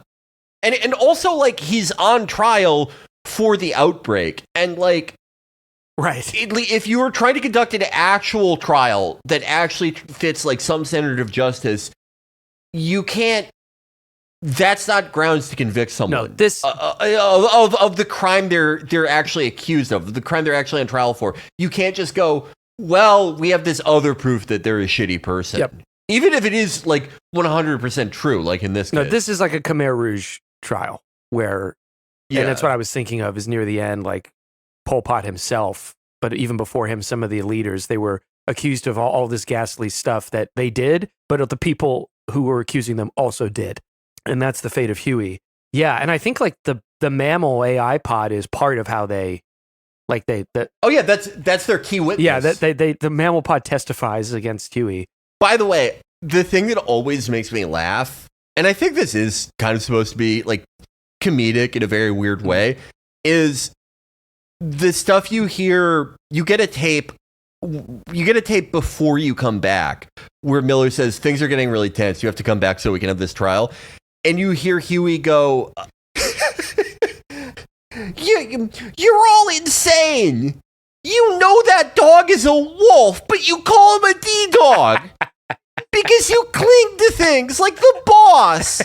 I know, because I do the same thing. I'm all alone. And he's so fucking annoying. Like, it is. Oh, God. Like, it's like when you hear that tape, you're like, you let me cut his fucking head off. Like, he's so fucking annoying. We've said it before, but it's just Christopher Randolph, such an unsung hero. I mean, maybe not unsung, but he is so the polar opposite of what makes Hal lovable. And he's using the exact same inflection and the exact same register of his voice, but just getting something completely different out of it. And I love that stuff when he gets real self-righteous, but then he kind of crawls back into this little whine, and he's just kind of like, I'm just confused, you know. And it's such a good way to play someone who is plate spinning all the time, like politically, if you will, or like, you know, just trying to manipulate everybody. Yeah, the Huey interrogation scenes are so good because he does this very specific type of lying where it's like lying that is insulting because it's so clearly someone coming up with shit on the spot. Yep. And they think so little of everyone else in the world that they think like that it immediately insults you the second that you hear it. Like, he fake cries to Ocelot about how he's never met his kid, and then 2 seconds later, he's like, he has to admit that, like, he used that kid as a test pilot in Sahelanthropus. And then when they bring up the shit with the mammal pod, and he's like, she killed herself. It's like, I mean, making someone that annoying and fucking rage-inducing, same voice, same inflection as this beloved character who you never want to disappoint, but also like to be able to hit the very difficult comedic elements of that, that's incredible. That's fucking incredible. Yeah, it's great. I mean, partly it's how the character's written, but also just that's a tricky thing. That's a tricky needle to thread, and he's great. So, yeah, I mean, basically they dump Huey on a little boat, right? They just at Venom's insistence. Yep. He even says he may be guilty, but we have no right to judge him. Mm-hmm. And he not just has them prepare a life raft, but they have to give him food and water against Kaz's objections. And he tries to, I love that it's such a great last scene because he tries to have his cake and eat it too by like, he's made it out of this fucking like a mercenary microstate where everyone there except one guy who probably still wanted to kill him. Mm-hmm. He makes it out with his life, with survival, like materials that will permit him to survive the journey to land. And he's still yelling at them that they're being unfair, and he tries to bring his bullshit 9,000-pound legs with him. And the raft almost sinks, and he has to dump them in the sea. It's not a great situation for him, all things considered, but it is better than what could have happened. So yeah, but that's the Huey thread, which I think that leaves us with just the one sort of dual reveal. Before we get into that, I would just like a few of the finer points with Huey's overall guilt. So I talked about the evidence being contradictory, and for people who maybe have played this and don't quite remember this part, what I mean by that is the motives for Huey causing the outbreak are first guessed as that he wanted to defect back to Cypher now that Skullface was gone, and his fig leaf that he would offer them so he could get a plum appointment was a new mutated form of the vocal cord parasites that is resistant to the Wolbachia treatment. And the evidence for that Kaz brings forward is that Huey has been in contact with an American biotech firm that is partners with DARPA, which is an arm of Cypher. However, that's like kind of shaky reasoning because Diamond Dogs has been doing missions pretty much directly for Cypher as you can from the very first moment you start playing this game. Like you do a fair bit of missions for the CIA, which by this point is like a partially or entirely Cypher controlled entity. Well, Kaz does say in one of the earlier missions in Chapter 2, maybe erroneously, but he's like, remember there's some guy who was a defector and then he's on the run and you pick him up. And Kaz makes this point of being like, Cypher is a totally distinct entity from America. It's not working on behalf of the CIA. So according to Kaz, Cypher is completely distinct. Even though I think it's a more, it's a more persuasive idea that it has its tentacles in these agencies of the American state, because that's Zero's whole goal in any case. We'll get. I mean, if he's saying that though, then he's contradicting himself later when he says it has links to DARPA, which has links to Cypher. So I mean, it's either one or the other.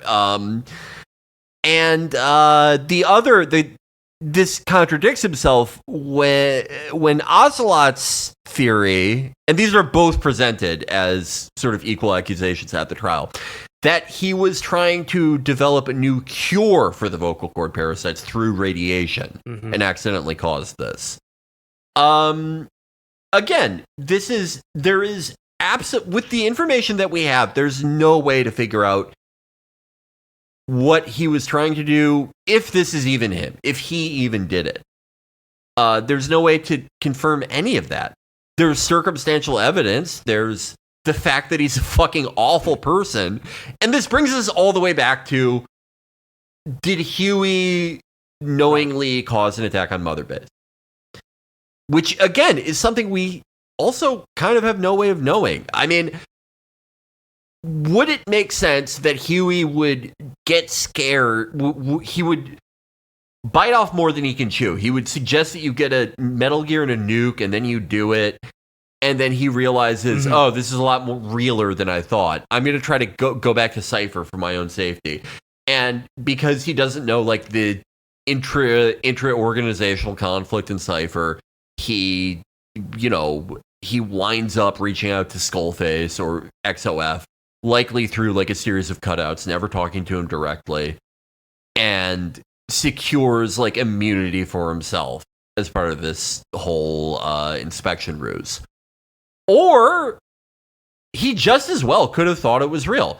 And the one version of events we're told is that Skullface's personal chopper made its way to the research tower first and offered Huey a ride out of there, knowing of him as a high-valued scientist because of, he was already employed with someone who, was connected with the philosophers and more current iterations of Cypher.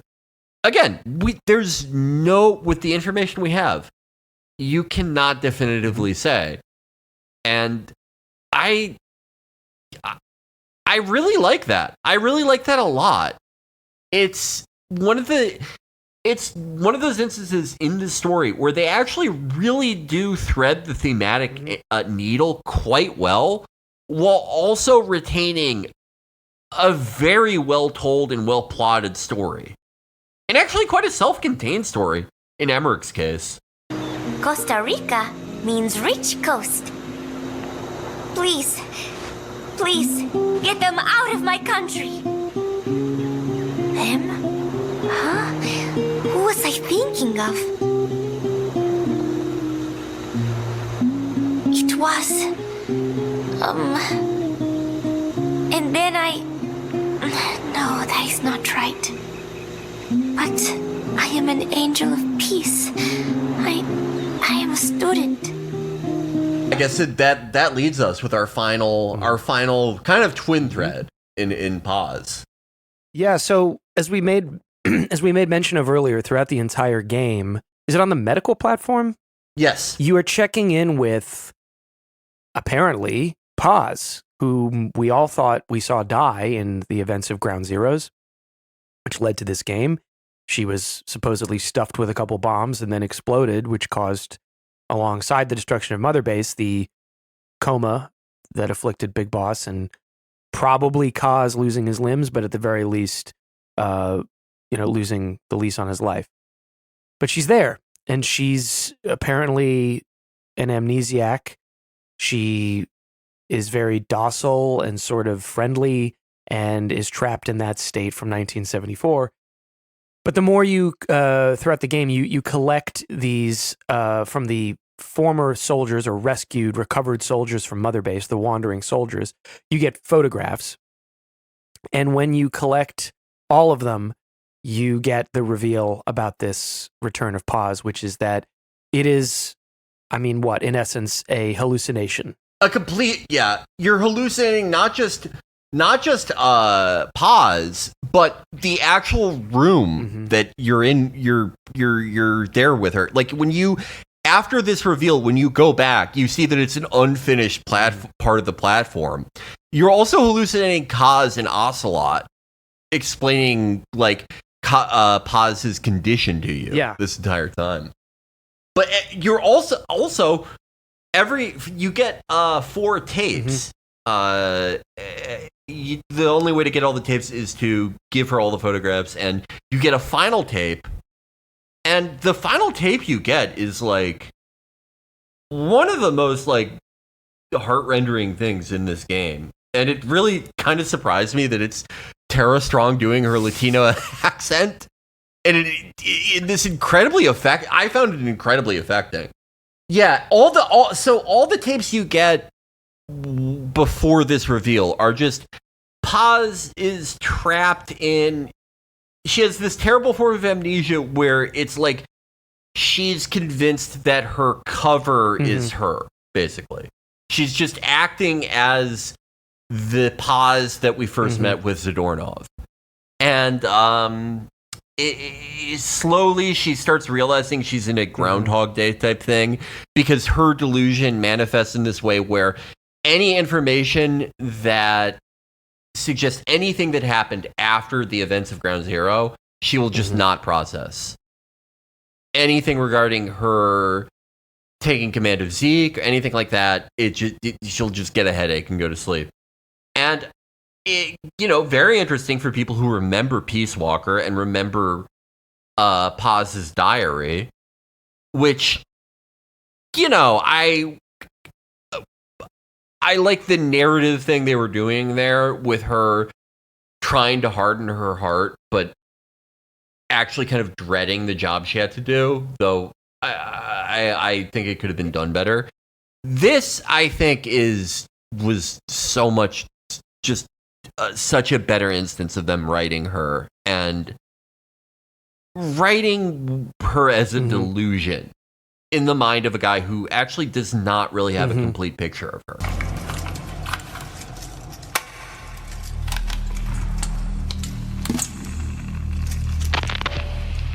Now do you remember who you are, what you were meant to do?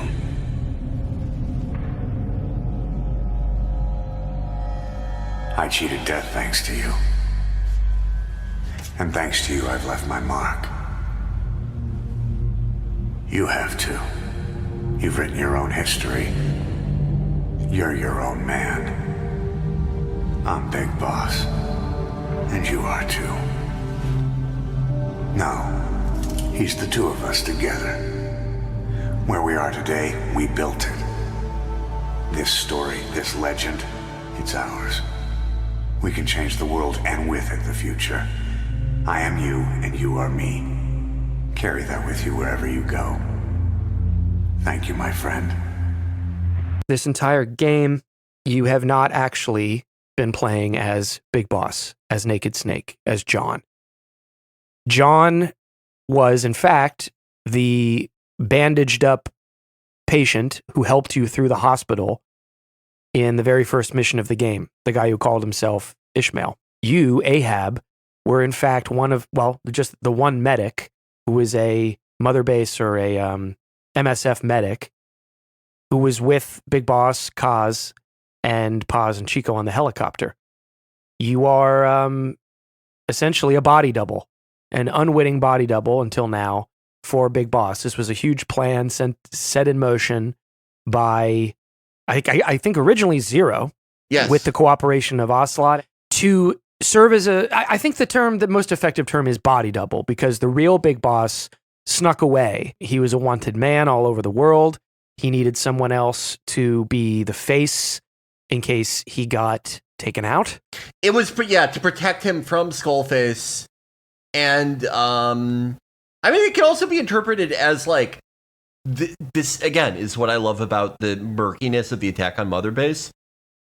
There's a good argument to be had that Zero is lying about Skullface acting as a rogue agent. And it could be Zero's guilt in this. But but ostensibly it was to keep him safe from Skullface and XOF. And that you have done. Big Boss, we learn from a cutscene and from more tapes, he is out building Outer Heaven, which is not just a set of platforms in the Seychelles.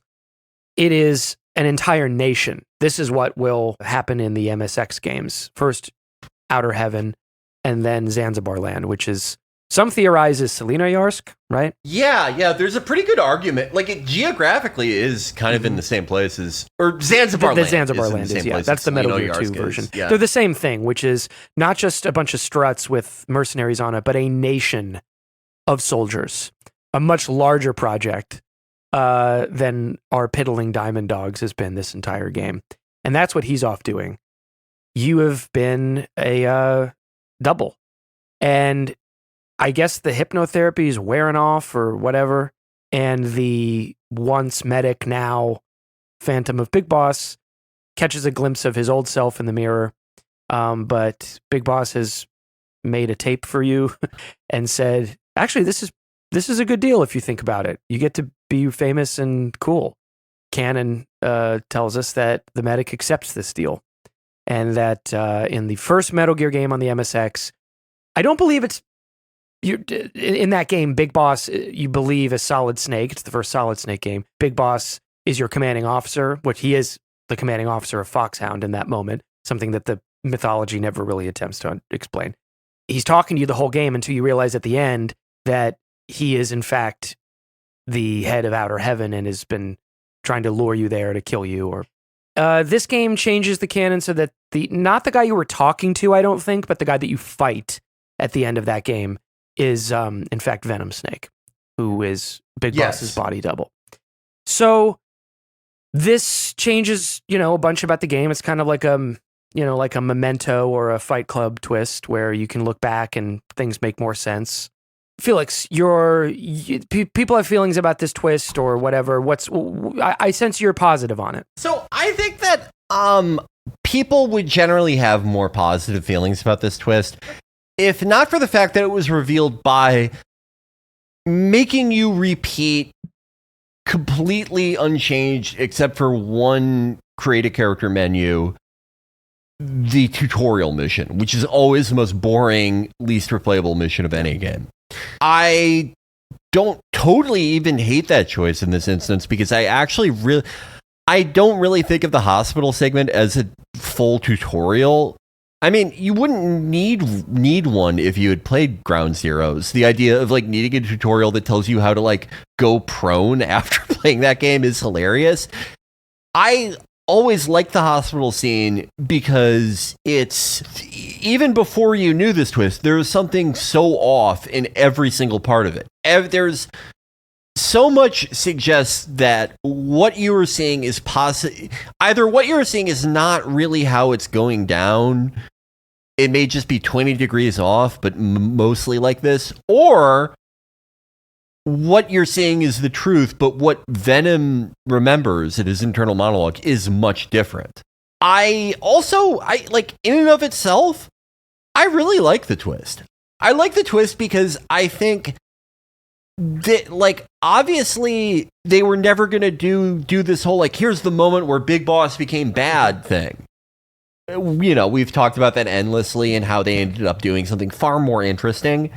But I think it does a very good job of explaining why Big Boss was already well on his way to becoming such a bastard by Peace Walker, by Portable Ops for that matter.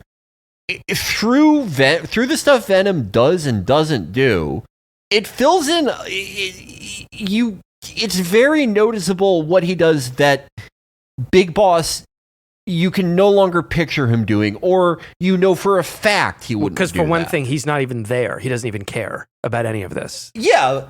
I mean, that being the most obvious one. But I think about, the child soldier scene, or just the fact that Venom feels so awful about not finding that other bomb on Paz, that he's been holding on to it all this time and feels this immense weight and guilt that he hates himself for this and punishes himself repeatedly. I think the funeral scene after Shining Lights, where Huey is telling him it's all his fault, that he's caused all of this, and he's like, yeah, you're right. This is my fault. I'm responsible for everything. He feels this deep pang for even just for not saving his men from circumstances far beyond his control. That just, you cannot say Big Boss feels the same thing. Maybe at one point, but certainly not since Ground Zeroes at least. And the act of Big Boss doing this, obviously he has the out of hey, this was Zero's idea, but it is such a good demonstration of how much Big Boss's ego has exploded that he's like, hey, you were the best soldier we could have ever asked for, so I am giving you a real treat. You get to be me, the best guy in the world. And there's something so tragic about Venom, not really hating that. there's it's also the reason I love the Quiet story, because a lot of things in this game they're deliberately set up to almost like they're psychic triggers to false memories that Venom would have as Big Boss. And Quiet gets to be his version of Eva. But unlike Eva, where they had this connection, you cannot really say that Snake loved her. But regardless, it is a memory he gets to have, and she did kind of spend the rest of her life devoted to him. Oh, yeah. Venom and Quiet never even exchanged words. And inarguably, Venom felt way more for Quiet than Snake did for Ava. Yep. But Venom, because he's a cutout and a phantom and a cipher, he doesn't even get the memory. He doesn't even get the words. He doesn't get any of it. I mean, we talk about that speech at the end of MGS4 where Venom is like, R.I.P. to all those who died. We're Big Boss. We're Big Boss. Where Big Boss is like, R.I.P. to everyone who died for me. But like, that is so opposite to Venom. And that the inherent tragedy is like that he's hypnotized into thinking he's Big Boss.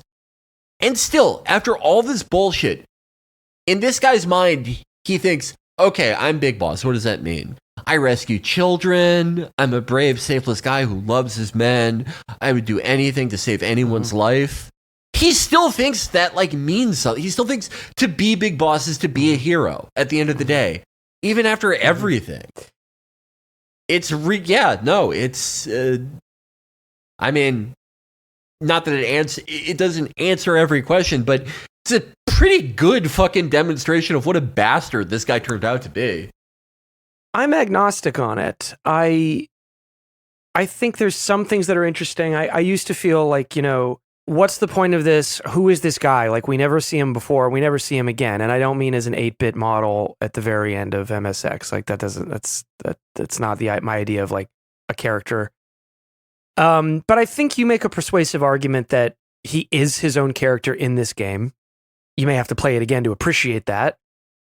Like a lot of elements of this game's story to me, it feels sort of half-baked and anticlimactic.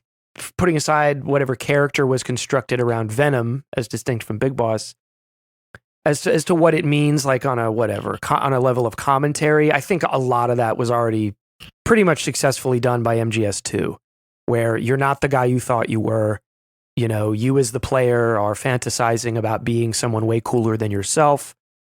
I think you haven't really argued that that's what's going on here, but I think when people bring up this twist, that's what they're saying Kojima's trying to communicate. But it's like, if that's the case, I think we got plenty of that 4 games earlier.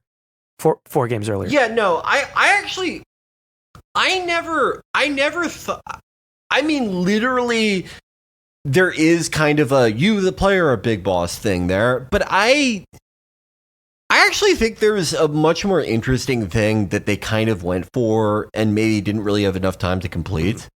One way to read this game is that it's Kojima who was probably knew he was on his way out of Konami. Certainly a Kojima who was pretty sick of making these games but saw no other option. His thoughts on all of this. And I think Kojima is a self-insert, but the character he inserts himself here as is not any of either Snake. It's Huey. If you notice, after Ocelot destroys Huey's glasses with the metallic archaea, he wears Kojima's glasses. And I found that incredibly interesting, and I tried to follow that thread. Like, okay, let's pretend we know this for a fact. What would that mean? And the thing that I arrived at is Huey is, if you can draw one coherent thread from all his complaints and excuses and bullshit beyond just like, I'm innocent, it is that he thinks there's this one singular idealized point in the past at Mother Base where things went wrong after that point. They made bad choices after that point. But there was a perfect past that if we just do X, X, and Y, we can go back there.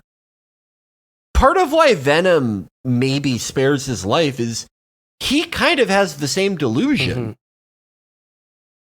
Maybe in a much more,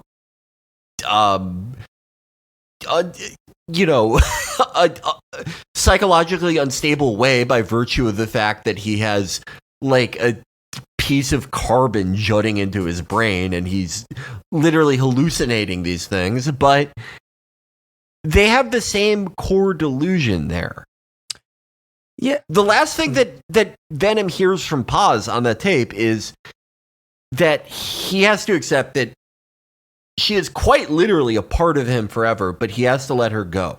He has to let all of this go because nothing, not crying out, not killing everyone involved, nothing is going to, not even trying to build the exact same fucking thing again, but in the Indian Ocean, is going to bring all of that back. And Kojima, maybe as he knew his time was running out at Konami, maybe he, at times, where he felt like he had rediscovered that spark, he was trying to make it feel like 1998 all over again. Mm-hmm. And in some way, it's us as the player, as Venom, and him giving up the ghost. But I mean, if they were 100% saying that, if that's what they were going for, yeah, for me to say they did that well, they would have had to have done a lot more with that. And I think your criticism that there needed to be more Big Boss in this game for just the surface level comparison, I completely agree with that. I just can't help but think of all these ways all of this could have been beefed up a ton. More contrast between Venom and Big Boss. Much more of a contest of like a jealousy or a competition between Ocelot and Kaz, so that when Kaz realizes that Boss chose Ocelot over him, it's a really searing defeat. They kind of like are catty at times with each other or like disagree. Yeah. But like there was so much potential there for them to be like at war over who's the real right-hand man. That's not really in the game. But it would have been cool if it was, because then this would land a lot more convincingly to me. I respect your feelings on Venom. To me, he is still just a far less interesting character than Big Boss himself. And oh, absolutely. I do count myself in the lizard-brained masses who would have just preferred a game with Big Boss. I'll fully admit it. I would have preferred that. I'm not trying to sound like the guys who were mad about Raiden, but this isn't Raiden. This is a little bit of a have your cake and eat it. My gripes with it are more on a level of like this giant retcon that to me seems sort of pointless. Like that last conversation between Kaz and Ocelot, where it's like, well, one day I'm going to meet his son, and I'll probably be on a codec call with his son a lot, and I'll tell him to fuck you. And Ocelot's like, oh, one day I'm going to help his son dress up like you. Oh yeah, well And Ocelot's like, well, sometimes you eat the bar and sometimes the bar eats you. Now, if you'll excuse me, I'm going to mosey on down the line.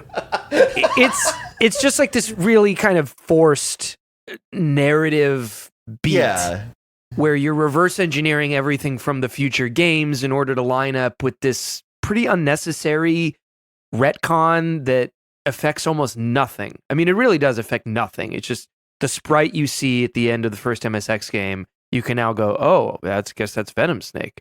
Okay, I don't think anyone was particularly concerned about, someone coming back to life in a Metal Gear game. Thank God that's explained. And so, also, it means that Venom and his distinct moral character from the boss is effectively smothered at the end of this game, which I guess you could say is tragic, but it means that Venom just does everything that Big Boss would have done anyway in the MSX game. And then he dies, and we never hear about him again, and no one ever cares.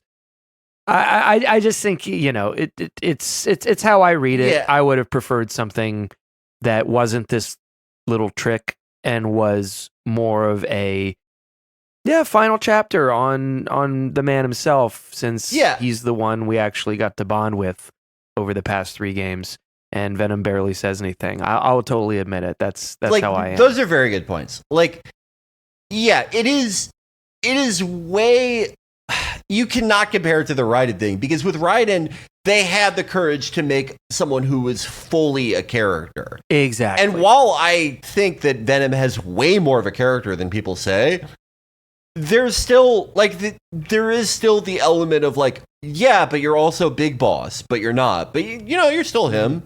Big Boss says so. Raiden is his own guy with his own origin story and his own goals that are distinct from that of Solid Snake. And it's completely different. And there's still like a lot of Snake in that game through which you can contrast Raiden to. I think one of the first things I thought after the first time I played this game, because the first time I played it, I still didn't really hate the twist at all, but I thought having it be a twist is probably one of the main problems. Like, just reveal this earlier, basically. Yeah, I don't think you have to start the game with it, but I mean, pacing it kind of like MGS2 would have maybe gone a long way. They wouldn't have had to spend so much time like setting up like, hey, why the fuck is this happening? When like it was already obvious to a lot of people from the moment that like you needed a Russian interpreter, or that like Eli's fucking DNA test, or all this shit. Like that, I think there's like a much better paced and organized version of this game. And in that version of the game, this isn't like a big reveal at the end. Yeah. And yeah, like fundamentally, Big Boss is a way more interesting fucking character than Venom. 100%. I mourn a little bit that we didn't get that last big game with that great character, Yeah. Absolutely. And I'll go as far to say I use the mod that just makes you Big Boss. Yeah. When I play this game, like that's how much of a better character. Like, I'm a huge Venom defender. Do I play as him? No. Yeah. Yeah. So I mean, again though, like, given all those criticisms, though, we come back to the same fundamental problem of what part of that was like poor planning or first draft syndrome, and what part of that was them having a troubled development and this being rushed out the door. Yeah. There's no way of knowing, and there's no way to lay the blame entirely on one or the other. But I think that brings us right back around to the nature of this game itself, containing brilliance and containing nothing quite Drebin level, but no, absolutely not. But a lot of missteps and a lot of missed opportunities as well. Any closing thoughts, Felix, about the Phantom Pain? We've said pretty much everything, and I think I might have already said this too, but just to put a bow on it, if this game had the ratio of things wrong with it versus the ratio of things done well, that Metal Gear Solid 4 had, this would be a way shorter episode. And B, I don't think that people would still be like making mods and figuring out ways to put co-op into this game.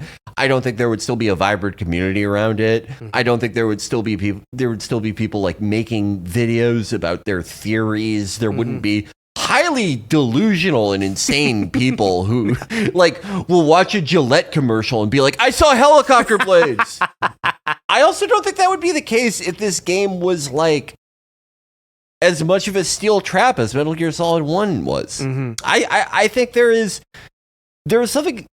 such a unique quality to this game in how great it can be and how vast its shortcomings can be that I really like. I mean, this is an era of games being released in very unfinished states, and infamously games that like you are better served buying a year after their release because that's when they'll be fixed.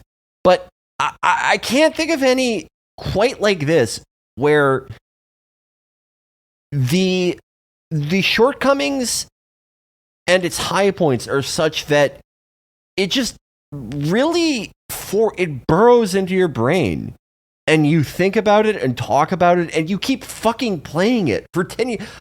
I've been playing this game for 10 fucking years. It's almost like a piece of shrapnel stuck in your skull. Yeah. Protruding. Yeah, there's no new information I can glean from any fucking second of this game. I'm not one of those people who thinks like, oh, if I do Trader's Caravan with my shirt off and I position D-Dog 45 degrees away, then it's going to give me this new tape I haven't discovered where fucking Code Talker tells me how he how Raiden is actually Venom's son or some shit. I don't even want answers, but just something just keeps calling to me about this game. I'll drop it for years and years at a time, and then I'll like see a clip of it on Twitter or something will get recommended in my YouTube feed, or I'll even like see a file on my desktop, like some stupid screenshot I took like 5 years ago, and I'll just get that itch and I'll fucking play the entire thing all over again twice. Yeah. And I can't think of anything else that's quite like that. This game, again, I mean this in the most complimentary and pejorative way possible. This is a real one-of-a-kind fucking thing. And as much as I wish that, like, such an interesting character in Big Boss had a better send-off and such a great series had a more unambiguously great final real entry. I think it's appropriate that even when they have kind of a fucked up game that's rushed out the door, it's memorable and you kind of can't ever get sick of it, or at least I haven't found a way. Yeah, this one was a tricky one for me to return to because, as I said at the top, it was unequivocally one of the best times I've ever had playing a game. And I poured probably more hours than any other game. And my feelings became more complicated by the, moment as soon as I put it down until now with the second playthrough when I've been fairly critical of it. But there's magic in this game for sure. It's not a steel trap like the first one. It's not sort of this mind-bending work of real bold vision like the second one. And it's not the beautifully crafted, timeless storytelling of the third one. But it's also not the time-stamped nonsense of the fourth one. So it will always hold a special place in my heart. And I think in the ways it succeeds, it's a great final game. It's a strong final game.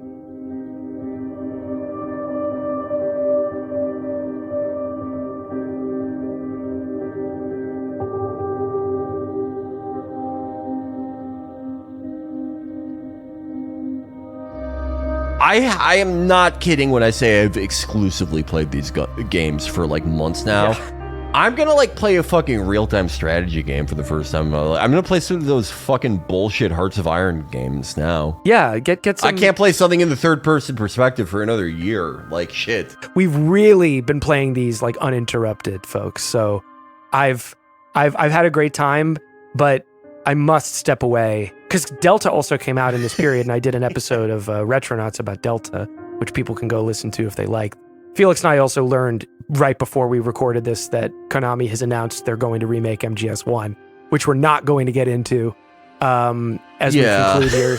But maybe someday we can do another episode. I've had a great time producing this. I've had a great time co-hosting. So I hope everyone at home has had fun listening to us talk about it. And, I know, Felix, you've got plans for other series. Maybe somewhere down the line we can work on one of these again.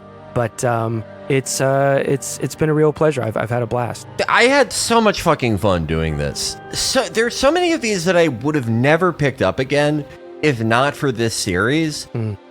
But it also, I mean, it caused me to think about and come to conclusions with some of these games that I don't think I would have arrived at in any other way. There is no one else I could have done like 90 hours of material about Drebin with. Thank you so much for doing this with me and for producing it. Of course. I could not ask for a better person to do this with. And thank you. Anyone who has listened to this point and enjoyed this, thank you to everyone who has been incredibly kind about this series. And yeah, I am for the next entire series. Originally, the first series I wanted to do was Hitman, but I thought that would be kind of... Hitman is a popular series, though not as popular as MGS, and obviously this was going to be the big ticket item, and I'm really fucking glad we did this one first. Yeah. I'll probably do Dark Souls next, or like FromSoft next. Resident Evil is going to be in there too, and I'll pretty much certainly do that with Will. Yeah. Anytime you would like to do one of these again, anytime you would like to sacrifice the time you need to take to make your incredibly research-intensive podcast where you have to travel to different countries, and I make my podcast where I'm like, Charlie Kirk converted to the flying spaghetti monster religion on his deathbed. Well, on that closing note, Felix, I almost forgot to say this, but it is the final observation about the Phantom Pain that I would probably want to go out with, which is that I've realized that the Phantom Pain, or at least the reveal at the end of this game, is essentially the same reveal at the end of the Steven Seagal film, The Perfect Weapon.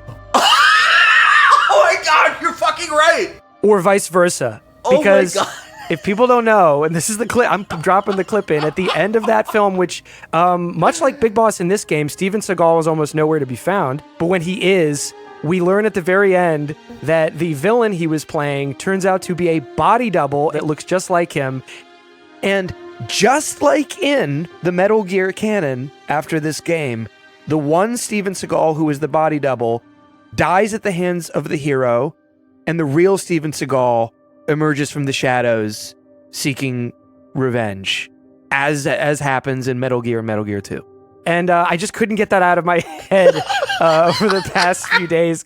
And it was you and me in Pittsburgh. When it was year 1 or 2 of Chapo, very early on in Chapo, we were just flicking through Seagal movies and we found The Perfect Weapon. We were like, what is this one? It's like futuristic. This isn't usually his style. Then the end came and that reveal came and we were gobsmacked and we rewound it like, I think 3 or 4 times. And then Will came in, like walked in from being out. And we said, sit down and just watch this. Yeah, we literally, like, we watched it probably 4 times because people kept coming in and we were like, you have to see this. It's one of the greatest things I've ever seen. And I think when I'm old or when I just start to, like, slip a little bit, I'm going to mix the two together and I'm going to picture, like, Steven Seagal playing a tape recorder and him being like, listen, we built this motherfucking thing. And I'm fucking you. It's time to go snatch some motherfucking birthdays out of heaven. I'm going to combine the two into one product. Yeah, folks, get out there and play all these games if you haven't already. And more importantly, go watch The Perfect Weapon from 2016 with Steven Seagal if you really want to understand Metal Gear Solid. But no, Felix, it's been a pleasure. And thank you to everyone listening. We will see you. I won't be there, but we'll see you in a future episode of The Players Club. Absolutely. Until next time, game in honor and game always.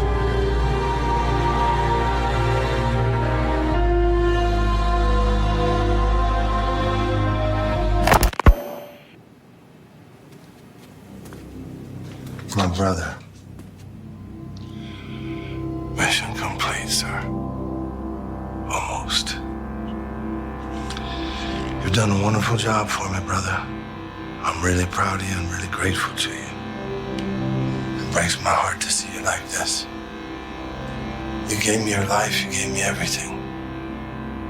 My people say, You can judge a man's entire life by his last breath. We not only live life with honor, but we die with honor. And that's what you've done. Give me an honorable death.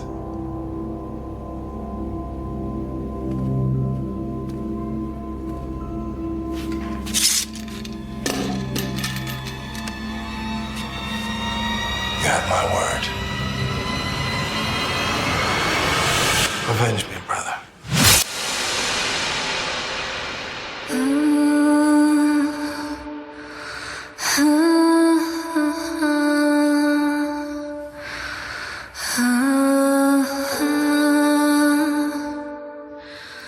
Ah